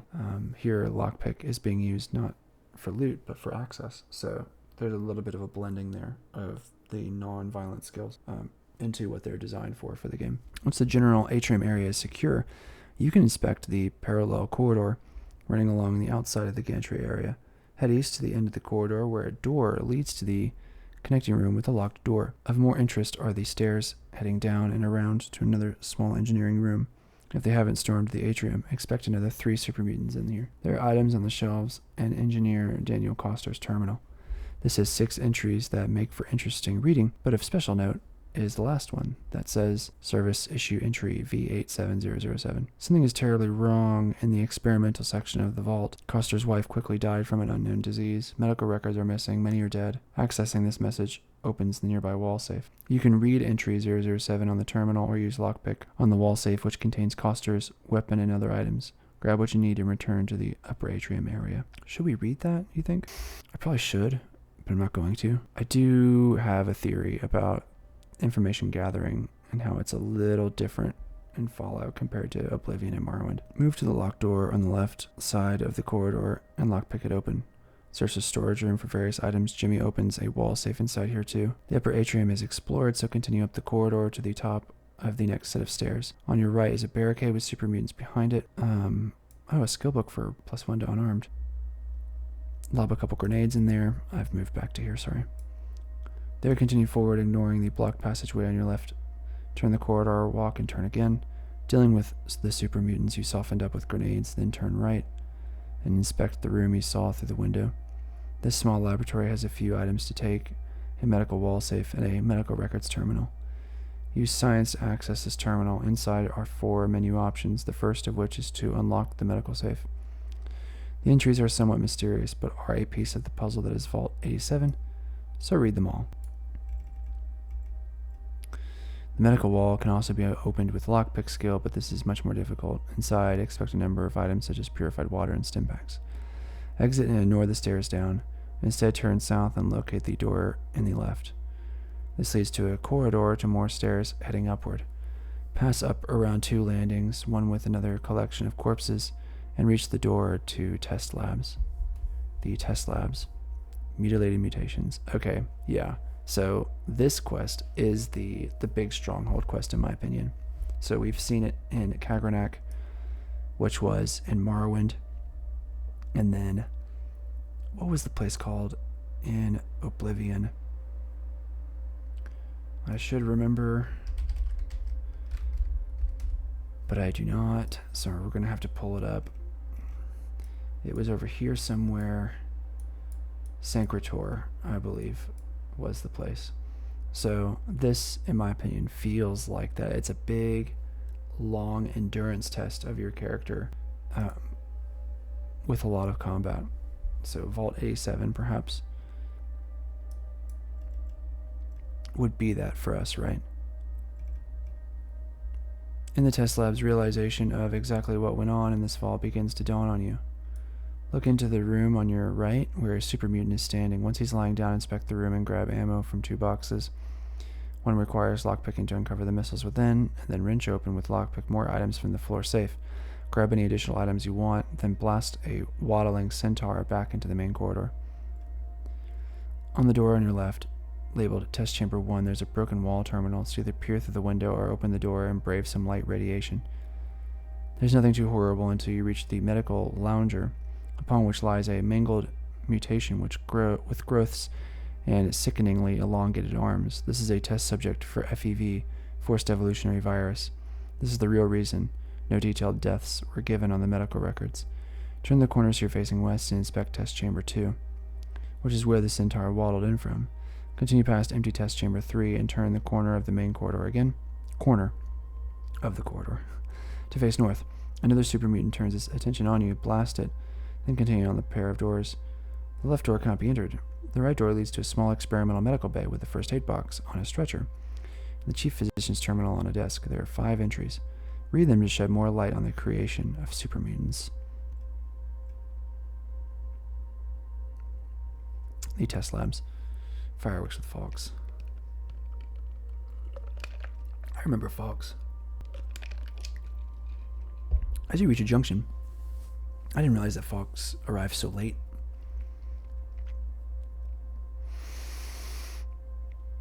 As you reach a junction where the corridor splits at a corner, you hear a guttural, growling voice asking for help. Study Isolation Room 5 in front of you. A large supermutant identifies himself as Fox and asks you to help him. So in video games, usually they place friendly characters who look like enemies in such a way as to prevent them from being shot at, right? And so in this case, Fox initially talks to you, right, starts the conversation, but also is in a sort of prison room. The following possibilities become available. You can ignore him and continue toward the Gek, head west. Ignoring the northern corridor, you can speak with Fox, a failed experiment. He pleads for you to release him, and he'll help you secure the Gek. He can endure the radiation of the chamber it's in. To free him, you need to trip the fire console control at the end of the northern corridor. This releases him and all the experiments located in this medical wing. You can speak with Fox and refuse to aid him in any way whatsoever. He pleads and then gets angry. You'll be back. You can use science to access Isolation Room 5's wall terminal. The 3 menu options are to check Fox's subject identification number, to unlock the door, which is jammed and unable to budge, or to terminate the specimen. Terminate Fox and a blast of fire burns him up. Congratulations, you've murdered one of only 2 friendly supermutants in the wasteland. Make sure you take his super sledgehammer, though. Brutal.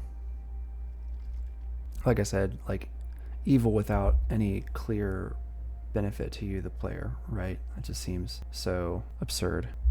If you detour your mission for a moment to help free Fox, move north past Isolation Rooms 1, 4, 2, and 3, ignoring their wall terminals. After passing Sid in Isolation Room 3, turn the corner and face a super mutant or 2 in the medical wing's reactor room. Drop these foes and inspect the fire console control in the middle of the east wall. There's a wall terminal too. The following options are available. Option 1, free everything. Simply activate the fire console control and choose to activate the fire alarm. Alternatively, use science to access the medical wing terminal adjacent to the control and unlock all 5 isolation rooms. Option 2, only freeing Fox. Ignore the fire console control and use science to hack the medical wing maintenance terminal. When the 5 menu options appear, unlock only Isolation Room 5. Return to Fox cell and dispatch any enemies you may have released. During the battle, Fox comes brandishing his super sledgehammer, wallops anything attacking you. He thanks you and tells you to follow him. He's now going to keep his end of the bargain. I don't think that we've had a companion quite like this in Morrowind and Oblivion. There are some moments where you work with NPCs, but I don't think to this degree, right? This seems novel. I'm going to skip these.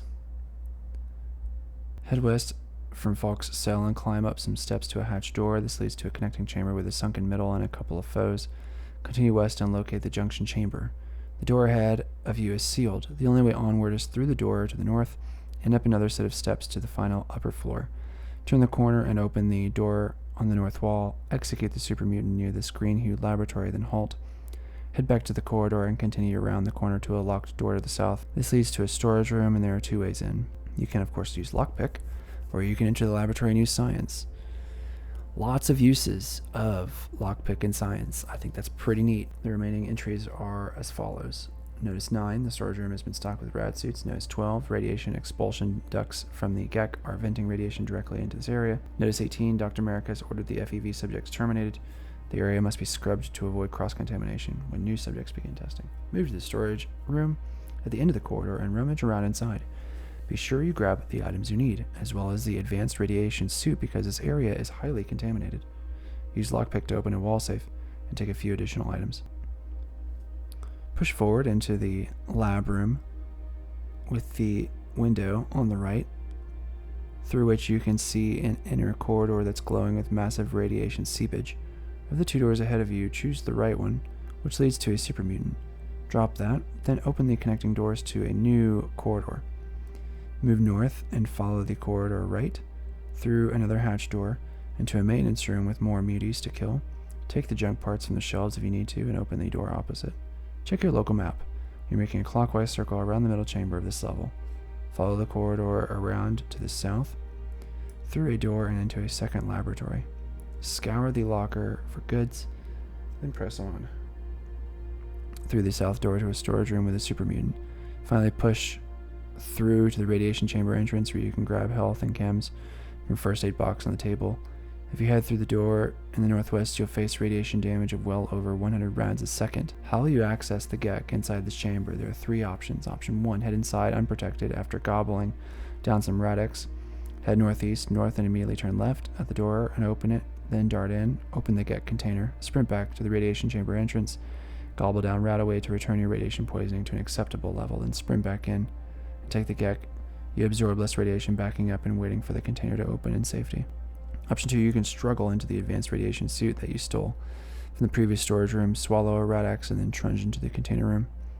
Option 3, or you can speak to Fawkes, who offers to shrug off the radiation and stomp his way to the container. You can watch from a nearby window if you wish. He soon returns, gives you the Gek, and you part ways. Perhaps you'll meet again.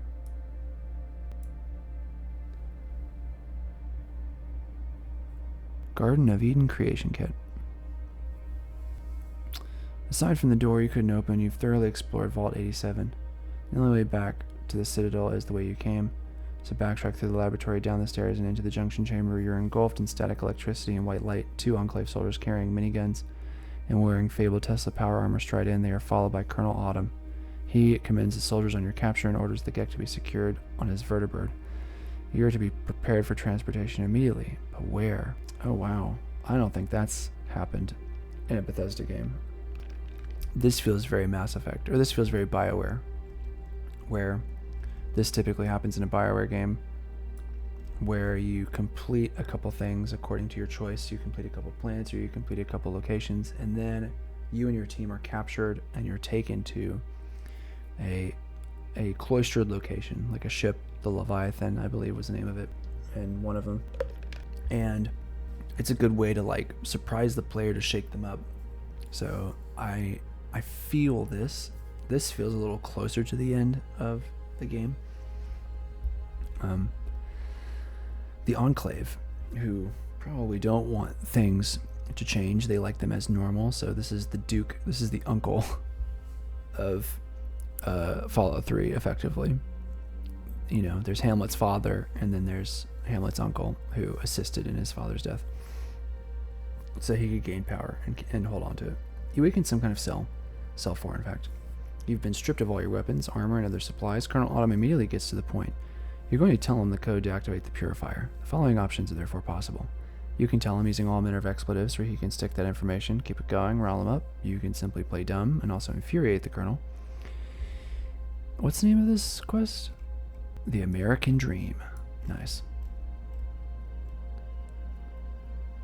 You can simply play dumb, which also infuriates the Colonel. Then you can play along with questions and give him the code 704. This is the incorrect code, but Autumn contacts this minute the Jefferson Memorial Project Purity Chamber and they input it. This is perhaps the most furious you've seen the Colonel. You can give him the code 216. This is the correct code. And Autumn contacts this minute Project Purity Chamber and they input it. They report the success and the Colonel is pleased. You're no longer useful, so he draws his pistol and guns you down. You don't stand a chance. Perhaps not the wisest move. How do you know that 216 is the correct code? The biblical verse, Revelation 21:6.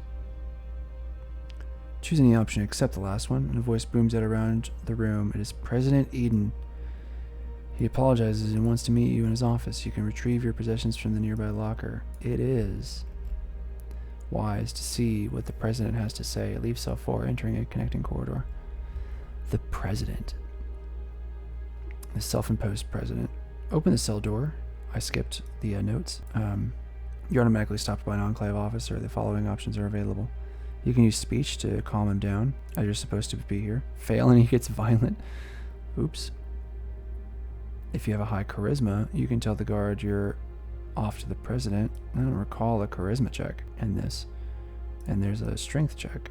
Wow, not a lot of special abilities being used as checks throughout this main quest, as far as I remember. Or you can simply start a fight. Assuming you used an ability, you're free to explore level 3 of Raven Rock. You're not free to move to level 2 of Raven Rock's interior. However, it is interesting, if not essential, to check out level 3. Although you can go anywhere, begin with a quick march south to a second cell. On your left, imprisoned inside cell 3 is Nathan. He's changed his tune about the Enclave, frantically telling you they aren't what they seem. Leave him or pickpocket him to take the house key. Nathan and Mania. Mania? Oh. Where are we again? Are we at Raven Rock? Is that where we ended up? Yes, so we are way far northwest. You can see it way up there. Exploration 3A cells and concourse. Continue to wander around the cells and continue west along this corridor. Head out of the corridor into a larger concourse with a sign reading Sector 3A. This is the biolab and cells, and you're in the cells part. If you want, you can turn and make a long counterclockwise run around the cell corridor where you came from. Blah blah blah. If you want a suit of Tesla armor and a helmet, this is one time to attack, but not the best time. You have 2 other doors to investigate. But first, the lower area under the concourse leads to a set of 3 blue lasers. This is the Enclave's attempt at dealing with a rad roach infestation. Fun to play with. Exploration 3B, the mess hall. Optimal route to level 2 is via the biolab, but you can optionally explore the mess hall. Which is opposite the southern exit from the cells. Open the door, climb the stairs, and inspect the mess hall. Mess hall. 2 Enclave soldiers are here in a back larder kitchen with some food to take. There are 2 first aid boxes attached to a locker too. You can backtrack to the cells and head north to the lab, or head east up the stairs to the door to Raven Rock level 2. This brings you out farther into the tech and cryo labs at the south area of level 2. Exploration 3, the biolab. Head to the middle point of the north-south corridor and locate the door on the eastern wall marked biolab. Into this place and expect around 3 Enclave soldiers to attack when prompted by Autumn. When you're safe, turn north and head up the stairs to the upper 4 rooms. The southwest one has a first aid box and an Enclave crate to ransack. The southwest medical bay has another first aid box, and the northwest experiment room has 2 Enclave crates and a first aid box. Grab what you need, then exit through the door in the northwest room to Sector 2A, the tech lab. Exploration Floor 2A Tech Lab. Enter the tech lab at the exit of the biolab on level 3. Defeat the Enclave soldiers in these 8 small chambers, 4 up, 4 down, and then inspect them. Encased in vats are some strange experiments. Proceed around the upper rooms and you'll find more ammo inside 2 Enclave crates in the northwest storage room. There are 2 exits. The one is in the upper southwest room, leads to the cryo lab or back to the mess hall. The other, in the northern part of the lower area, also leads to the cryo lab, or if you continue north to the main L-shaped concourse for this level. Both lead up to a pillared atrium area. It's slightly confusing, so check your local map. Floor 2A, cryo lab. Man, so much time in this guide is given to spaces, exploring spaces, in a way that feels very different than the Morrowind guide, especially. Like, the Morrowind guide is very much a let's get to the destination, and then we'll go back from the destination from there. To be sure, there are tons of locations in Morrowind, just an absurd amount. So I guess they don't want to waste your time with all of this optional space. Like in the main quest for Morrowind, they don't tell you that much more about Arkanthan. They sort of give you an overall idea, but they also tell you where the Dormer puzzle box is. They tell you what items you can get from Arkanthan, like the Dwarven Spear and some other things further down. But they don't indulge in that the way they do here. Trying to think of another example. Like in Kagranak, for example, in that larger quest, the guide will give you some options of where to head for extra loot, but I don't think it mentions in detail quite like this. Exploration Floor 2B, storage and quarters. Move to the south end of the L-shaped concourse. Inspect the storage area. Grab what you need from a bank of lockers and grab energy cells from either Enclave crate. Ideally, head north to the doors on either side of you. Check the left living quarters out first. There is little else but a first aid box to snag here. Over on the right side, look for another first aid box on top of a locker. Then inspect a nearby security barrier or terminal. Use science to access this terminal, and you can disarm the security barrier at the north end of this room. Behind the barrier are 3 Enclave crates, each holding a variety of armor and weaponry. Grab what you'll need, then continue north along the concourse. They don't seem to have a problem with you wearing Enclave armor. That's interesting. Oh my god, more exploration. Do I want to read this stuff? There's a bobblehead. I will mention that. The energy weapons one. Man, there's multiple skill books for energy weapons, and there's the energy weapons bobblehead, which you can find throughout the main quest, which is a lot. That's, 12 points towards energy weapons, which is a nice touch, as long as you find it all. Raven Rock level 1, an audience with Eden. Well, maybe this is the Kagranak, right? Like, this is the huge enemy stronghold. It's the Enclave. So, I don't know. I can't get over the amount of combat you're expected to do over the course of the Fallout main quest compared to the Oblivion and the Elder Scrolls one. And I guess that makes sense, right? Like, Fallout it's a wasteland. It's a zone. It's a zone where centralized power does not necessarily exist, right? Power is concentrated in Raven Rock, and power is concentrated in Rivet City, and power is concentrated in the Brotherhood of Steel, the Citadel. But, those are 3 major locations, whereas Morrowind and Oblivion had an entire civilization that you could navigate and maneuver with the occasional ancestral tomb, fighting out in the wilds. So the atmosphere and the amount of fighting just feels so different. I have a strange feeling that Starfield is going to be far more like Fallout. It's only going to offer those handful of larger locations, and then the rest of it is going to be, smaller settlements. Some are going to be peaceful, and then you're going to have bandits and pirates everywhere, right, who will attack on sight. Raven Rock level 1, an audience with Eden. Enter the control room and you're immediately blasted. However, President Eden's Enclave Sentry bot guards are ordered to nullify all threats to you. After that, they unlock the door to the control room. Don't shoot the sentry bots. Grab what you need from the corpses and head into the control room. Oy. This is crazy. We're like very close to the end. Like very, very close to the end. And we're still kind of doing some like wrapping up stuff. Or not some wrapping up stuff. We're doing some like in the middle stuff. I don't know, it doesn't feel like we've reached the end. Like I'll go over it when we finish. I don't want to waste any more time. Focus. Move to the northwest corner of the control room and find the metal steps leading up and southward. Follow the steps and gantries onward and upward until you reach a small platform with a door to the east. President Eden doesn't seem to be about, but there's a large console screen near a vase of daffodils to inspect. The voice of Eden welcomes you to his office. Begin to speak with President Eden. You soon realize his true nature, and you have numerous dialogue choices, where you can use your science and intelligence to add thoughtful responses to Eden's answers. Continue the conversation until Eden requests that you help him. No matter what your intent is, allow him to explain. While mutation runs rampant, Eden's soldiers cannot stem this tide. For this, your father's experiments can help. The President has made modifications to the FEV, which could be inserted into the water supply when Project Purity is turned on. In the future, whenever mutations would drink, they would be eradicated. The FEV can be inserted directly into part of Project Purity just before it is activated. A vial of it is released from the President's console. Whether you agree or not, continue the conversation until you can access the following dialogue options. With enough speech skill, tell Eden his work must stop and the base must be destroyed.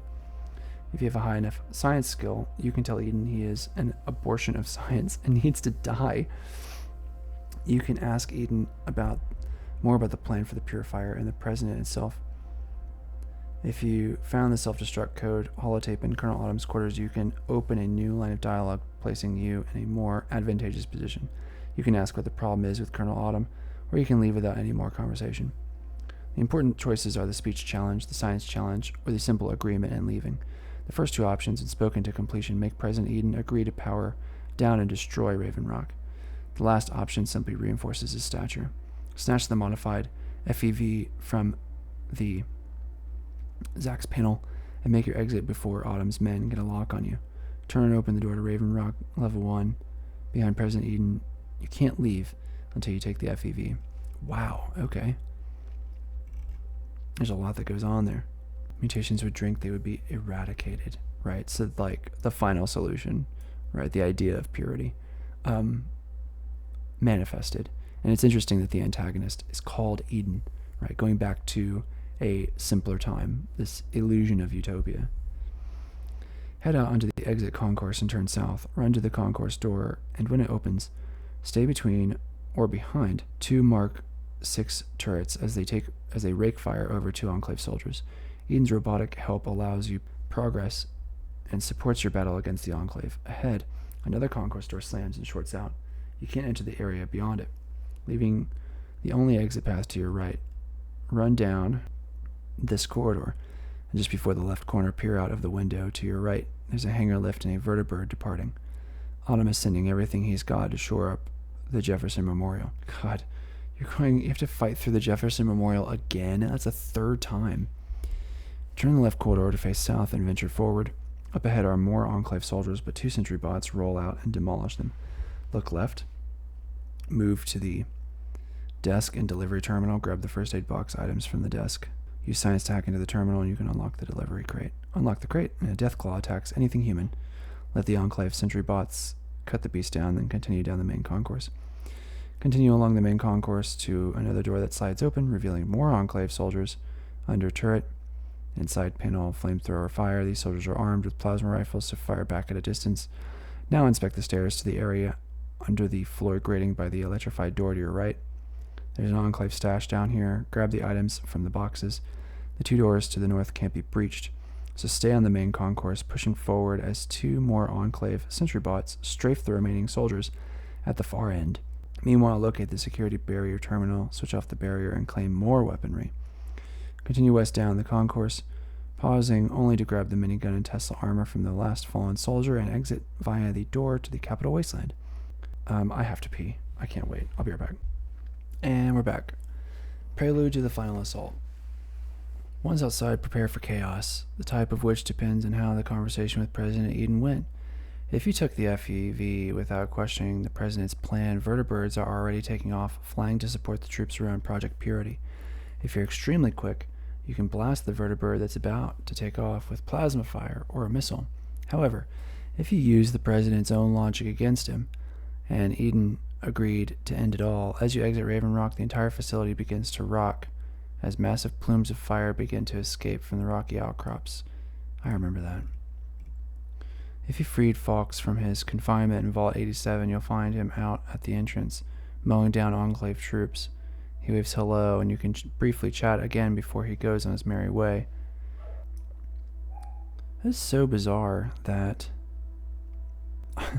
that you can just talk the bad guy into detonating himself. Like, I know that we've liked speech checks a lot in this main quest. And I know that we've liked science to access alternating spaces, right? But here we get both of them being used for such a large change. I mean, you know, if you ever wanted a game that allowed your nonviolent skills to do solid work, like Fallout just seems so extra, right? It's more combat and even more speech, where everything is so maximalized in this compared to Morrowind and Oblivion. Oblivion especially, which feels very controlled and very neutered, I would say. Morrowind is a little bit more baroque, I suppose, a little bit rougher around the edges, in a good way. If you have good karma and aren't using a follower already, he can join you as a valued team member. Yep, the beginning of followers, as far as I'm aware. Were there followers in... This is interesting. So this is the main quest introducing a new concept. We've seen different factions, the Brotherhood of Steel. We've seen the Enclave. We've been introduced to different miscellaneous quests throughout, which is good because I don't believe there are factions in Fallout 3, but there aren't quests tied specifically to discrete factions, if that makes sense. There are just miscellaneous quests. So along the way, we've encountered different miscellaneous quests, and here we've encountered the mechanic of a follower, which is kind of nice. No matter what the final fate of Raven Rock is, you need to reach the Citadel immediately. Okay, so that's an indication of the pacing of the main quest, which we can talk about because I think it'll be an interesting point once we get to the end here. Clear any remaining Enclave troops from the vicinity and fast travel back to the Citadel at once. The final Brotherhood battle against the Enclave begins now. Return to the Citadel and head into the middle of the courtyard. Then head to the door leading into the laboratory. Descend to where Sarah Lyons, Rothschild, and Elder Lyons are engaged in a heated discussion. Sarah wants to hit now, but her father thinks the risk isn't worth the reward. Elder Lyon turns to you and asks if you've been successful. You can speak to Elder Lyons using any dialogue choice, as you reveal that the Enclave now has the Gek, and they wish to use it for their own ends. Elder Lyons is troubled and wants more information from you. You can tell him that Eden wanted you to sabotage the project, that the Enclave is fractured, that the Enclave lacks the activation code and can't start the purifier, that you have the FEV and decide whether to turn it in or not. You can keep it and make the decision later without any karma penalties. Elder Lyon's tactics now change. He agrees to send the Pride in. Rothschild goes to power up the robot. Sarah has her father's blessing to make you an honorary member of Lion's Pride. Which power armor will you choose?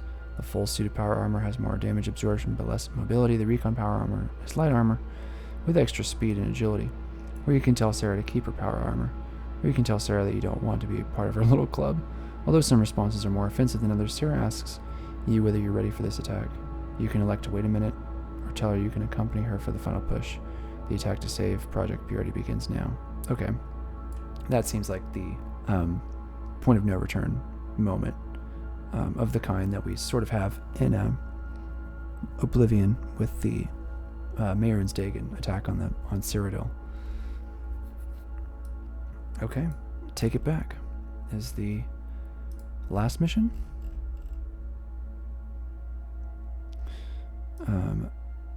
Yeah, I guess that's an epilogue, we would say. Yeah, that's the epilogue. Okay, so yeah, we're basically at the last mission. Take it back. Rothschild, fire it up. Before agreeing to begin the final push on the Enclave, make sure you have the following: a large supply of ammunition, weaponry, a big fight, takedowns and close quarters fighting, all the stimpaks and chems you depend upon, a good set of armor and a helmet, everything repaired to a good or exceptional degree. Return to Sentinel Lions when you're fully equipped, healthy, and ready to end this power struggle once and for all. Agree to her readiness question. The robot is responsible for destroying the Enclave's energy fields, while the Pride provides fire support. Move quickly and meet up in the Bailey. Rothschild activates the central lift, and Liberty Prime crackles into life. Its vocal programming is still tuned to American propaganda. Oh God, excuse me. American propaganda during a proposed assault in Anchorage, Alaska 200 years ago. Make America great again. Is what we're doing. Head back up to the courtyard outside. A large crane lifts Liberty Prime into position. Locate the door to the Capital Wasteland. Follow Lion's Pride out of the Citadel and turn northeast. As Liberty Prime activates, it immediately begins blasting vertebrates out of the sky with its head laser. Nice. Okay, so this is the Marin's Dagon super mutant, or massive super mutant, flipped on its head. Right now, this large Akulican automaton is on your side. It's incredible the repetitions that you see throughout these games, right? At the end, we have the big thing, the big like walking thing. It's incredible. We had that with the previous games. I'm expecting that in Starfield. The big dumb automaton. Follow Liberty Prime at a distance so you aren't stomped on or hit by the missiles lobbed from the Jefferson Memorial. The route isn't direct, but it is drawing most of the Enclave's firepower. Follow it cautiously up the bridge ramp, staying away from any exploding vehicles or shooting them yourself from range. Prime reaches the first magnetic resonance field and draws the energy. Give me liberty, don't give me death. The first barricade is through. Head up onto the bridge and provide support, launching attacks on vertebrates that swoop overhead, or any enemies you can see in the distance. Prime finishes the bridge stomp, right foot left stomp, by clearing and exploding more vertebrates before turning and stomping down the main street. Stay a little farther back from Liberty Prime as he continues to demolish a squad of Enclave soldiers on the overpass walkway and then stomps under it and up the other side. Moving to the Jefferson Memorial, keep your eyes peeled for Enclave forces that have slipped by Prime's lasers, and stay bunched with Lion's Pride. Once on the final stretch of road, Optimus Prime absorbs the final resonance field. I did that intentionally. Sam Witwicky. Where are we? I'm not sure if I'm going to read those tips.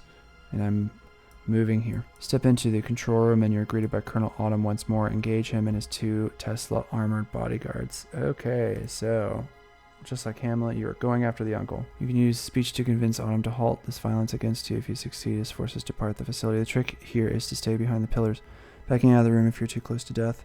Start with a grenade lob as soon as the conversation with Autumn is over, then concentrate on blasting one bodyguard at a time. Just like an uncle, right? Fights dirty. Just like Scar in Uncle Scar and Lion King.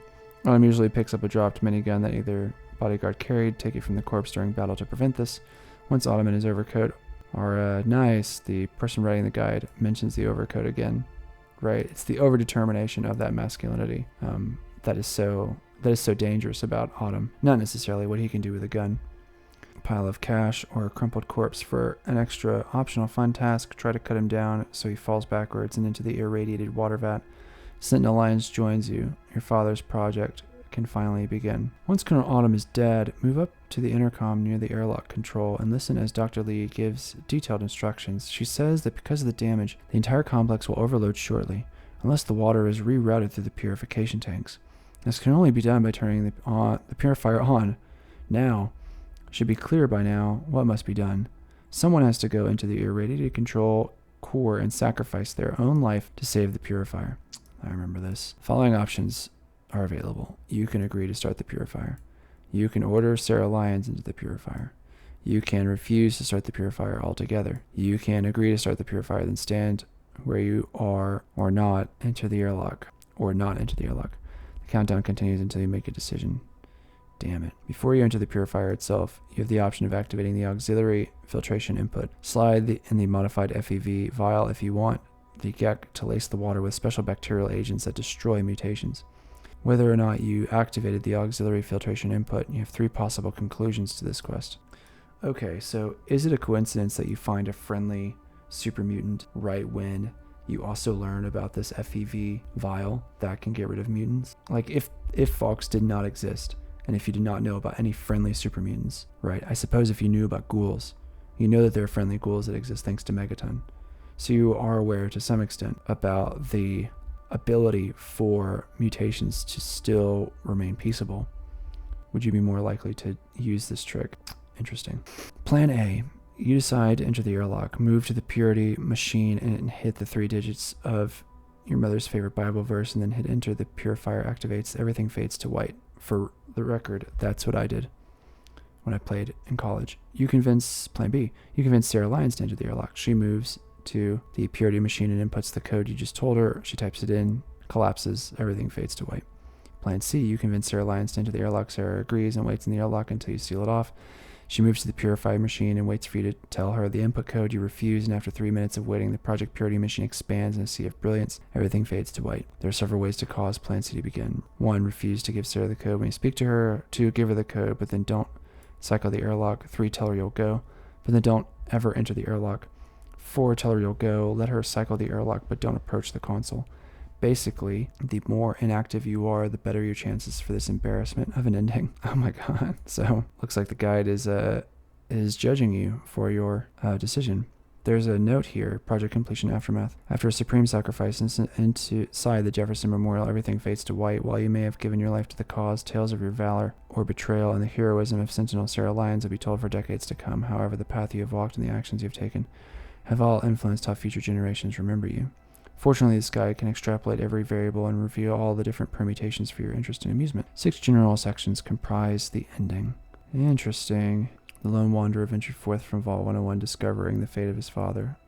Every time the main quest is completed. Karmic influences. High karma, neutral karma. Neutral karma, the capital wasteland proved a cruel and inhospitable place. Neutral overall karma. Low karma. Very low. Capital Wasteland proved a cruel and inhospitable place, and the lone wanderer ultimately surrendered to the vices that had claimed so many others. Selfishness, greed, and cruelty guided this lost soul. Very low karma. If you destroyed Megaton and miscellaneous quest. Okay, so you receive some benefits here in your epilogue. Very much like Disco Elysium. There's sort of a wrapping up. You get a rap sheet, I guess, of all the things that you did. The smoldering remains of a settlement lie twisted in the wasteland. Flickering flames lick a living tree screaming in agony. If you didn't complete the power of the atom, but did set Harold on fire during Oasis. A view of objectionable, you have led a reckless and thoughtless existence. If you didn't finish either the power of the atom or Oasis in the manner described previously. Life or death, you died. It was not until this long road that the lone wanderer learned the true meaning of that greatest of virtues, sacrifice. The child followed the example of the father, sacrificing life itself for the greater good of mankind. Follow the example of the father. If you gave up your life in the Project Purity control chamber during the main quest, it was not until the end of this long road the lone wanderer was faced with the greatest of virtues, sacrifice, but the child refused to follow the father's selfless example. If you entered the Project Purity control chamber, having agreed to switch it on and stood there, waiting for time to run out, if you destroyed the Project Purity control chamber during the main quest, take it back. You lived. It was not until the end of this long road that the lone wanderer was faced with the greatest of virtues, sacrifice, but the child refused to follow the father's selfless example, instead allowing a true hero to sacrifice her own life for the greater good of mankind, if Sarah Lyons gave her life. Wow. Enclave saboteur or soldier, you didn't side with President Eden. Thankfully, when selected by the sinister president to be his instrument of annihilation, the wanderer refused. Humanity, with all its flaws, was deemed worthy of preservation. The waters of life flowed at last, free and pure for any and all. The democratic ending. He failed to destroy Raven Rock during the main quest, The American Dream, and did not deploy the modified FEV during main quest, Take It Back. Thankfully, when selected by the sinister president to be his instrument of annihilation, the wanderer refused wholeheartedly. Humanity, with all its flaws, was deemed worthy of preservation. Waters of life flowed at last, free and pure for any and all. You succeeded in destroying Raven Rock during the main quest, The American Dream, and did not deploy the modified FEV. If you did side with President Eden, you get. Sadly, when selected by the sinister president to be his instrument of annihilation, the wanderer agreed. The waters of life flowed at last, but the virus contained within soon eradicated all those deemed unworthy of salvation. The capital wasteland, despite its progress, became a graveyard. You did deploy the modified FEV during the main quest, Take It Back. Conclusions, you're a female. So ends the story of the lone wanderer who stepped through the great door and into the annals of legend. She was a female character. So ends the story of the lone wanderer who stepped through the great door of Vault 101 and into the annals of legend. Why would the sex matter? Does the sex matter at all? Am I missing something here? Those look the exact same. Epilogue reveals a framed picture of you standing by your father on your 10th birthday. The photo will look different depending on the character you chose during the... I see. Okay. So this has to do with this, right? It has to do with an image rather than the narrative. Okay. Holy shit.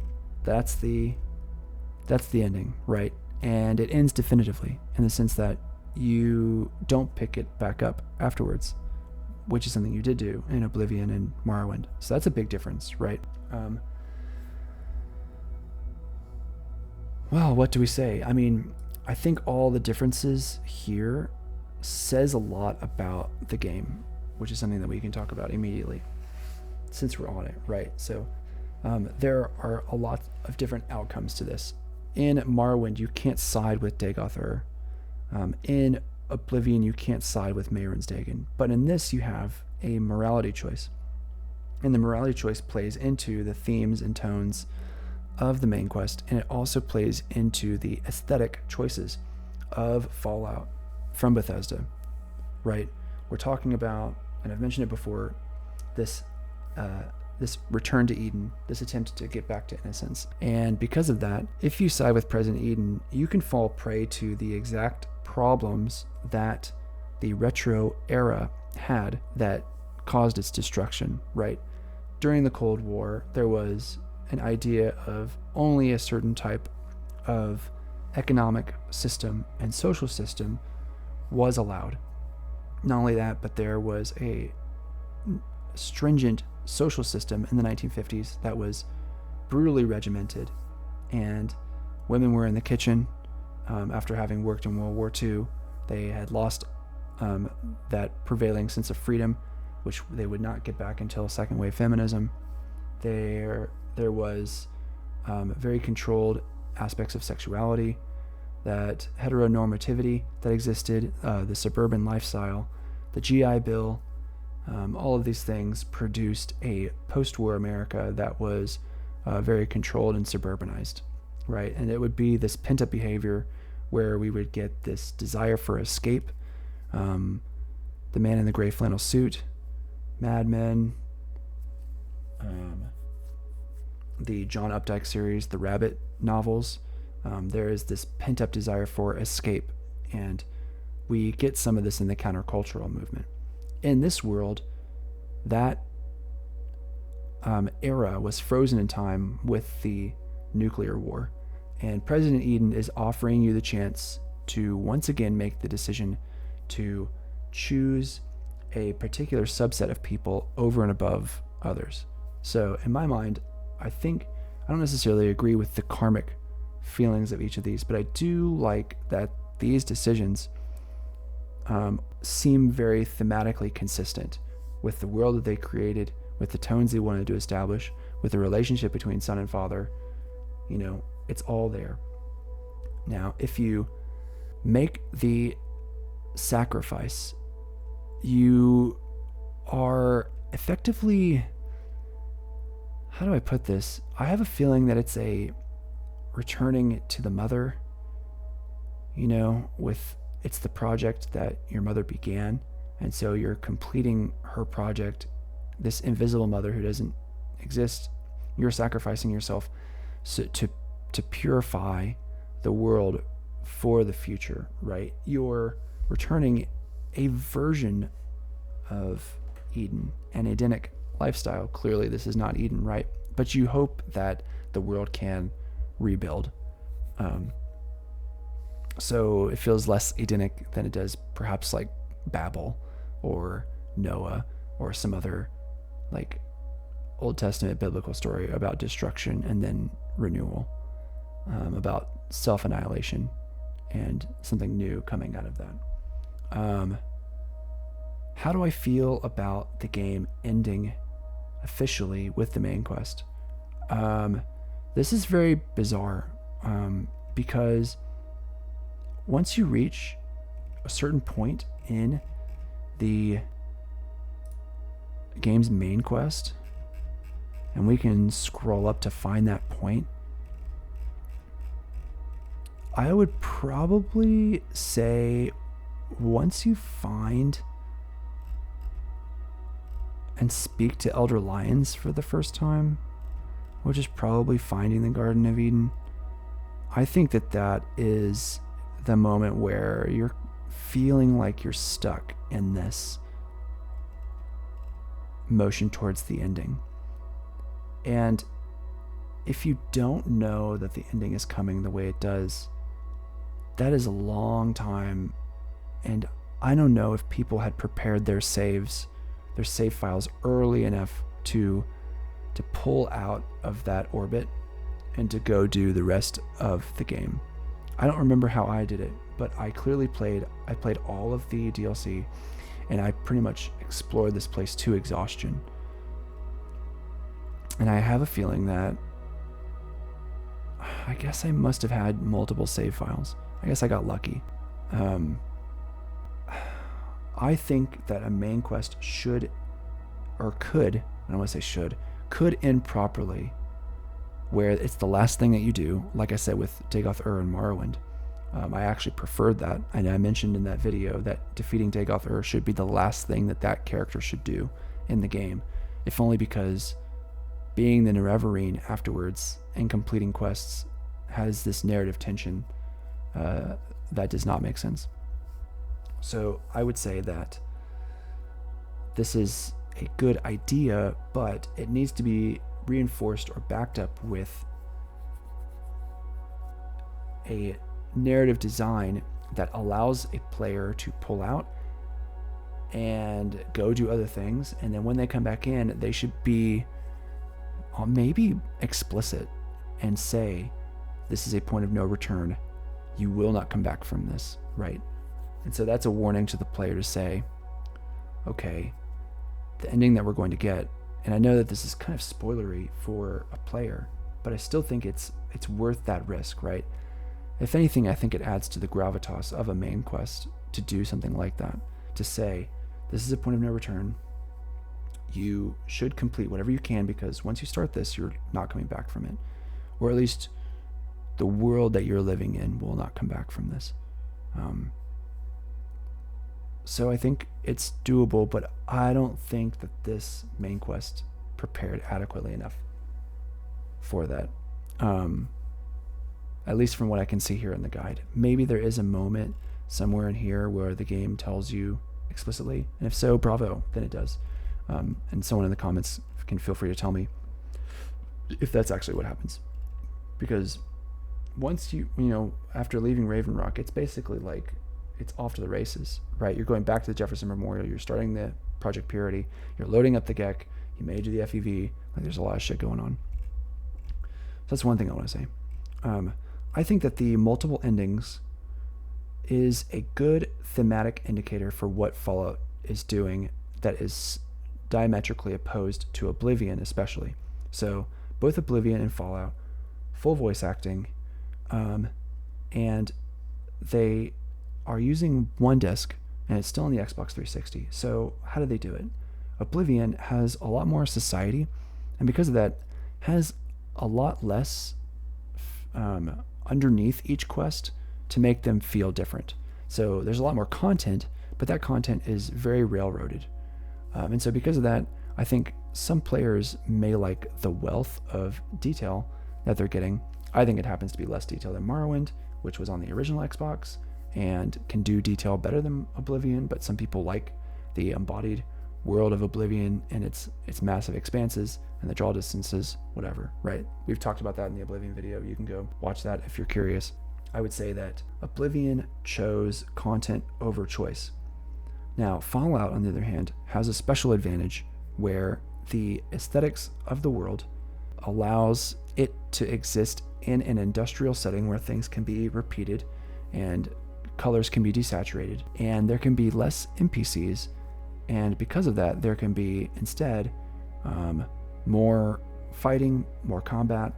And so that gives them a little bit more breathing room in the terms of data or space to create some variability in the quests. And so one of the things that we saw in the main quest was the incredible variability in not just choices within quests, but choices to complete quests at all.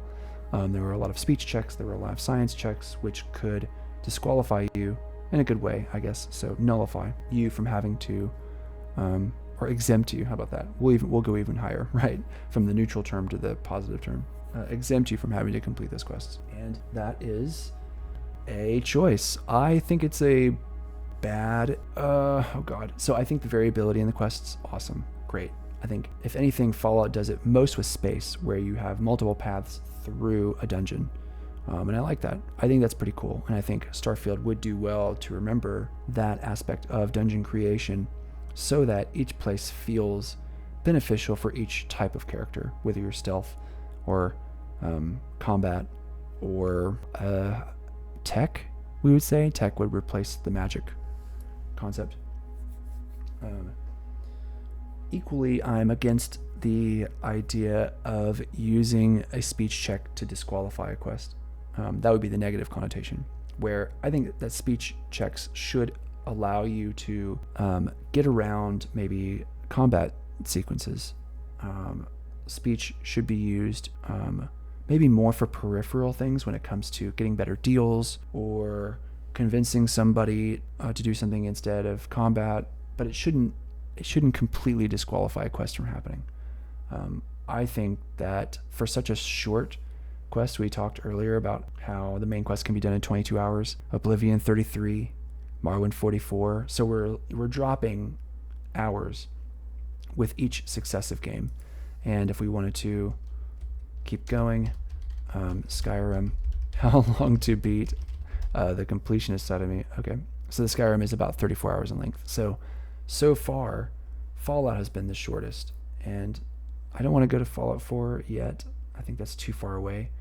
But that gives us a good indicator of where Fallout stands in relation to the Elder Scrolls games. So it's a lot shorter of a main quest line, but that does encourage the player to roll a different character and to try these things again. I think out of all the games that you would be encouraged to play another time, I would say Fallout is a pretty good candidate, right? It has a main quest that ends definitively.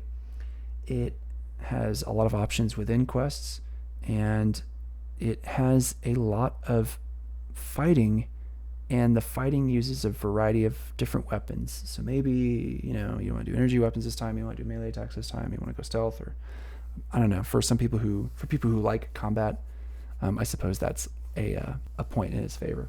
I think Morrowind is really fun to replay for the house quests, specifically that. If you wanted to roll a certain character and just do magic quests or just do stealth quests, then that's fine, right? And the game is so large that you could do the Imperial Legion and some other quests. You could be pro occupation.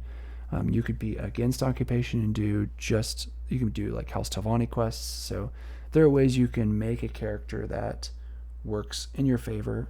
And for Morrowind, the level balancing really gets out of hand after like level 10 or 15. So it doesn't take long for a character to become overpowered. So you may want to roll multiple characters to discourage that overpowering sort of feeling.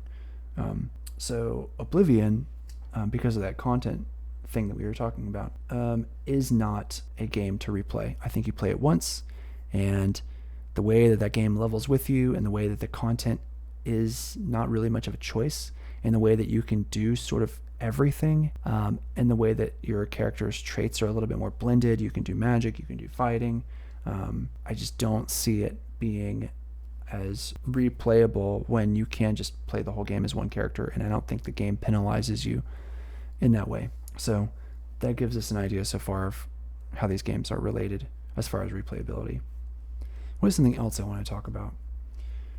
This main quest is very difficult to wonder when to break out. There was one moment earlier on in the game where you arrive at Megaton, and I suppose that would be a great moment. But that's very, very, very early on in the main quest. So you've basically not started it, because you're basically just getting out of the exposition, the introduction to the game, right? You've just come out of Vault 101, and you're heading towards Megaton, and that's a good moment to set out into the world. If you wanted Megaton to be your base of operations, you could. And I think the game even has a quest line, or just a quest in general, that allows you to get a house in Megaton. And I think I did that.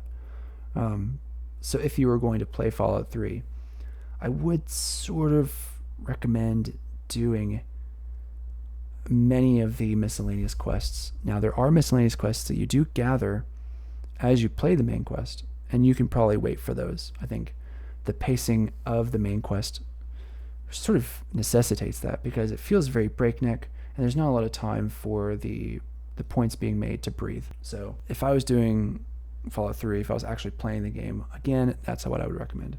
So that's one thing. The second thing I wanted to mention is that the pace of the main quest in general feels very different from Morrowind and Oblivion. In Morrowind, you have an exposition phase where you do a ton of information gathering. And there is the one quest to Arkanthand, and there is the one quest to the Ancestral Tomb, Andrano Ancestral Tomb, where you collect the skull and you collect the Dormer puzzle box, irrespectively. I think I reversed those. Anyway, but otherwise, you are performing espionage like a spy. You're collecting information, you're talking to people, you're working against certain people so as to keep your informants safe. And for a long time, you're doing it, information gathering, and you're sort of fighting on the side. But then eventually, especially after you complete the prophecies for Morrowind, a lot of things sort of reverse, and you enter into some very combat-heavy experiences. But on the whole, I would say that the fighting to non-fighting ratio in Morrowind is like 3-2. Like I think you spend the majority of the time doing information gathering in the main quest, because all the books that they're giving you and all the notes that they're giving you and all the things that they're talking about and all the things that you have to collect, like the main quest specifically does not force you to fight in a lot of scenarios. There are ways around that, and the fighting that you do end up doing is incidental as you approach locations. Oblivion is a little bit more combat heavy. I think it's majority combat heavy. It's way shorter. a quest, main quest in general. And also the information gathering is still at the beginning, but it's sort of relegated to 1 or 2 quests. There's not a lot of information gathering per se, if only because there isn't really much to say about Mehrunes Dagon and Mankar Cameron, those enemies. They don't entice, and they don't suggest things about the world quite like Dagoth Ur did with Morrowind, the Sixth House cult did with Morrowind, the Nerevarine did with Morrowind, and so on and so forth. So Fallout. Fallout is a game that I feel attempts to blend the information gathering with constant fighting, and attempts to make it a contingent part of the video game experience, where you're picking up these holotapes and you're picking up these audio logs and you're learning as you go.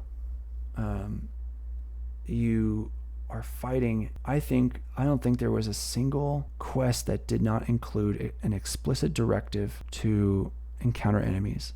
Now, you can sneak past some, but fighting in this one very much became the dominant strategy. And I think we've talked about why that is. They're on a disc, and they wanted to create more content, but they also wanted to create more choice in these quests. So they had less quests in general, more choice, less voice acting probably, or the voice acting was distributed in different ways so as to provide more variability in quest lines. And so because of that, I think they leaned on combat heavily as a way to create gameplay in the way that Morrowind did not. Now, I think what's interesting is that, Fallout 4 was still on a disc, but it was on a Blu-ray disc. So it'll be very interesting to see the changes in technology from this console to the next console.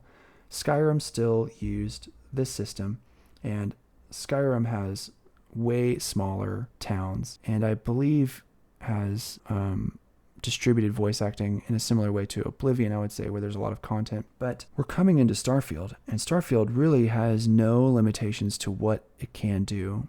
However, I think that based on what we've seen with the Starfield Direct, there's just combat is still going to be the dominant force in the game, even though they don't need it to be anymore, right? Like the limitations that caused that expedient solution to be there in the first place has gone away. We effectively have hard drives and solid state drives and NVMe drives that are 250 gigabytes, 500 gigabytes, a terabyte, and Starfield is going to be very large, but I think they are still grounded in a lot of the lessons that they've learned from the DVD disc era. And to me, that is a very interesting problem. And I sort of wonder if they've solved it. And by solved it, I mean that they have taken the best parts of the world of Morrowind and they've combined it with the embodied, fully voice acted, fast travel-y worlds of Oblivion, Fallout, and Skyrim to create a more balanced, robust world. I doubt that. I don't see it. But if we want to know why there's so much combat in Fallout, I suspect it's an expedient solution to the problem of space, of storage. What else do I want to say? I think that the themes of Fallout are rewarding, but I think that the moment-to-moment development of the progression of the plot is not. And the main quest from Morrowind, I got both the situation and the story in a very profound way when I was a child. In Oblivion, I got neither of those, and in Fallout, I only got the story. I really appreciate the themes that it's addressing, but I really didn't care for the progression of the plot. It felt a little too cinematic. It felt a little thin. Motivations weren't quite clear. Backgrounds didn't make a whole lot of sense. I don't think that the prologue works at a narrative level. It's all well and good to start you as a child, and I know that they're trying to build a relationship between you and your father, but I just don't buy it. So that is how I feel about the Fallout series, or Fallout 3 game, is that I got the story, but I didn't get so much the situation, the context that brings about that story. That's kind of all I want to say. If you've made it with me for all this time, thank you. That's the Fallout 3 guide, and this is the Fallout 3 main quest. And so next time we'll be taking a look at Skyrim, I believe, is next. Came out in 2011. You may have heard of Skyrim. Yeah, little introduction needed for that one. And then after that, Fallout 4. And hopefully these things will give us some tools to understand Starfield going into it in September. I'm very excited, and I'm a little bit trepidatious about what Starfield will end up being. I'm optimistic. I hope that they've corrected some things, but based on the trajectory from Morrowind to Fallout 3, I think they made some expedient choices that some of them were pretty good. I liked the amount of choice in this game, but I also did not like the heavy use of combat to resolve conflict. So with that, I'm going to sign off. If you made it this far, thank you. And I will catch you in the next one. See you then.